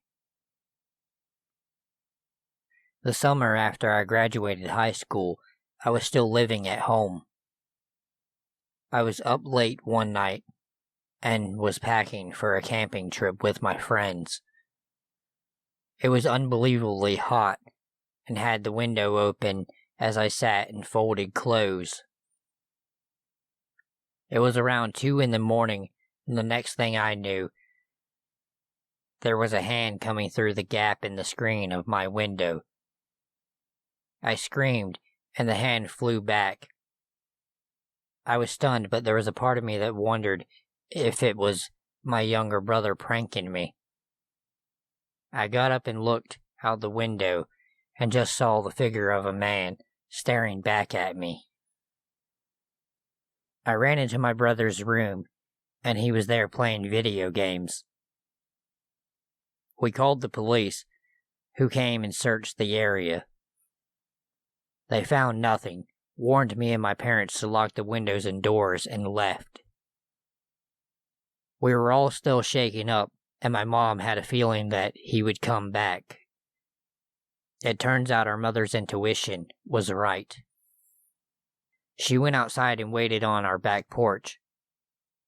After 20 minutes or so, she saw a man, dressed in black, slink into the backyard along the tree line. He hid behind a tree for a few seconds and ran to the other tree and hid there, slowly working his way toward my window. My mother yelled something to him, and he took off running. The police came back out, and again, found no trace of him. I opened the window again, not even the curtains. My parents installed some motion detecting lights, and that seemed to be the end of that. About 6 months later, my friend and I got an apartment downtown together. We were really excited. This was our first place on our own. The apartment wasn't exactly the best quality, but it was so fun to be living in the city. The downside was that it was street parking only. After a few weeks, my car was broken into. Nothing was taken but a single rose sat on the passenger seat. It was creepy, but I vowed to be vigilant and safe. I always tried to park close to the entrance near the lights, but often it was difficult to get those spots, and I would often have to park further away on darker streets. Things quickly began escalating at this point. My car was broken into at least once a week. Most of the time, a flower was left, but once a pair of men's underwear was left. And even more creepily, once a bag of Tootsie Rolls, as they were my favorite candy. This made me wonder if the person knew me personally, and I started to become suspicious of everyone. There was laundry in the basement of the apartment, and one day I went down to get a load that finished drying. As I started to fold, I realized all of my undergarments, bras, and panties were gone. Another week, and I had a male friend over from high school, and his tires got slashed during the visit. By the time the first letter arrived, I had already started making plans to move elsewhere. The letter described a love for me that had been going on for years. He noted things that proved he had been watching me closely. I was able to arrange for another friend to take over my lease and moved in with another friend on the other side of the city. It was a secure building and had an underground parking garage that was only accessible to tenants. I felt much more secure, and the extra money spent was well worth the peace of mind. Things were quiet for a few months, and then my roommate got a boyfriend. Most of us were weary of Ashley's new boyfriend from the beginning. For one, they met on MySpace after he reached out to her. Another reason was that new boyfriend, Matt, was extremely good-looking. And while Ashley was a wonderful person, she just wasn't the type you would typically expect someone like him to date. Ashley was thrilled. She had never had a boyfriend and really felt like he was a Prince Charming. I thought he was weird and creepy from the beginning. Matt was on the quiet side and always seemed to be sporting an uncomfortable, lingering smile. It was difficult to carry on any sort of conversation with him, because he would always make it weird with some random facts that were completely unrelated to what we were talking about. I had deleted my MySpace when the initial stalking began, but I created a dummy account to learn more about Matt. It didn't look like he really knew any of his friends in real life. There was only pictures of himself, and the rest of the information was vague. My friends and I gently tried to discourage her from seeing Matt. He technically hadn't done anything wrong, but he was just so strange. She would immediately get defensive and would shut the conversation down. Matt started to spend more time at the apartment, and I found myself finding any excuse I could to avoid coming home. One day, I came home from work and found Matt on my couch alone, drinking a beer. Ashley had been called into work, and she told him he could just hang out. I was furious because I didn't want to spend any time with him, so I grabbed a beer and a snack and headed off to my room and shut the door. About 30 minutes or so, he knocked on my door and suggested we watch some TV and get to know each other better because we both loved Ashley. I didn't want to, but decided that maybe I needed to give it a try. He put on a movie, and I tried to just focus on the movie because I didn't want to talk. At one point, I glanced over to Matt, and he was staring at me with a smile on his face. I snapped a "what" at him, and he just continued smiling and said, "I just can't believe it." "Believe what?" I asked. He said nothing and went back to watching the movie, still smiling. I had no idea what he was talking about, but the interaction had every hair standing up on my body. I excused myself and locked the door to my room, Another month or so went on, and I had managed to avoid being home for much anything beyond sleep and showering. Matt practically lived there and had even brought a bunch of his things to Ashley's room. I really didn't want to move again, but was beginning to look for other options. On their 6-month anniversary, I saw a huge banquet of flowers on the table, and an already opened card popped up next to it. I rolled my eyes and was about to leave when I decided to see what the weirdo wrote to her. When I opened the card, my heart started beating through my chest. The handwriting was exactly the same as the one my stalker had sent. I kept them as evidence and dug them out of my desk for comparison. The handwriting was unique and identical. Matt was the stalker. I called the police first.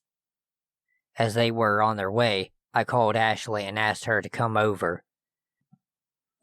She was at work but said she would be there when she could. I was terrified to tell her because I knew she would be shattered. The police took a statement from me and actually went to Ashley's work to get more information from her, and they ended up breaking the news. Apparently, Ashley called Matt and left a furious message, even though the cops told her not to say anything, and he completely disappeared after that. There was no Matt or anyone matching his resemblance at the place he said he worked. Ashley had never been to his apartment because he said he had been staying with friends while trying to save money for a trip to Europe. His family lived out of state. She had never met a friend of his because he said they had a falling out because he was choosing to spend so much time with Ashley. It was all lies, and in the end, she was dating a stranger. We don't even know if Matt was his real name. The cherry on top of all this whole thing was when we went through Matt's things. He had left everything when we disappeared, and Ashley and I decided to go through everything. There was a duffel bag that was full of gym clothes, but in one of the compartments, there were about 10 pictures of me. All of them were taken from far away, with the exception of one of me sleeping. The sheets were current, so I know it had to have been at the current apartment. Before I started locking my bedroom door, a few pictures dated back to before the incident at my parents' house, which made us think that was him as well. 2 pairs of my missing underwear were there, and I shuddered to think what he did with the rest. A Starbucks lid with my red lipstick marks, a necklace I hadn't even noticed missing, a few other random sick souvenirs. The police never tracked him down. I decided to accept an opportunity overseas that I hadn't been considering and got the hell out of there. Unfortunately, Ashley and I quickly drifted apart. She had a really hard time accepting that her first love was a complete psycho. I think I had some underlying anger for believing all of his lies and letting him into our lives. I don't know what his end game was. Would he have tried to hurt me? Or was he simply content with being in my world? I'll never know. Being stalked changes you. Even when I lived across the world, I looked over my shoulder everywhere I went. I still have no social media accounts attached to my real name. I am married with children and know that he moved on to torment some other poor woman. But every time I visit my hometown, I am tense and keep a low profile. Part of me will always worry that Matt will resurface again.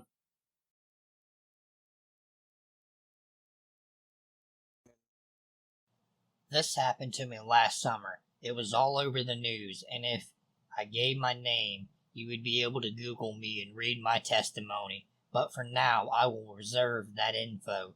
Last summer, I started seeing this new girl, and she was really sweet and pretty perfect. We went out and partied at the Jersey Shore the night prior to this happening, and we didn't get home until about 3 a.m. When we got home, we had a marathon of sex and didn't fall asleep until about 6:30, 7 a.m. It was such a great night.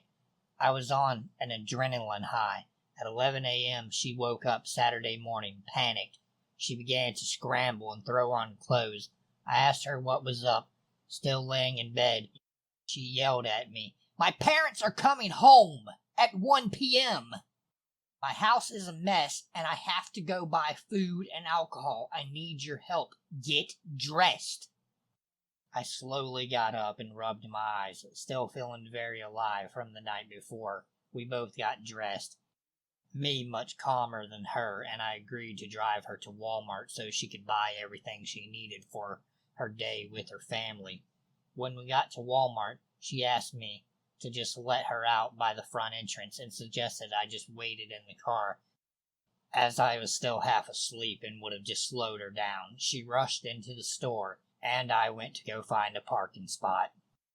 The lot was packed, so I had to park far away from the tire shop across the lot. I texted her to let her know when she was coming out so I could pull up and pick her up where I dropped her off.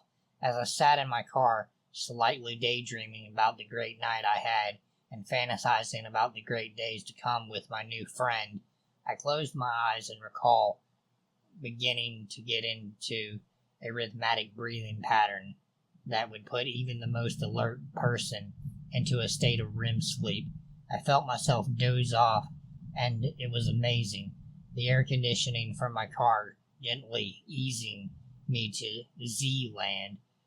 A few minutes later, my heart raced as I suddenly and violently was jolted from my nap. Some very sketchy-looking men stood outside my passenger side, holding a red gas can. The way he knocked on my window jarred me, and I was pissed off. I'm a pretty big guy at 6'5", and this creep was very tall as well, but very grunt and slender, a lanky-looking drifter who was probably the kind of scumbag that would take any drug you put in front of him. He motioned for me to roll my window down and stuttered to me, "Hey, sir, do you think you can help me out? I just need a few bucks for gas. My car ran out." As I mentioned, I was pissed off. He woke me up in such a fashion, so my immediate response was a dismissive and rude, "No, I don't have any fucking cash." The vagrant ignored me. "Sir, please, I'm desperate and stranded." Again, I just said no, dismissing him again, and began to roll up my window. He stuck his free hand on the top of my window glass. "Sir, even the change in the cup holder could help me. Please, I'm in a horrible situation." Realizing this guy wasn't going to leave me alone, I decided to give in and reach into my pants pocket, where I finished out a few singles. Before I gave them to him, my friend texted me, "I'm outside, where are you?" "Parked by the tire shop dealing with a homeless person begging me for money," I responded. I put my phone down and rolled my window down, and it automatically went all the way down. I reached toward the man with $3 in my hand, and what happened next changed my life. In less than a second, I could see he was gearing up to attack me. His face got serious, and he pursed up his lips, gritting his teeth. As he dropped the gas can and reached in with his left hand, lunging for my arm and grabbing it with all the strength in his 140-pound frail body, I tried to pull away and screamed to get the hell away from me. But he had my arm in a vice grip. With his free hand, he reached into his back pocket and pulled out a syringe, which was loaded with God knows what. He turned, freeing my arm up a bit, but it was too late. He had already stuck me with his needle in my arm and pushed down the plunger, releasing whatever it contained into my bloodstream. I again screamed and pulled my arm free. He pulled back and stared into my car, and I screamed at him that I was going to kill him. This made him even more intense, as I remember him screaming, "Bring it on!" But before I could hear what he said next, I felt my eyes go black and myself lose consciousness. I was out cold. As it turns out, I woke up several hours later in a hospital bed, my friend and my parents and my brother standing over me. They rejoiced as I came to, and my mother called for a doctor and a nurse. I asked what had happened, and my mother told me, "Sweetheart, you were attacked. A deranged maniac stuck you with a paralyzing agent, and you passed out. Jen spotted your car and what was going on. She's the reason you're alive. She saw the man standing around your car and noticed you weren't moving, so she called 911, and luckily there was a police officer down the street that responded in under 2 minutes. Jen screamed out at the man that she sees him, and she called the cops. They were on their way. He jumped into the car and tried pushing you out of the driver's seat, but before he could, the police arrived and took him down with a taser. It turns out that he was homeless, recently released mental patient, and intended to abduct you, and God only knows what he was going to do to you next, but Jen saved your life. What a huge bombshell to drop on someone who just returned to the land of the living. Jen and I are engaged now.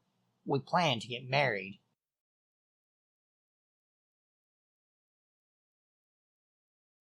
Before any judgment is placed, I would like to say I wasn't in the best state of mind during this situation. I just went through a particularly difficult breakup, a suicide attempt, moved back in with my parents, then experienced a sexual assault by a trusted friend. I didn't have a good judge of character, and was by far hitting my rock bottom after several months at my mother's house.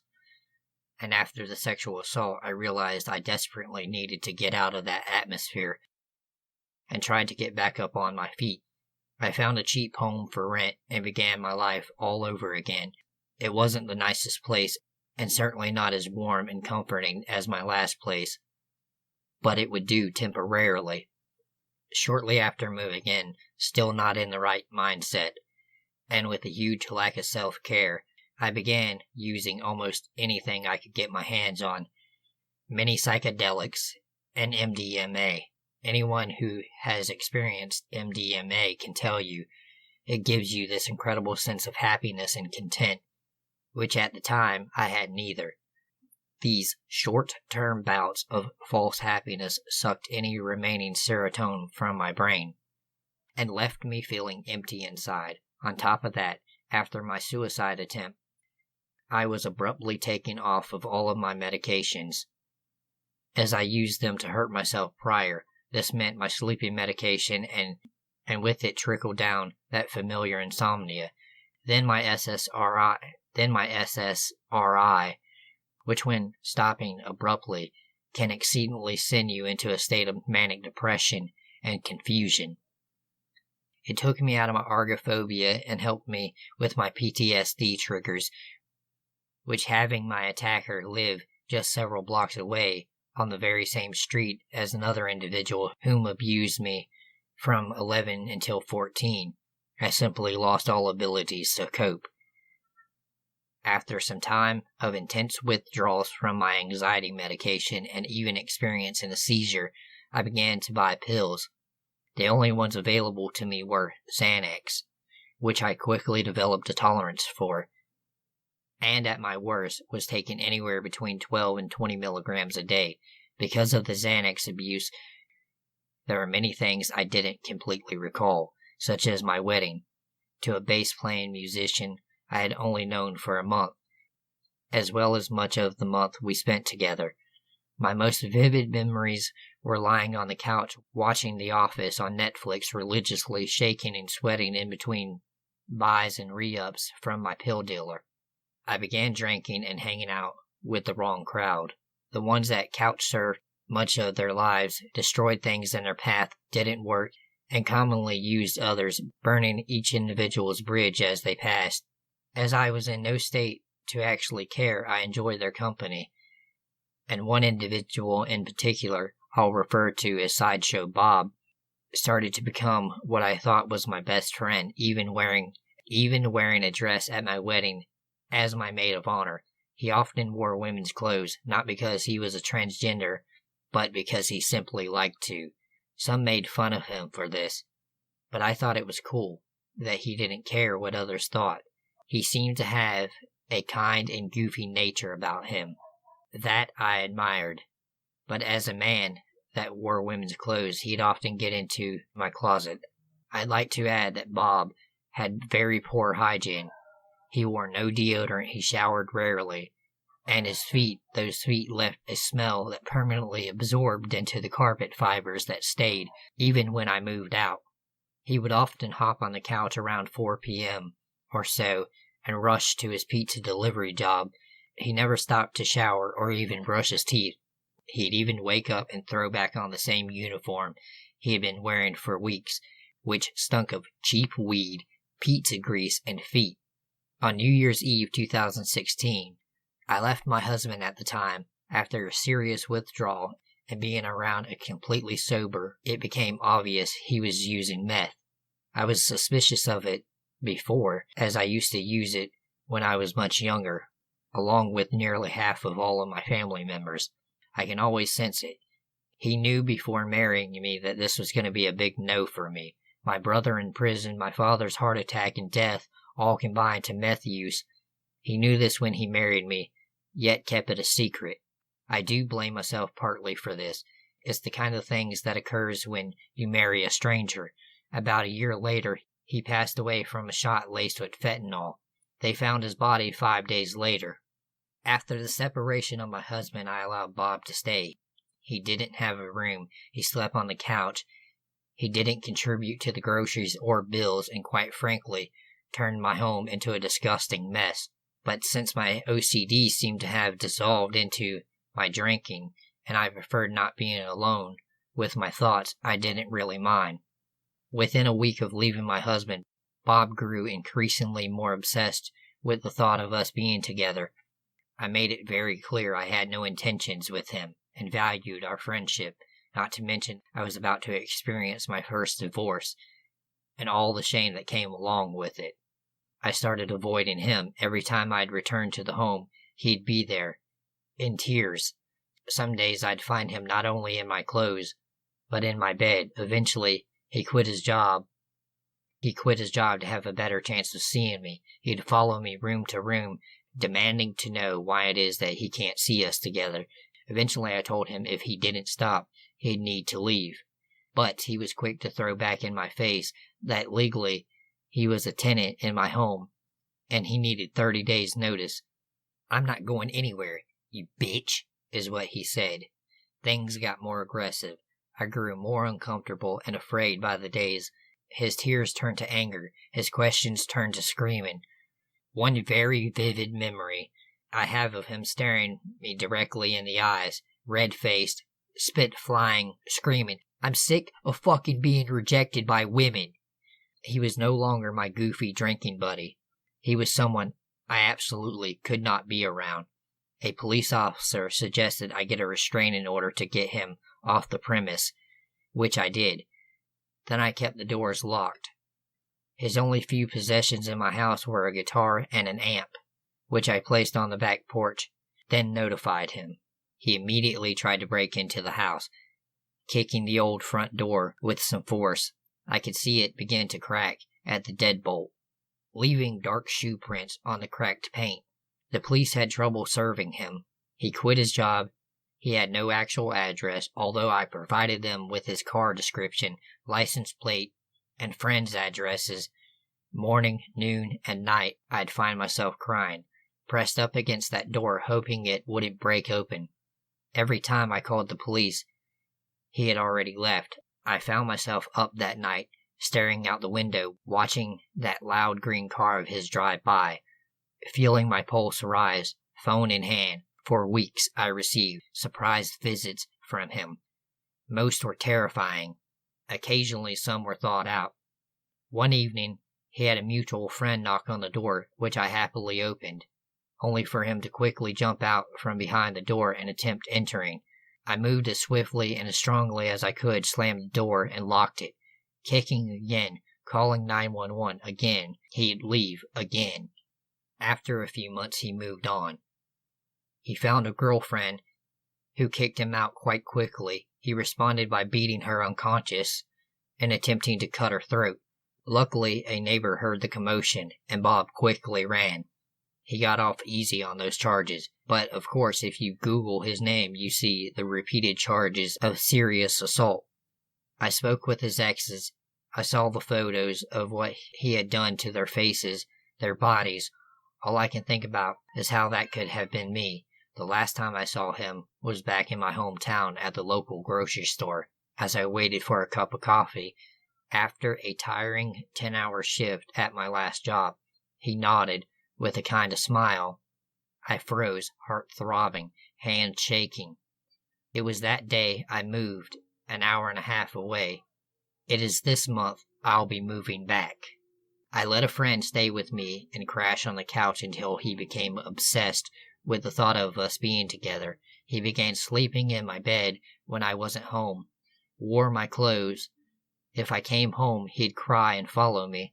Then that eventually turned into him screaming and cornering me. I got a restraining order against him, but the police could never find him to serve him. Despite showing it to him, he still repeatedly tried to break into my home for over a month. Sometime later, he got a girlfriend and beat her unconscious and attempted to cut her throat. I moved an hour and a half away from that town, but will still be returning at the end of this month.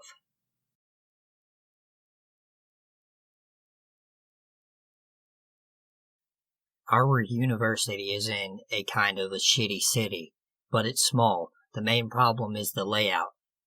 One street you're in a perfectly safe, middle-class family territory, but one wrong turn and you're in gang turf. There's not a lot of room to get lost safely. My roommate and I don't live in the worst area, but I will say there's a reason our rent is cheap, and why our landlords installed super bright motion detectors lights all around the house.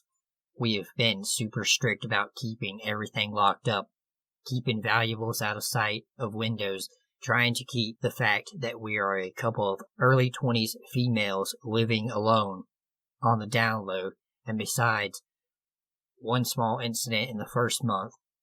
We were there, nothing had happened, and we generally felt pretty secure last semester. Class doesn't start until the 30th, but I headed back this past Saturday. Roommate has also been back for a couple of weeks because of her internship. This happened the night I got back, around 11 p.m. I was just hanging out in the living room, watching movies. I had bought some wine and just turned 21 before New Year's, so this was very exciting for me, and I was feeling like a real adult. My roommate was sleeping over at her boyfriend's house.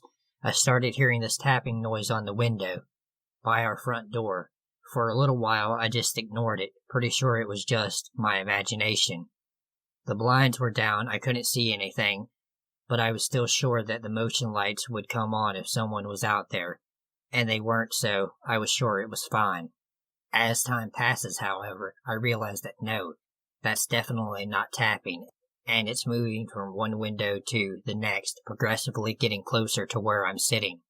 I muted the TV to listen better, and as soon as I did, the tapping paused, and then came back louder and much faster. At this point, I'm frozen, totally freaked out.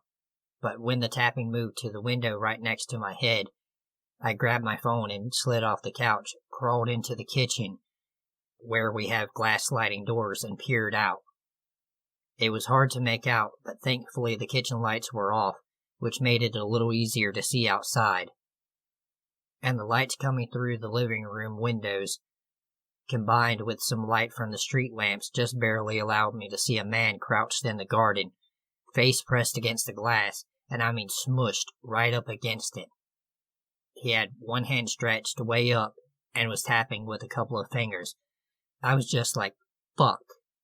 I think he was trying different windows because he couldn't see inside well and didn't know where I was sitting, except that the living room was the only room in the house with lights on. Or at least that's what I was hoping when I crawled out of the living room, down the hall, and into my bedroom. I locked the door, but kept the lights off, and called the police. They asked if he was actively trying to break into the house, and I said no, and they said they would send someone over as quickly as possible. I was really hoping the officer would stay on the line, but they just gave me instructions to call again if things escalated and hold tight. 15 minutes later, still no police. I wasn't sure if he was out there, but I was trying to find out on my own. I'd been trying to call my roommate, but she wasn't answering her phone, and I didn't know who else to call. Eventually, I decided to call my ex-boyfriend, because he had been my go-to person for the last 2 years, and I couldn't think of anyone else. He's a good dude, and still came over, since he lives only a few minutes away. Around 10 minutes after I called him, I could tell he was there, because I could hear shouting and then running. Another 5 minutes or so, and he calls, and he says he's out front and to let him in. He told me there was a dude with a small bag at the kitchen door, peering in and trying to force the door open. He yelled and the guy dropped the bag and started running. My ex chased him a little bit until they got to this one shitty road towards the back of my neighborhood, and then he headed back. Motion lights didn't come on this whole time. A few minutes later the cops came. It was only over a half an hour since I called them, but it felt like so much longer. Cops searched the area, didn't find anyone. The only thing that they found was a bag. The only thing that was in the bag was lube and a box of condoms, which makes me want to die if I think about it too hard. I didn't have a solid description of him, having not seen him well, and neither did my ex. The cops said that they would keep someone outside, and my ex spent the night in the living room to keep an eye on me. My roommate finally came back at like 7 a.m. going, "What the hell happened?" Her boyfriend also spent the night every night since. Honestly, I don't know if I was just shocked or processing, but the next couple of days, I was kind of, about the whole thing. Even though I knew the guy was still out there, my roommate called our landlords and bitched at them about the lights not working.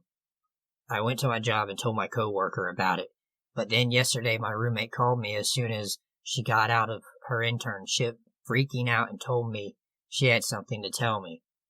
So her internship with the social work program has her working with and occasionally leading a group of court-ordered drug addicts, which includes some sex offenders. She told me that while she was leading the group, she was just not getting along with one of the members, who was being very contrary and just acting annoyed with what she was saying. And towards the end, he said something along the lines of, "Your roommate's cute. You can tell her I like Asian girls, and that we need to fix our front porch light." I'm pretty sure that he didn't have an opportunity to see my face that night, so I don't know how many times he has been there. She reported him. Her supervisor just got in contact with the police and he confessed easily. I guess he probably followed my roommate home one night, which is terrifying to me, and I'm glad he never tried to do anything to her. And he also must have known that she would report him after he said those things to her. So I don't understand his thinking at all. It's just today that I'm starting to feel really freaked out about the whole thing, and I will probably not be spending the night alone here for a while.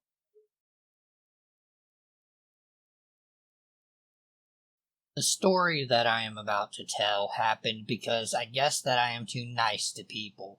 When I was 17, I was a pretty blonde girl who was very nerdy. I would often get guys who wanted to be more than just friends when they found out I liked games and films, but they always just made their crushes known, and I would gently let them down. I had a high school boyfriend at the time. I worked at a movie theater in the Midwest.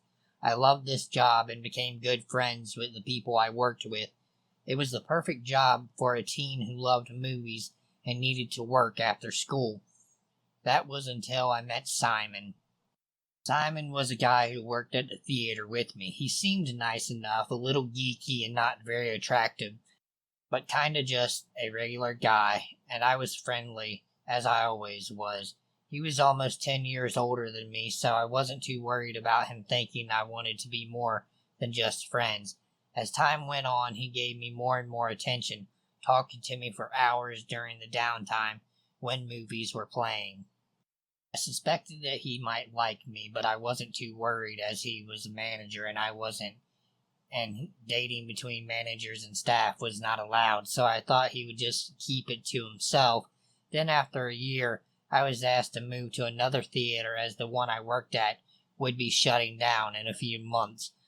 I agreed, but I was the only member of the staff to be offered this option. I realize now that this was not as fortuitous as I thought it would be.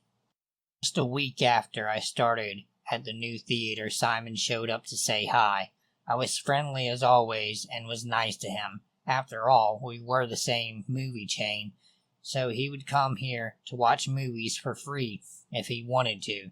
I thought it was innocent, but soon started to feel uncomfortable with all of the time Simon was spending hanging around at my theater. I asked my coworkers if he came in when I wasn't there, and they said no.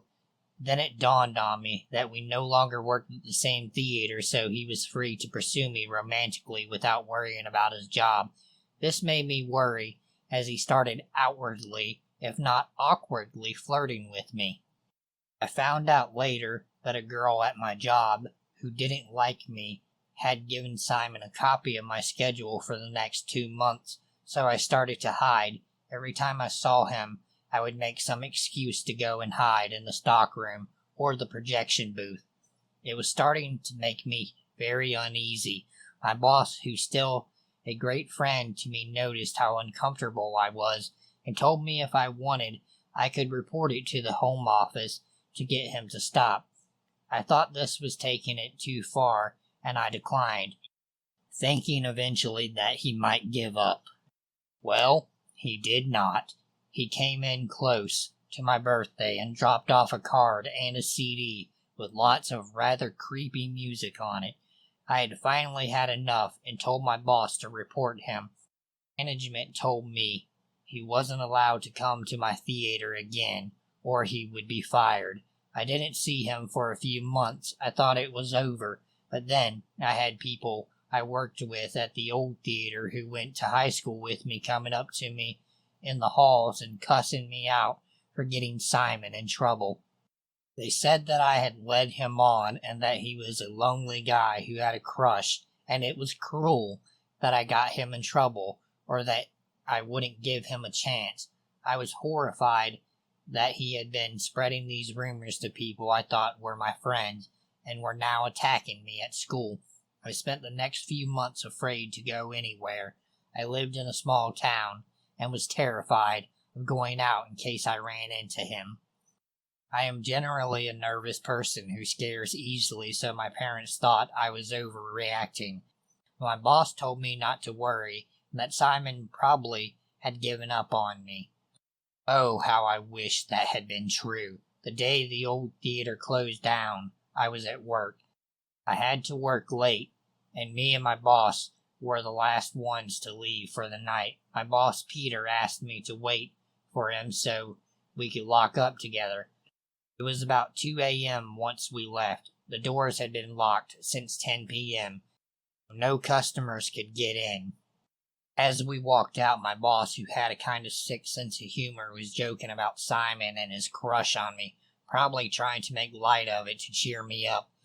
When we stepped outside, I turned to lock the door, and my boss shouts, "There he is!" I thought he was joking again, and turned to tell him it wasn't funny, but he wasn't joking. Simon was standing there, with just Peter between us. I froze. My entire body went rigid. I didn't know what to do. I heard Simon say my name, and saw he tried to get around my boss, but Peter spread his arms out and blocked him for me. I saw that his eyes were fixed on me. Peter told Simon to get out of here and that I didn't want to see him. I struggled to unlock the door, which was notoriously sticky to get open. I could hear Simon trying to get my attention, but I just focused on the lock. Finally, it gave way, and I rushed inside, running for the office, which had a deadbolt security door. I unlocked it and sat inside, hyperventilating. Peter came in and shut the door, checking I was okay. He told Simon to go home and not to come back, or he would call the cops. We sat in the office and waited for what seemed like forever. Peter then said that he would go and check out to make sure that he had left, and I stayed in the locked office. A few minutes go by, and I hear Peter's voice telling me that he was coming back in.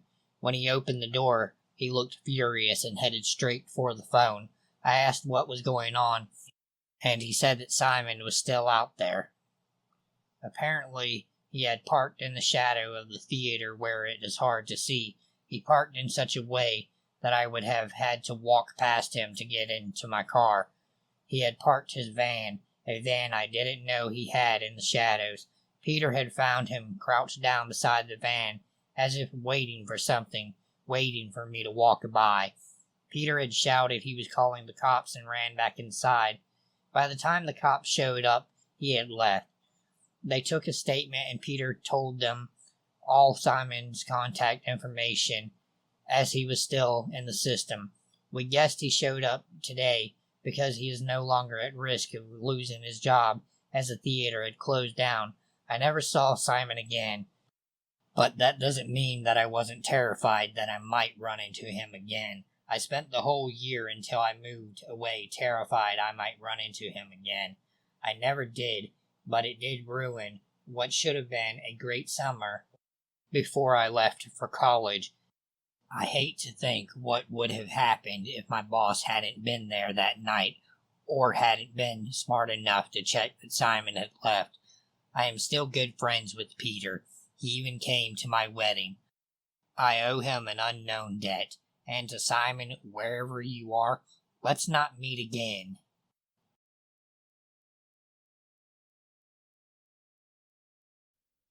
I am a 27-year-old female, and this happened to me when I was 24. I live in Los Angeles and have for my entire life. I was feeling lonely, so I decided to go on Craigslist to try to find someone to hang out with. Not necessarily to date, but someone to just chill with. If it led somewhere, then so be it. That was my thinking. I emailed a few guys, one of which stood out to me. He sent me some pictures, and I was fine with how he looked, and he seemed nice enough. We agreed to meet and go have coffee. It took him a lot longer than he said it would to get there, and once he did arrive, I instantly regretted what I was doing. But, being overly nice, I got in his car, and instead of heading to Starbucks as we planned, he drove to a CVS. I was like, what are you doing? To which he said he had to return some stuff to CVS so that he'd have money. I was super uncomfortable already and just wanted to get out of there, but again, my shyness got the better of me, and I just waited it out. Once he returned whatever it was he was returning, he then said he had to stop by his apartment. We pulled into this underground garage, and he said he'd be right back.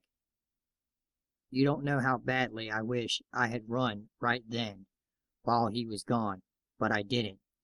He got back in his car, and I could tell right away that he was high on something. Having been to rehab before myself, it was blatantly obvious. I told him that I'd gotten an emergency phone call while he was upstairs and that I was sorry, but I had to be taken back. I told him he could just drop me off at the nearest train station. I lived in a city like an hour away, so I wasn't about to have him drive me all the way home. We got on the freeway. That was the fastest route to the main stop, but we ended up passing the exit. I told him a few miles ahead of time which one it was, but he did not say anything. He just ignored me. I thought maybe he just hadn't heard me. Hey, that was the exit, actually. You passed it, I said. Instead of pulling over to the right lanes, he kept pulling further and further over to the left until we were all the way in the far left-hand lane. I asked him what he was doing, trying to keep my cool. I can't honestly remember his exact words, but it went something along the lines of, "I'm not dropping you off. We're having sex. Why do you think I did this?"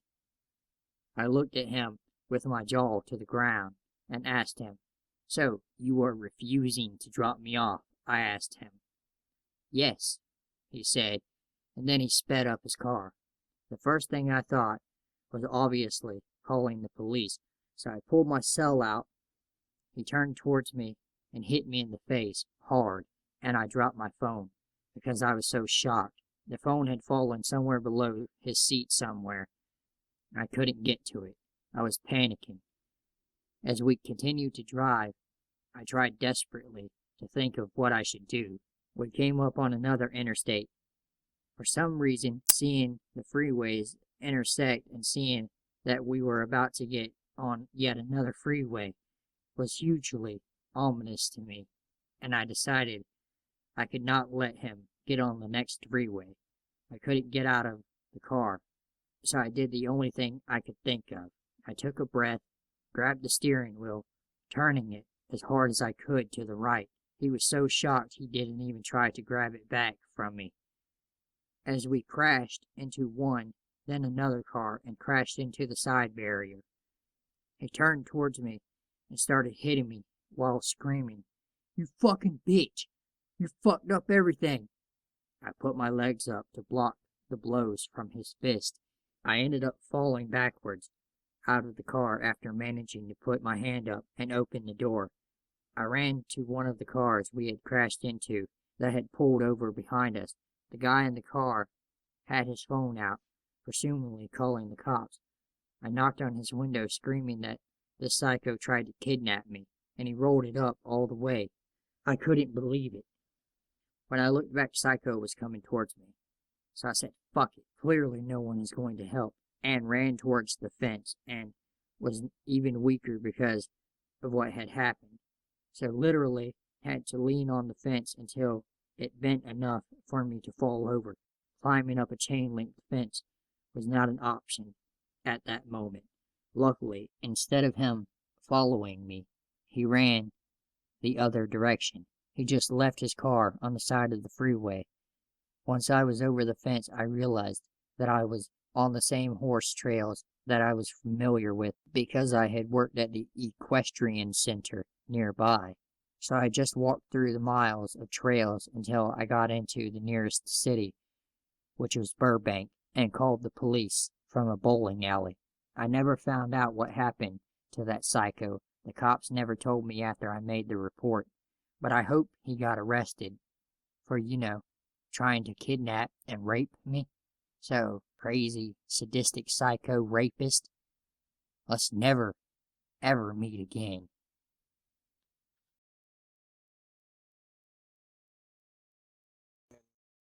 I lived in a small coastal town in Italy, and as every summer approached, my mom, my little sister, and I would go to the beach almost every day. My dad was always working day shifts. It was a 10-minute drive, and we recently decided to go to the next town because the water wasn't as deep. We parked our car in a made-up parking lot, basically a field covered in sand and with some old trees arranged in parallel lines. And after crossing a small bridge, we would walk to the beach. The day went as any other summer day, swimming, napping under the sun, and whatnot. We then decided to take off and get back home.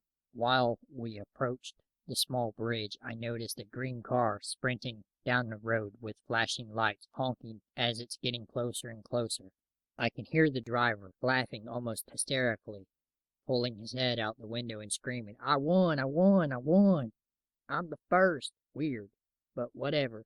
My mom tells us to get close to her, almost knowing what was going to happen, because after a couple of seconds this guy slammed his brakes and turned to go onto the bridge, accelerating, actually passing not 3 feet away from my little sister. I, being the tough 12-year-old kid that I was, just yelled at him without giving it too much thought. "Fuck you, asshole!" My mom just stared at me and whispered, "Just shut up, and let's go!" I can hear the guy slamming the door of his car and started yelling to my mother, "You whore, what do you want, huh? Come to me, get closer," while grinning and spitting on the ground. I then tried to see if anyone else was close to us in the parking lot, but as luck would have it, nobody was around. So there we were, me and my 7-year-old sister, paralyzed, with this 6-foot guy approaching us. I had really no idea what to do, and I was so scared for my mom. Then suddenly she opened the trunk of our car and took the metal rod used for the beach umbrella, and I swear I've never seen that look in her eyes again. She told him with a gruff voice, "Try to come near, and I will fucking kill you. I swear on my kids, I will kill you." At that point, the guy started walking away, but not without taking his eyes off of us and talking to himself about what a massive bitch my mom was. In the meantime, my mom started screaming for help, hoping that someone getting to the beach would come, but nobody showed up. Weeks passed by, and we stopped going to that town for fear of meeting this weirdo. So we go back to our usual sea town to enjoy the last days of summer. One afternoon, I'm in the water playing with my sister, and we see the water getting crisp as when you throw a rock in it. Well, we look up, and it's the same fucking guy, sitting by himself on the beach, throwing small rocks in the sea at what we thought was just our direction, and just staring at us.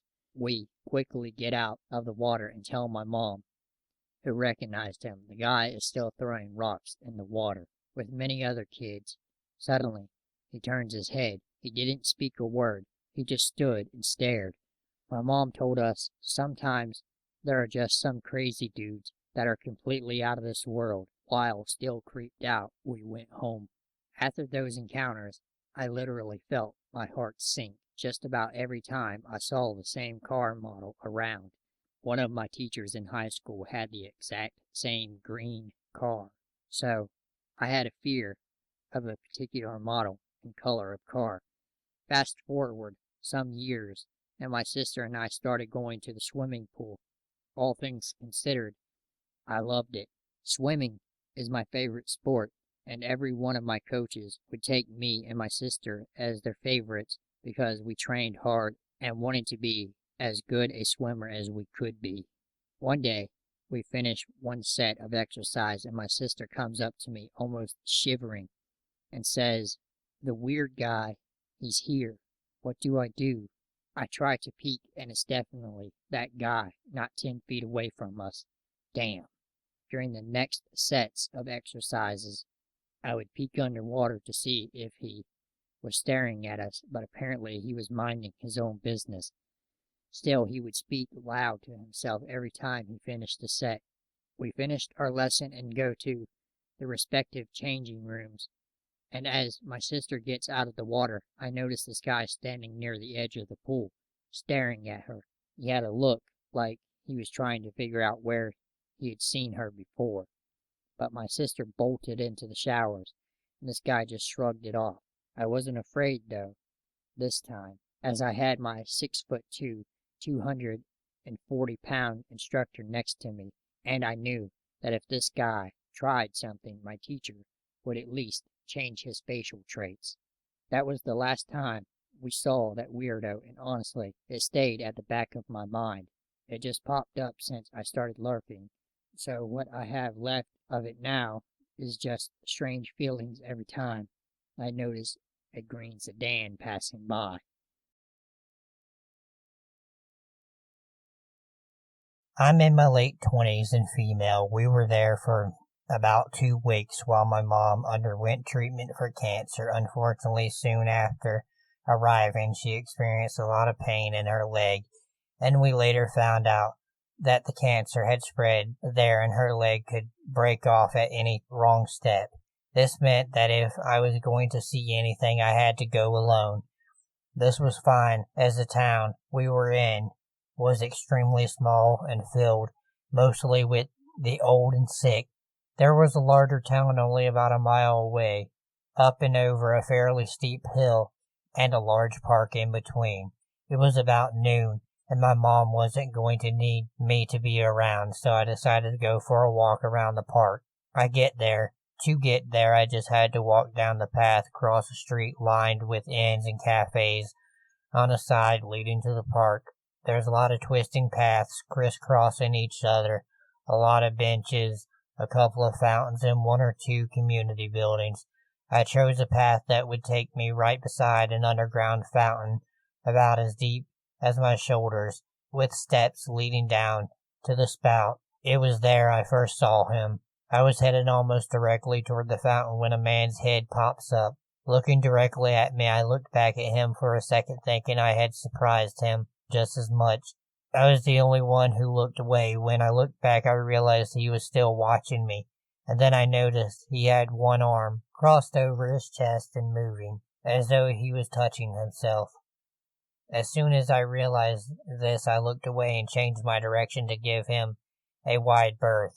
I was soon stunned in disbelief that I convinced myself that whatever he was doing had nothing to do with me, and that as long as I kept walking, he'd go back to being weird all by himself. I'd turned down a path that for the immediate area was wide open. I was still close to the cafes and inns, and the occasional other person also taking a midway walk. I was almost to an area that would take the path through patches of woods, which would also take me out of the public eye when I looked back to see if this guy was still in the fountain, but he was gone. Surprised, I quickly did a circle and noticed he had taken off, doing a wide loop that left a lot of opportunity for us to cross paths again. If I didn't change directions once again, I couldn't believe it. I thought it's the middle of the day. We're in a quiet town, about a mile away from a larger one. There's no one here but old and sick people. There's no way a predator would be out here, now hunting me. But still I stopped and decided to change directions again. This time my dumbass decided to take a tiny path that would lead me to the base of the hill that would go over to the larger town and was heavily wooded. I get up there to where the tree started and decide to look again, and that's when I noticed that he had also changed his direction and was practically jogging away from me. I got to where I was a safe distance away and pulled out my phone and started recording myself. I figured I would just look like I was a video chatting with someone. This is when I was shown without a doubt that this guy was after me, because not long after I made it across the park, he comes down the very same path, looking side to side, looking for me, eventually spots me. I had very bright dyed red hair, and I was pretty easy to spot in such a wide open area. It's at this distance of the town, should this guy book it back towards me, that I kept wandering around, testing to see how far this guy will go. He keeps following me, trying to stay out of sight, because at one point I turn around suddenly and watch him sprint back into some trees until eventually I go up a hill that has zero cover for him to use, and I lose track of him. I continue on to explore a different small town, making sure I'm always in public space and easily seen, but I never saw him again. Trust your gut. My head was telling me that there was no way that this could be happening to me, and I almost tested it by walking into the woods. But my gut screamed, bad idea, and I could not be more relieved I listened. Trust your gut.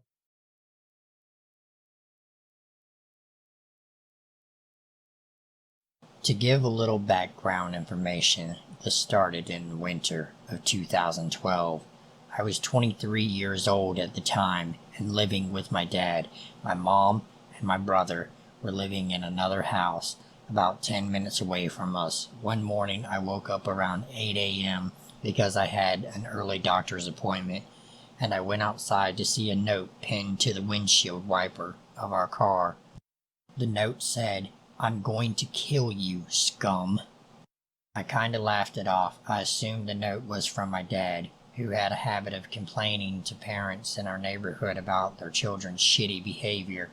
There were these twin boys who liked to try and catch and torture squirrels. He often marched them home by their ears to complain about them to their parents. I thought one of the parents was just being a douchebag, so my dad and I didn't bother with it too much. Later in the day, while talking to my mom on the phone, I mentioned the note to her half-heartedly in a casual way, and I was shocked by her response. She responded by emphatically warning me several times to make sure all of my windows and doors were locked, and to bring a weapon to bed with me at night. I was a bit taken aback because she'd never said anything to me like that before. She'd never even given me the good touch, bad touch talk. She reminded me at least 12 times over the course of the conversation to bring a knife or a baseball bat to bed with me and to lock my bedroom door at night. I thought she was just overreacting, so I waved her off. Then other weird things started happening. We started getting random packages and deliveries sent to our house. Bibles and Qurans, newspapers, porn flyers, pizzas, and moving trucks that we hadn't ordered. The first few times it happened, I thought it was a mistake, but as it kept happening, I came to the conclusion that somebody must be pulling a prank on us. We didn't know who it was, so there was nothing we could really do about it, but apologizing profusely to yet another confused pizza delivery man. In September of that year, I started taking a night school class with my best friend. The course went from 6 p.m. to 10 p.m. every Monday and Wednesday night, and after the class, his mom would pick us up and drive us home. Sometime in November, his mom dropped me off from school, and I went inside and chilled on the couch for a couple of hours. I like to wind down before I go to bed a bit, or I can't sleep. I ended up falling asleep on the couch. Something woke me up abruptly at about 4 a.m. in the morning. I heard the unmistakable sound of a car tire being slashed, and it sounded like our car. What the hell is going on? We didn't have any enemies. In retrospect, this was probably a stupid thing to do, especially considering I'm a relatively small female. I'm only 5'5", and I was 23 at the time, but I grabbed a generic kitchen knife and went outside to check it out. When I got outside, I discovered immediately that I was correct. There was a man in our driveway slashing our car tires. Unwisely, I admittedly yelled, "Hey, you!" and he turned around to face me. That was when I noticed what he was slashing our tires with, an enormous hunting knife, at least 6 inches long. He looked surprised, but then defiant, and began to advance towards me with the knife slightly raised. I just froze. I didn't know what to do. He was coming at me so fast I couldn't even think.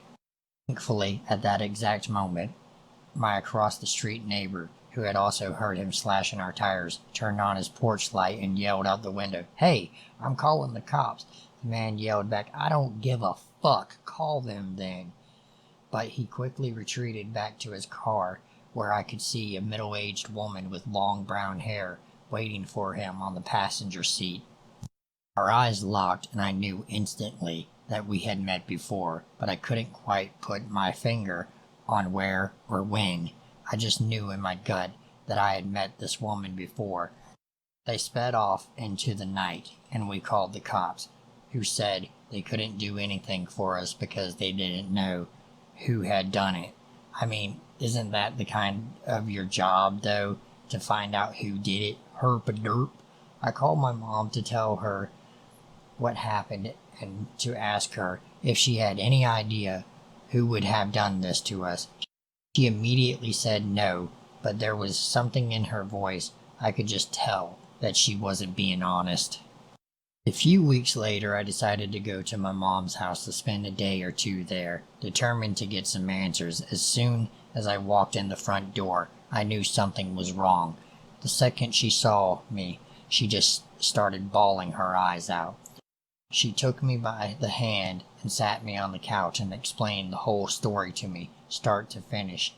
It's necessary for me to give a little background information here. My mom is a businesswoman by trade.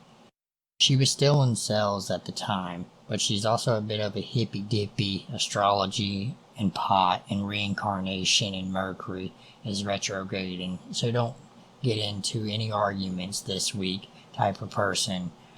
A couple of months ago, before this all started, she had ended up being referred a new client named Adrian by her weed dealer. Yes, my mom smokes weed. This is Canada. Everyone smokes here. Adrian was her dealer's girlfriend, and she was interested in buying Arbonne. So my mom invited her over to her apartment to look at some makeup samples. They started chatting a bit about a variety of topics, and my mom let it slip that her last name was Hayes. As my mom told me, Adrian had paused for a few seconds, looked at her, and then said, "Hayes? Did you used to be married to a man named Darian Hayes?" My mom answered that yes, Darian Hayes, my father, was her ex-husband. Then, shockingly, this Adrian woman had actually burst into tears, threw her arms around my mom in a hug, and began to tell her this horrific story about all the disgusting things that my dad had done to her. Apparently, she was 14 years old. She was now in her mid-30s. I would have been about 4 years old at the time. This would have happened around 1994. She had been dating a man named Andrew, who happened to be living with my dad at the time after my parents' divorce.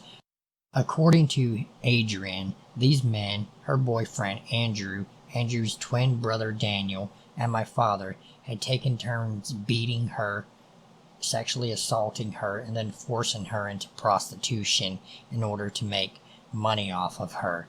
Eventually, they ended up selling her into child prostitution, from which she said she never recovered. At this point, I realized that this is where I'd recognized her from. My dad had been roommates with her boyfriend Andrew, and I used to see all three of them when I went over there to visit him every second weekend. I sobbed inconsolably during the whole retelling of this story, telling my mother how after this traumatic experience she had turned to drugs and alcohol to numb the pain of her abuse, and that she had been addicted to crack and alcohol off and on ever since because of what my father had done to her. My mom was shocked. She didn't know what to do. On the one hand, she knew my father to be a generous, soft-spoken, and kind person who had never lifted a finger to her or any other person, and who rarely raised his voice. But on the other hand, it seemed odd that Adrian would just happen to remember his name all these years later. If she had been lying, she didn't know who to believe. After several hours of crying and much consoling on my mother's part, Adrian finally left, and that was when the stalking began. A few days after this encounter, my mother came home from work to find Adrian's boyfriend sitting on her couch, waiting for her. He immediately told her that he was planning on killing my father, and that my father deserved to die because he was a pedophile piece of shit, and that if my mom told anybody at all, especially the cops, that he would be sure to kill me as well. He then concluded his threat by describing the layout of our living room and exactly what outfit I was wearing that day. From then on, he and/or Adrian would text or call her several times a day to threaten and taunt her, telling her that they were going to call the cops on my dad and have him thrown in prison, that they were going to have him killed, and that if she told anybody, they would hire somebody to rape and murder me. Naturally, my mother was absolutely terrified. She was from an upper-middle-class family who had immigrated to Canada from Germany. She had never dealt with this type of person before. She stopped eating, she couldn't sleep, and she even stopped going to work. She lost 30 pounds, and her hair started to fall out from stress. She started having panic attacks because she didn't know what to do. Later, she told me that she understood how I felt because I have an anxiety disorder that causes me to experience panic attacks. Eventually, after the night when I almost got stabbed, she decided that she had to call the cops. She couldn't take the chance that they would hurt me. She had to do something about it, and what she found out was shocking. Adrian was also known to the police and my mom told them the story. She was so well known that they weren't even surprised to hear her story. In fact, they told her Adrian had done this exact same thing at least to a dozen other men. She would meet and blackmail men into giving her money, electronics, drugs, etc., threatening to call the cops and report them for rape if they did not. Her boyfriend, who was a dealer of other drugs other than just weed, as it turned out, would often use his drug connections to intimidate and extort the men, and for some reason he never questioned her stories of being raped, abused, and enslaved by all of the other different types of men. Adrian was a crack and heroin addict and a prostitute who would get arrested on possession and drug distribution charges. She would attempt to make deals with the police by offering them information about men who were pedophiles in exchange for less time in prison. She eventually did this so many times that the police stopped believing in her. After my mom called the cops, the whole story came undone, and Adrian and her boyfriend, thankfully, haven't bothered us since. But it's been over a year since the whole thing happened, and I'm still terrified to leave the curtains open at nighttime in case somebody is watching me. I don't think I'll ever be able to feel fully safe in this house ever again. So Adrian, let's not meet again, ever.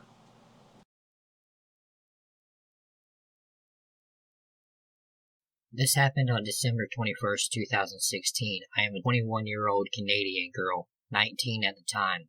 At this time in my life, I was pretty desperate for attention, and so I went on a lot of bad dates and put myself in a lot of bad situations. When this pretty cute guy started hitting on me, I was pretty flattered and agreed to do some mushrooms at his place and to get to know each other better. I'm not going to go into details, but let's just say that it was a really bad idea, so I ended up leaving his place around midnight, high as fuck, with a long and cold walk to the train station. It really didn't bother me, though. To be honest, I was just happy to be out of that situation. And on my way home, I also really enjoyed the cold, and had done mushrooms many times by this point, and was really enjoying the walk. It was just a straight walk in mostly residential streets until you came into a busier street that leads to downtown.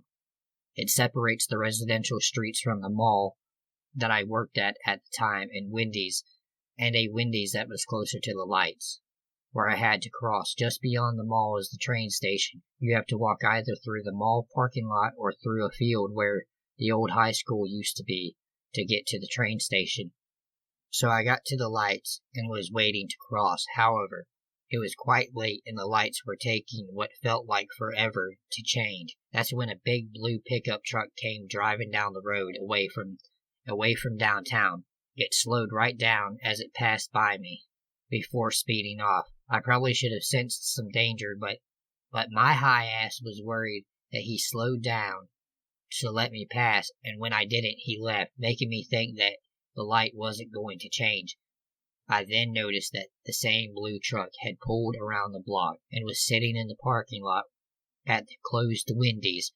Now I realized that something was wrong. The light finally changed and I walked across the street. I planned on just walking past it and going through the mall parking lot to get to the train. I kept my head down as I walked. The man in the truck yelled something at me as I walked past. I looked up, and in my state I thought it was a regular customer of mine as I worked at the mall. I raised my arms in the air like, "Fuck, you got me."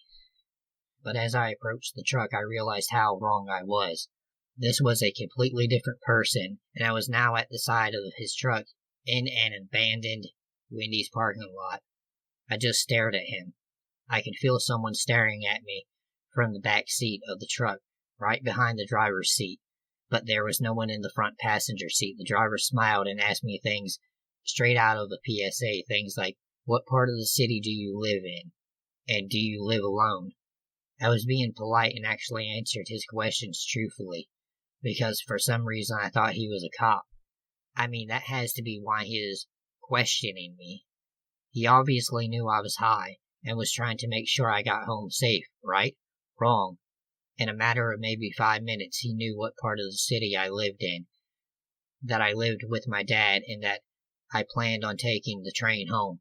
It wasn't until that he straight up asked for directions to my house that I played dumb and said I didn't know. He kinda raised his eyebrows at me and said, So you don't know where you live? I kinda laughed and was like, nope, I guess not. And I walked around to the back of his truck, headed for the field to get to the train station, and he pulled away.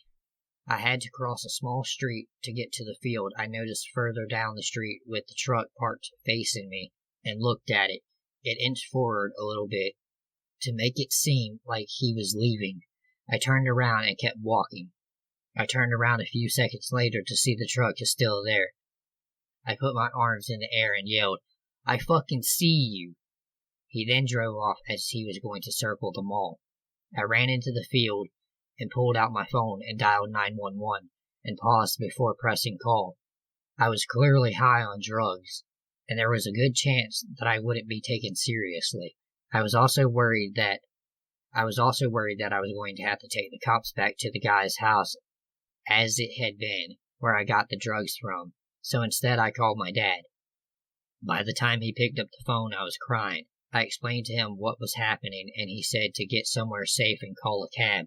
If I had been smart, I would have taken the train a couple of steps in the wrong direction, and then called the cab. I didn't. Instead, I went to the train station that he knew I was going to be at and called the cab. I waited for 20 minutes. I kept peeking out to see if he was there, but I didn't see him. My cab arrived, and I got in and told the cab where to go. I was looking behind us the whole time. Just before we made it to downtown, I noticed that a large truck was behind us, but I couldn't see the color until we turned, and the truck turned behind us. It was, of course, blue. I started freaking out, and I begged for the cab to pull over. He did so reluctantly, and the blue truck slowly rolled by and then turned the corner, like he was going to drive back around the block. I yelled at the driver to start going again, and he did so, very annoyed. I finally did make it back home and collapsed on the bed in tears. I didn't leave my house for 2 days, terrified that he was driving around my neighborhood looking for me. I did see him and his truck one more time, but it's not really worth mentioning. Please be safe, people. There are so many things that I could have done to prevent this from happening, but I was too high and dumb to think straight.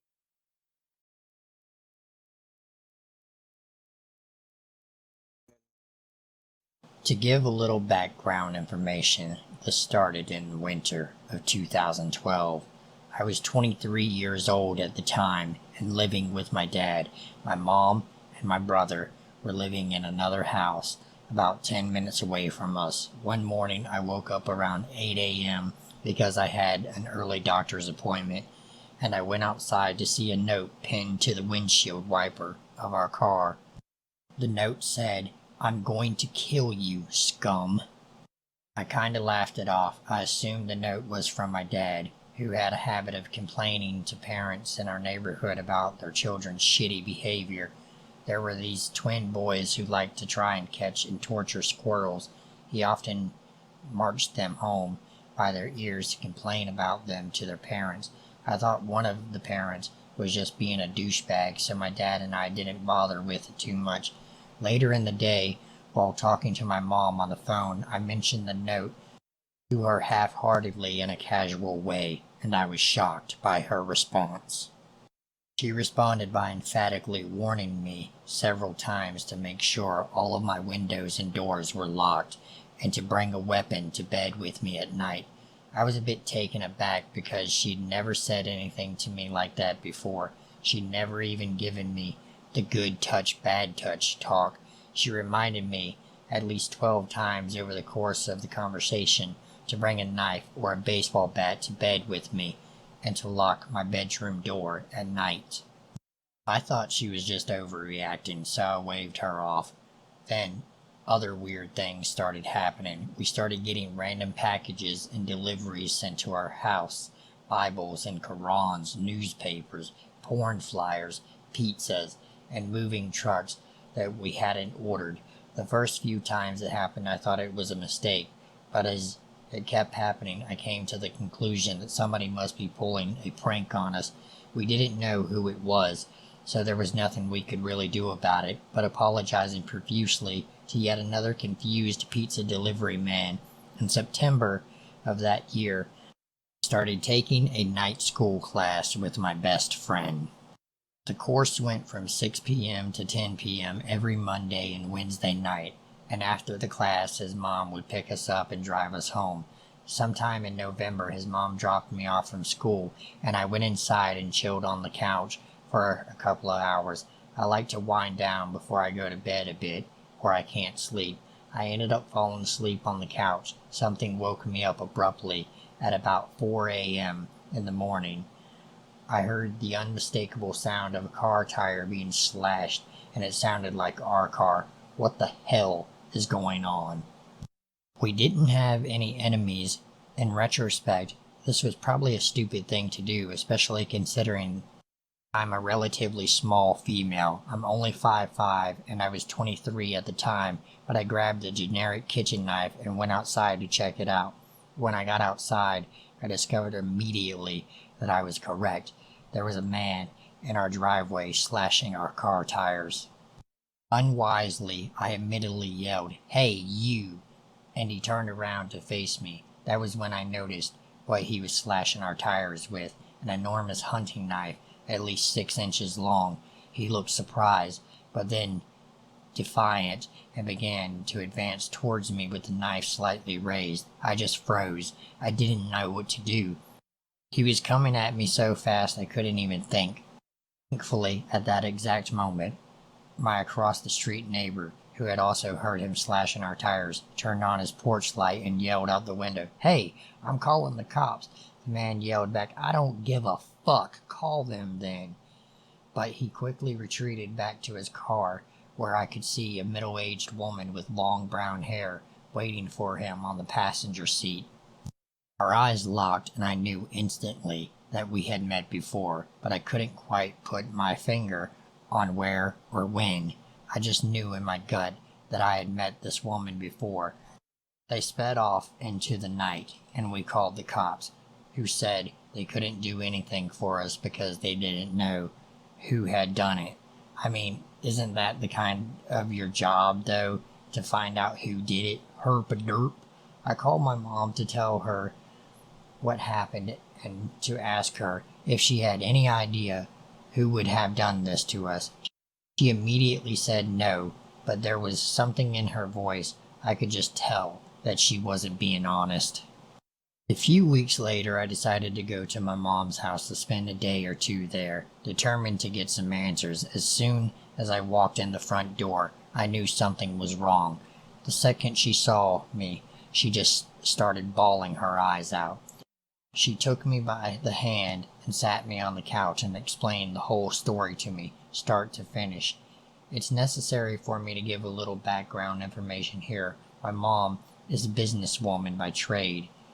She was still in sales at the time, but she's also a bit of a hippy-dippy. Astrology and pot and reincarnation and Mercury is retrograding, so don't get into any arguments this week type of person. A couple of months ago, before this all started, she had ended up being referred a new client named Adrian by her weed dealer. Yes, my mom smokes weed. This is Canada. Everyone smokes here.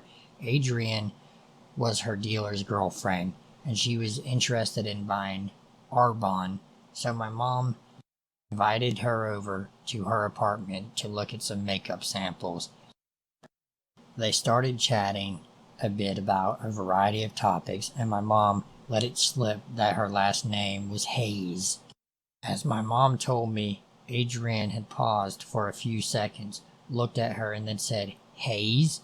Did you used to be married to a man named Darian Hayes?" My mom answered that yes, Darian Hayes, my father, was her ex-husband. Then, shockingly, this Adrian woman had actually burst into tears, threw her arms around my mom in a hug, and began to tell her this horrific story about all the disgusting things that my dad had done to her. Apparently, she was 14 years old. She was now in her mid-30s. I would have been about 4 years old at the time. This would have happened around 1994. She had been dating a man named Andrew, who happened to be living with my dad at the time after my parents' divorce. According to Adrian, these men, her boyfriend Andrew, Andrew's twin brother Daniel, and my father, had taken turns beating her, sexually assaulting her, and then forcing her into prostitution in order to make money off of her. Eventually, they ended up selling her into child prostitution, from which she said she never recovered. At this point, I realized that this is where I'd recognized her from. My dad had been roommates with her boyfriend Andrew, and I used to see all three of them when I went over there to visit him every second weekend. I sobbed inconsolably during the whole retelling of this story, telling my mother how after this traumatic experience she had turned to drugs and alcohol to numb the pain of her abuse, and that she had been addicted to crack and alcohol off and on ever since because of what my father had done to her. My mom was shocked. She didn't know what to do. On the one hand, she knew my father to be a generous, soft-spoken, and kind person who had never lifted a finger to her or any other person, and who rarely raised his voice. But on the other hand, it seemed odd that Adrian would just happen to remember his name all these years later. If she had been lying, he didn't know who to believe. After several hours of crying and much consoling on my mother's part, Adrian finally left, and that was when the stalking began. A few days after this encounter, my mother came home from work to find Adrian's boyfriend sitting on her couch, waiting for her. He immediately told her that he was planning on killing my father, and that my father deserved to die because he was a pedophile piece of shit, and that if my mom told anybody at all, especially the cops, that he would be sure to kill me as well. He then concluded his threat by describing the layout of our living room and exactly what outfit I was wearing that day.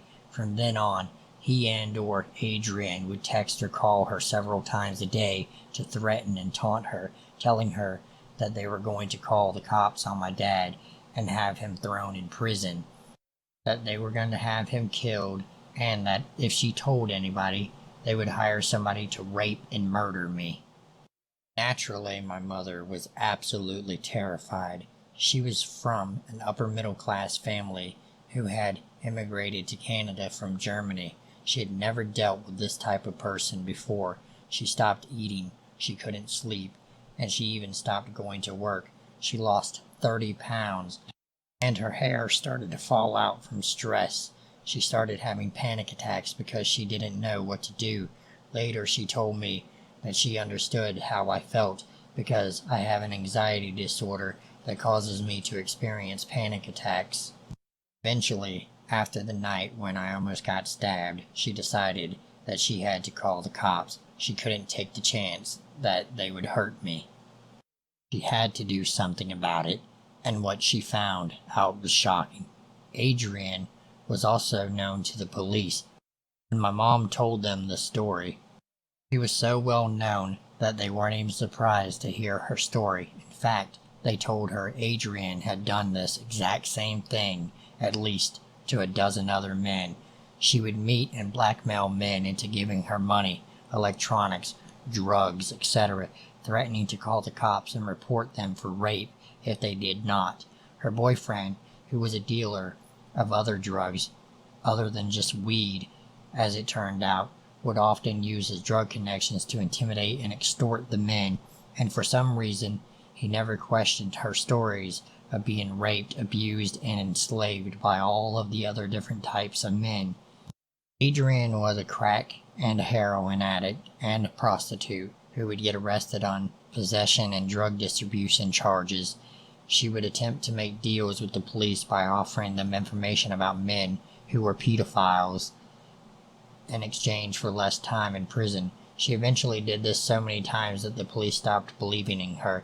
After my mom called the cops, the whole story came undone, and Adrian and her boyfriend, thankfully, haven't bothered us since.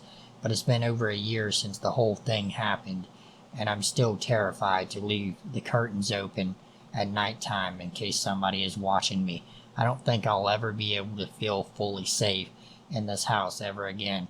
So Adrian, let's not meet again, ever.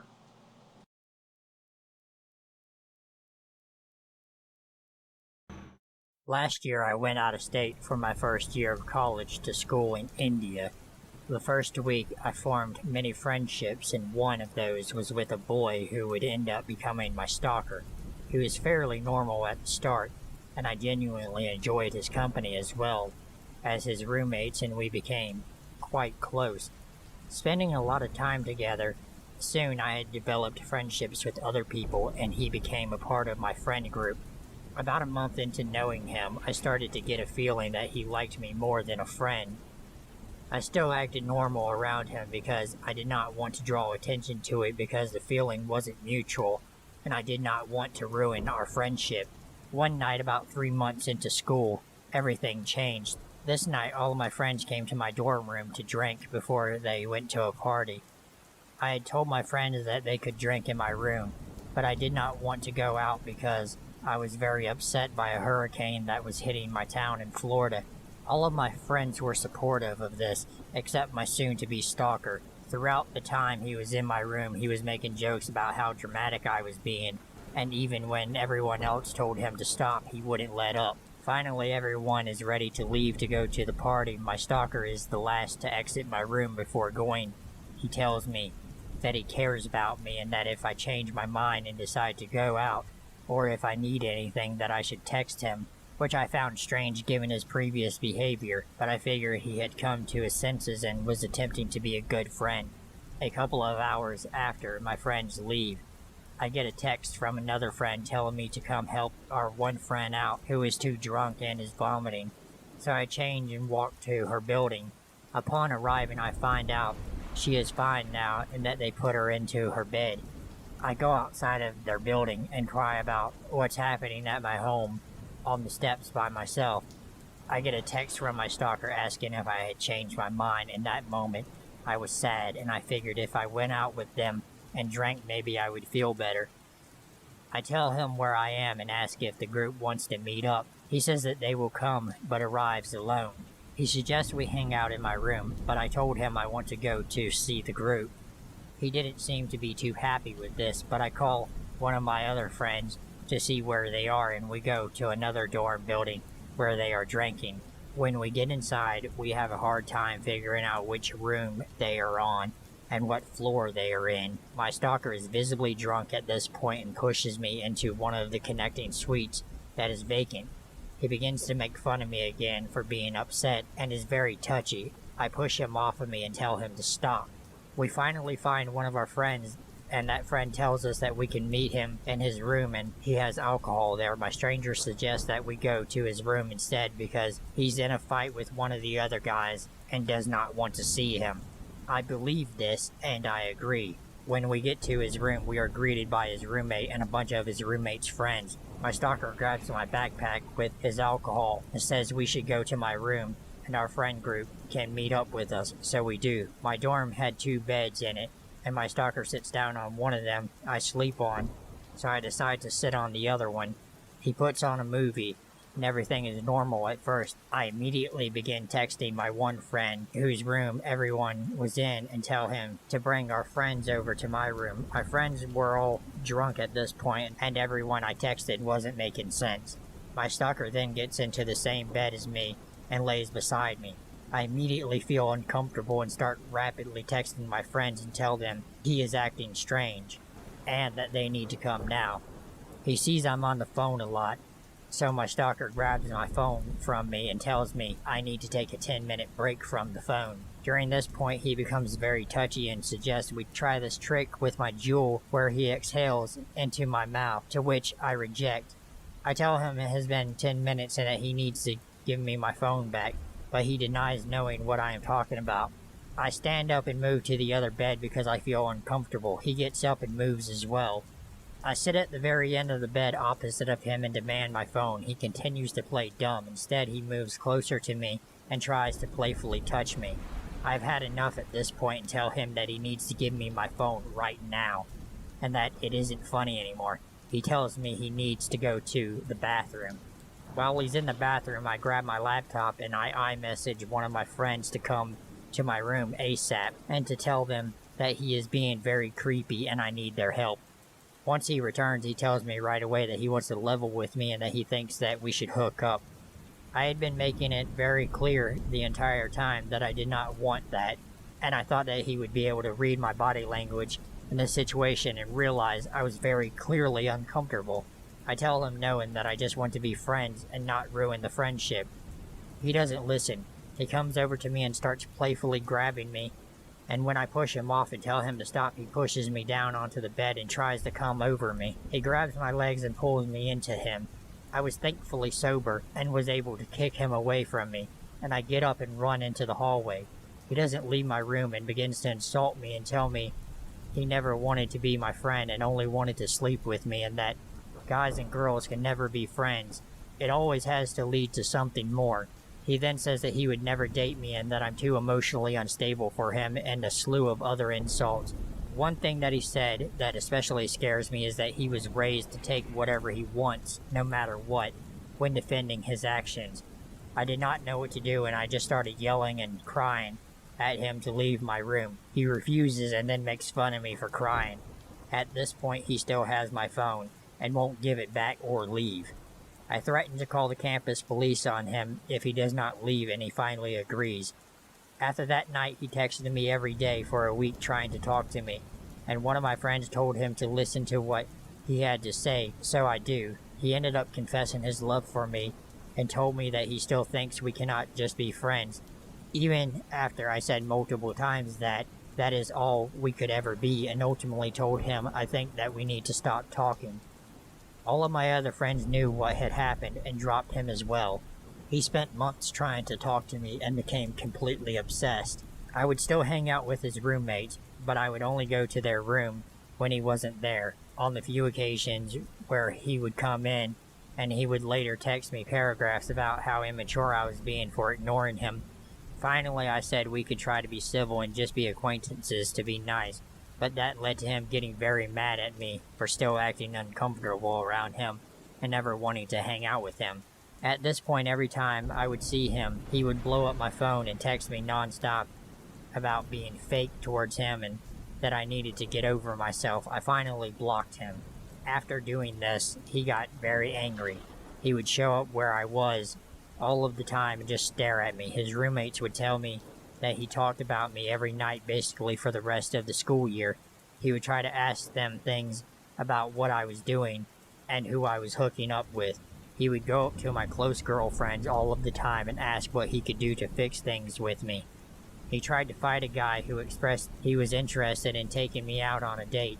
A few months ago, after the incident, he made up an excuse to come to my door almost every day.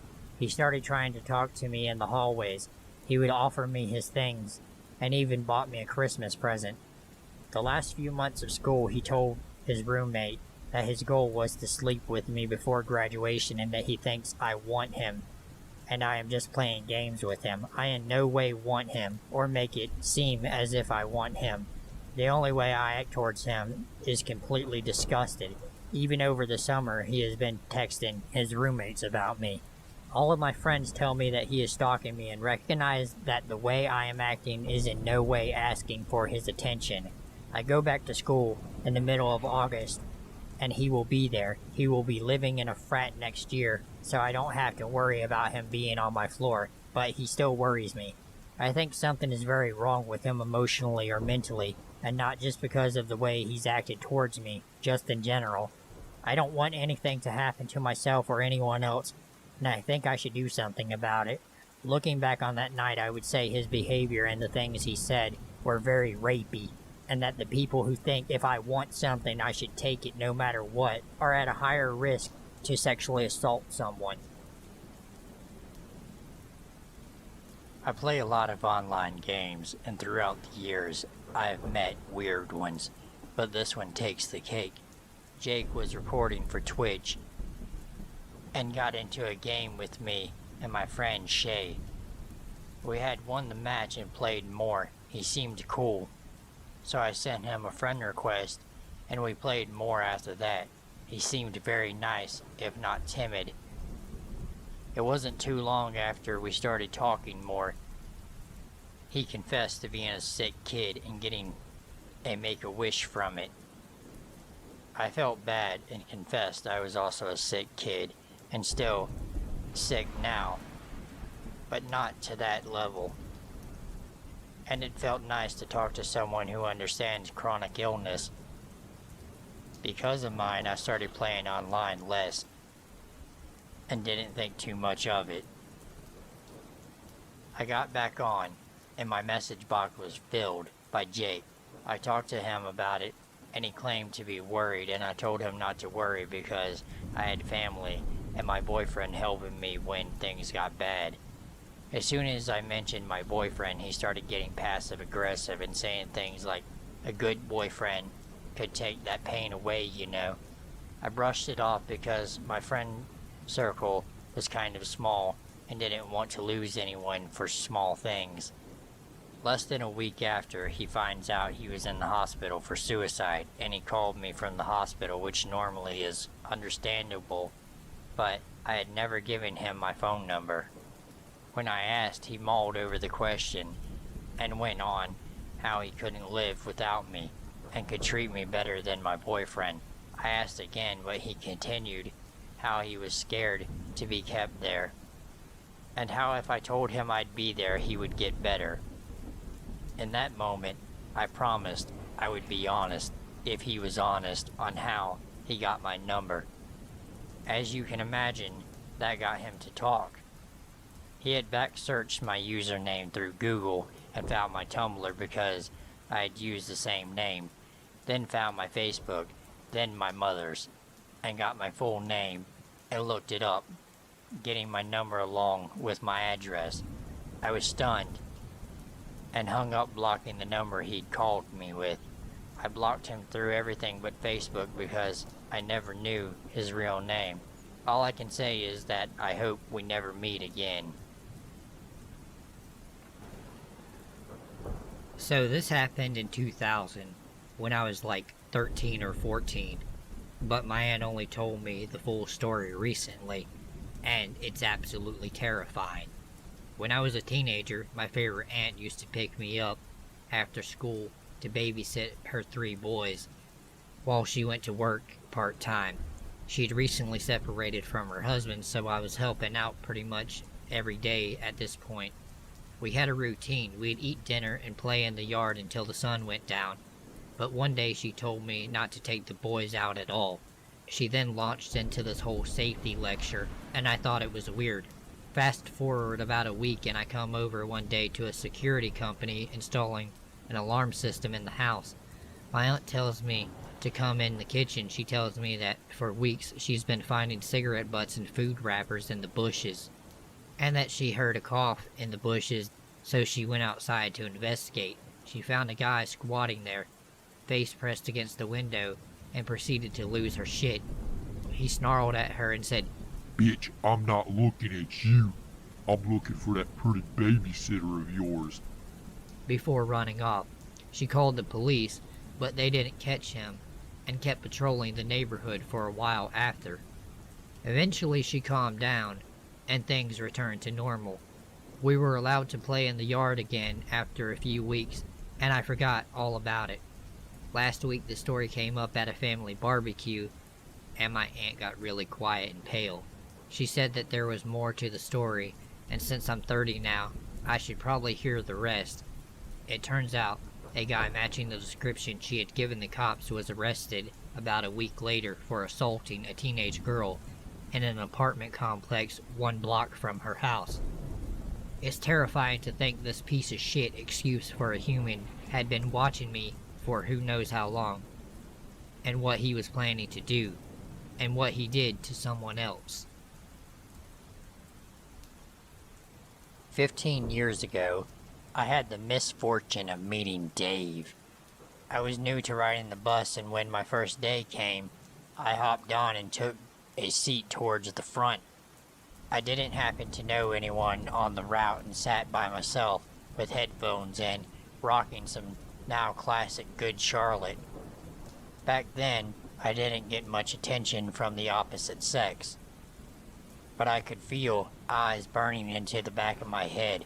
I turned a couple of times to look behind me, and that's when I saw Dave. He had light eyes, brown curly hair, and quickly looked away every time I caught him staring. This went on for about a week before he finally said something to me. He told me I had nice hair, and he liked my band t-shirts. He asked right off the bat if I would be his girlfriend. I said absolutely not. I did not even know him, and his creepy staring made me so uncomfortable. He brushed past my quick no and told me there was a newly instituted hug toll that needed to be paid before getting on and off of the bus. I stared at him as he blocked the center aisle and gave him a half-hearted, one-armed hug. I know. Why would you hug the guy when you felt like he was a creep? Well, I had pointed him out to a few people in school, and everyone I talked to said that he was the nicest person they had ever met, and just a bit of an odd duck. Back then, I was worried about hurting everyone's feelings or being seen as rude, so I went with it. I have brothers on the spectrum, maybe he was too.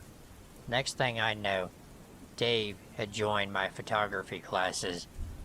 My after-school programs, I saw him around every corner, and in every hallway of the school. He started popping up from behind things to try and hug and tickle me. Meanwhile, everyone just kept going with the chorus of "he's a super sweet guy" and just an odd duck bullshit. When I found out he was telling people I was his girlfriend, I knew I needed to put my foot down. It was around this time I became unwilling to pay the hug toll and feed his delusions. That's when things really took a turn. Suddenly, anonymous notes were popping up in my locker. Most of the notes said "always" and nothing else. Some had longer declarations of love, but the "always" ones got me the most. The simplicity of the message gave me chills. Always. I knew it. I knew it had to be Dave. My suspicions were confirmed when pictures of me began showing up along with the notes. The pictures were all taken from a slight distance and clearly without my knowledge. They were black and white and developed on the same type of paper we used in photo class. I knew it had to be Dave. Who else would be doing this? I finally got scared one Saturday afternoon as I was watching TV in my bed. I heard Dave's voice next to my bedroom window. He said he watched me walk home one day to see where I lived and wanted to stop by for a visit. He said he knew I wouldn't let him in, so he just figured he'd just stop by my window to talk. How he knew which window was mine was a thought that chilled me even more. The way this was escalating, I knew I needed to get an adult involved. My mom thought I was exaggerating. He was just young and infatuated and hormonal, according to her. She acknowledged the notes and the pictures as weird, but nothing other than some serious infatuation. So I went to an instructor at the school I knew and laid it all out on the table.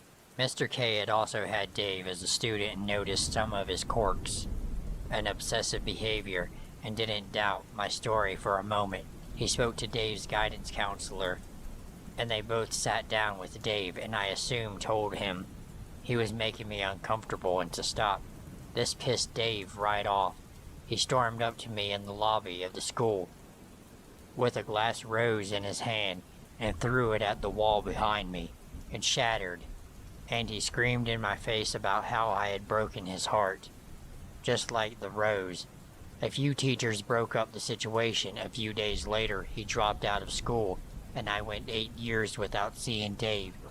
8 years later, I was craving some mac and cheese, as one does, and hit up a popular spot in town to grab some to go. I looked behind the counter, and there's Dave. I had no idea he was working there and debated leaving for a moment.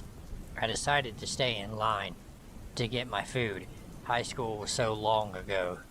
I hadn't heard from him since that day in the lobby. Surely this guy could not still have this obsession with me. It was a huge relief when another register opened and a young woman could take my order. I wondered if maybe he was even mortified and didn't want to interact with me, and had her open. Wrong again. He seemed to take my visit to his work as a sign that I was ready to love him. At least, that's what I've been told since. I got a friend request from him that night and immediately deleted the request. A few nights later, I'm getting home and walking across the street when I see that someone is standing on the side of my house, opposite the door, in the shadows. I haul ass into the house, lock everything, and watch. It's so dark out. But I turn on the lamppost out front and hope to God I was just imagining things. Then I see him. He slinks from the side of the house, trying to stay in the shadows, and runs across the street and towards the house he grew up in. Unfortunately for him, I saw his stupid curly brown hair. I called the police and reported this, but of course, there wasn't much they could do. There was no proof he hadn't approached me or tried to get in. It couldn't be proven it was him. They did agree to keep someone on lookout in the area, and I saw police patrolling more than usual the following nights.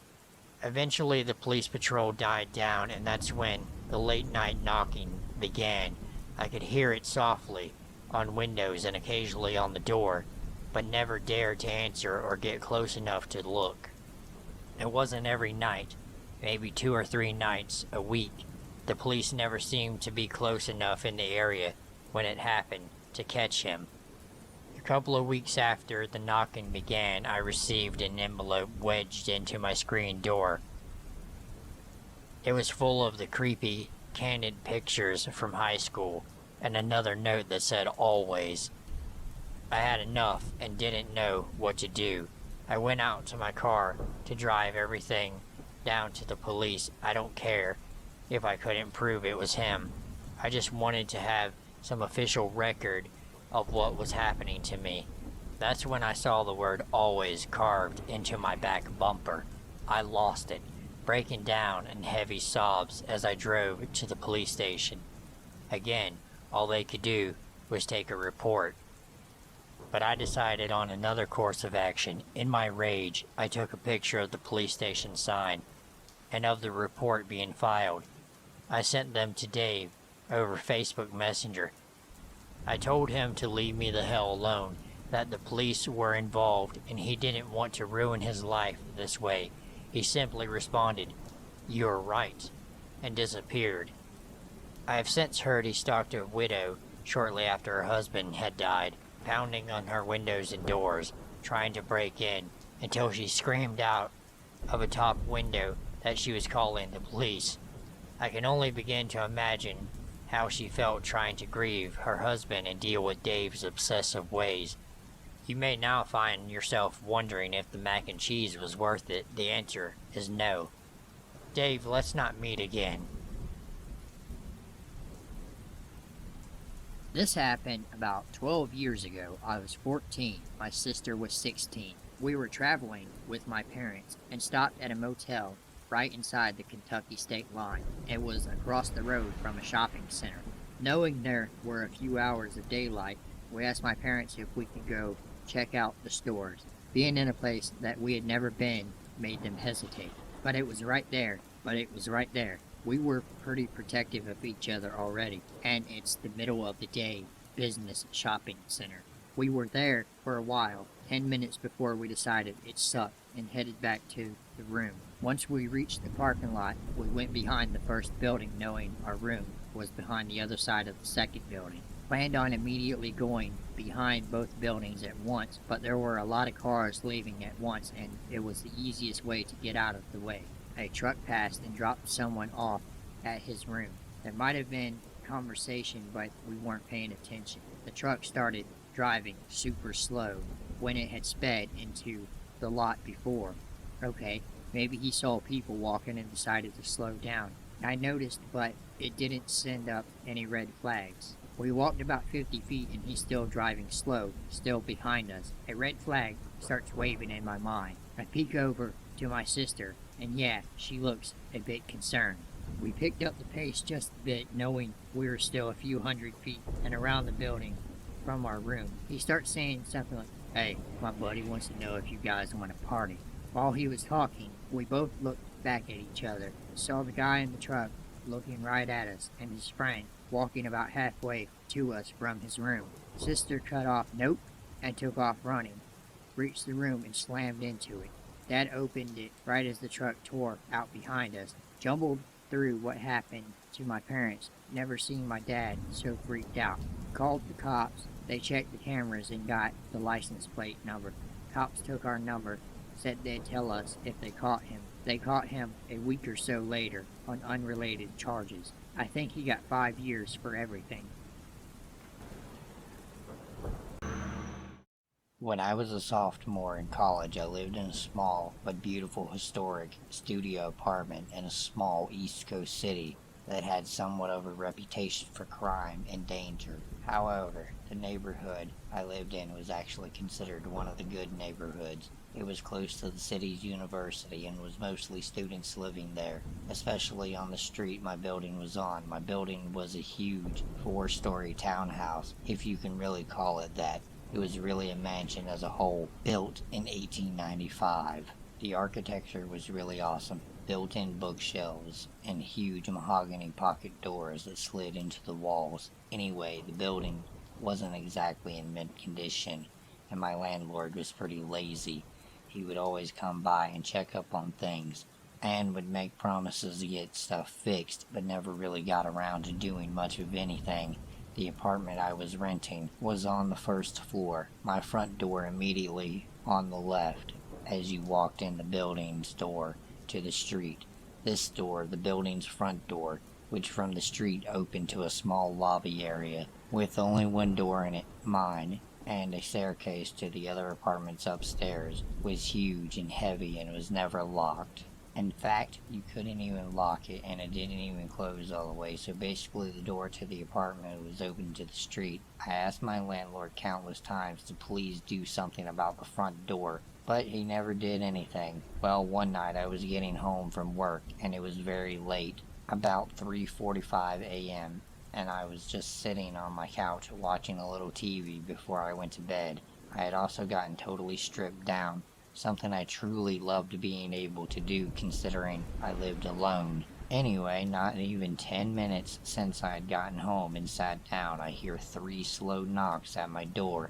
I'm thinking, who would be at my door at this hour? What could they possibly want? Why didn't I hear the building front door open like I normally do?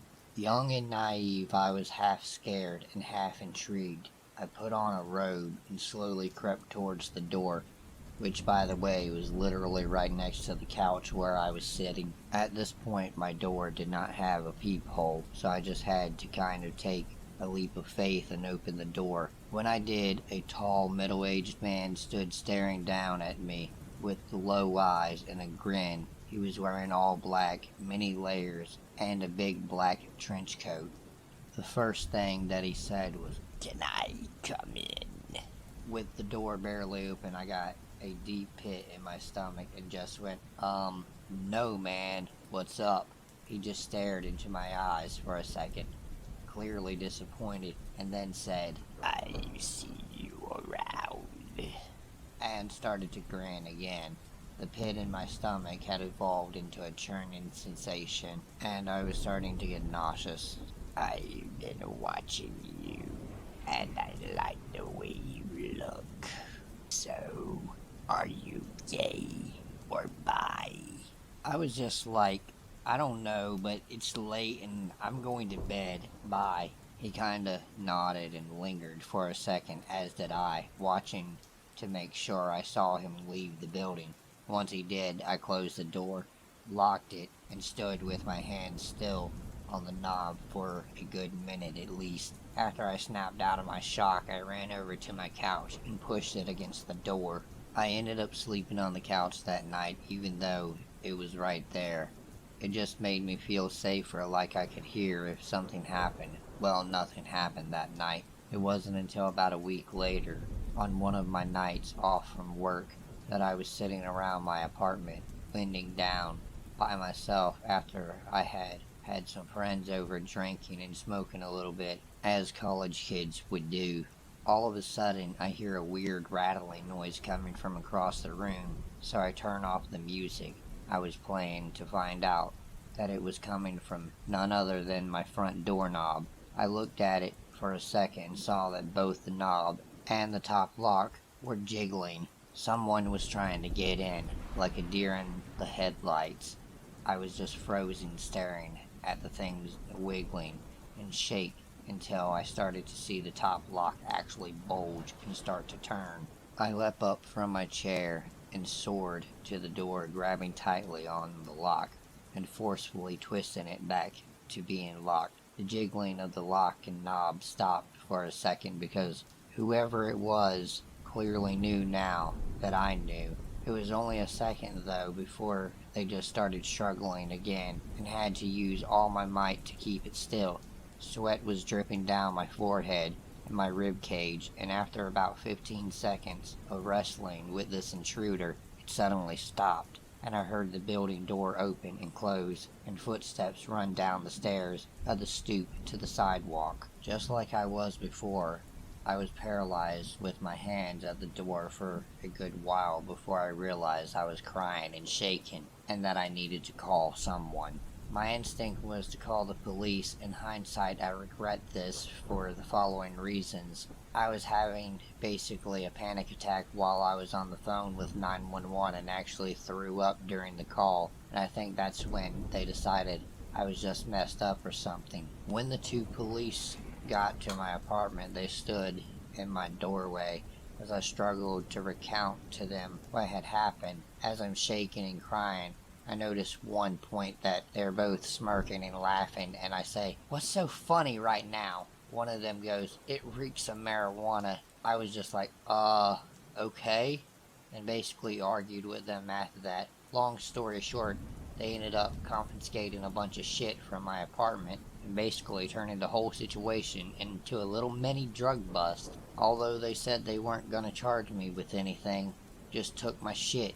Nothing about this attempted break-in besides keep your doors locked. I was devastated and felt so helpless. The same scenario happened one more time about 2 weeks from the last time. Only instead of calling the police, I called my dad, who raced down in an hour with a crowbar up his sleeve.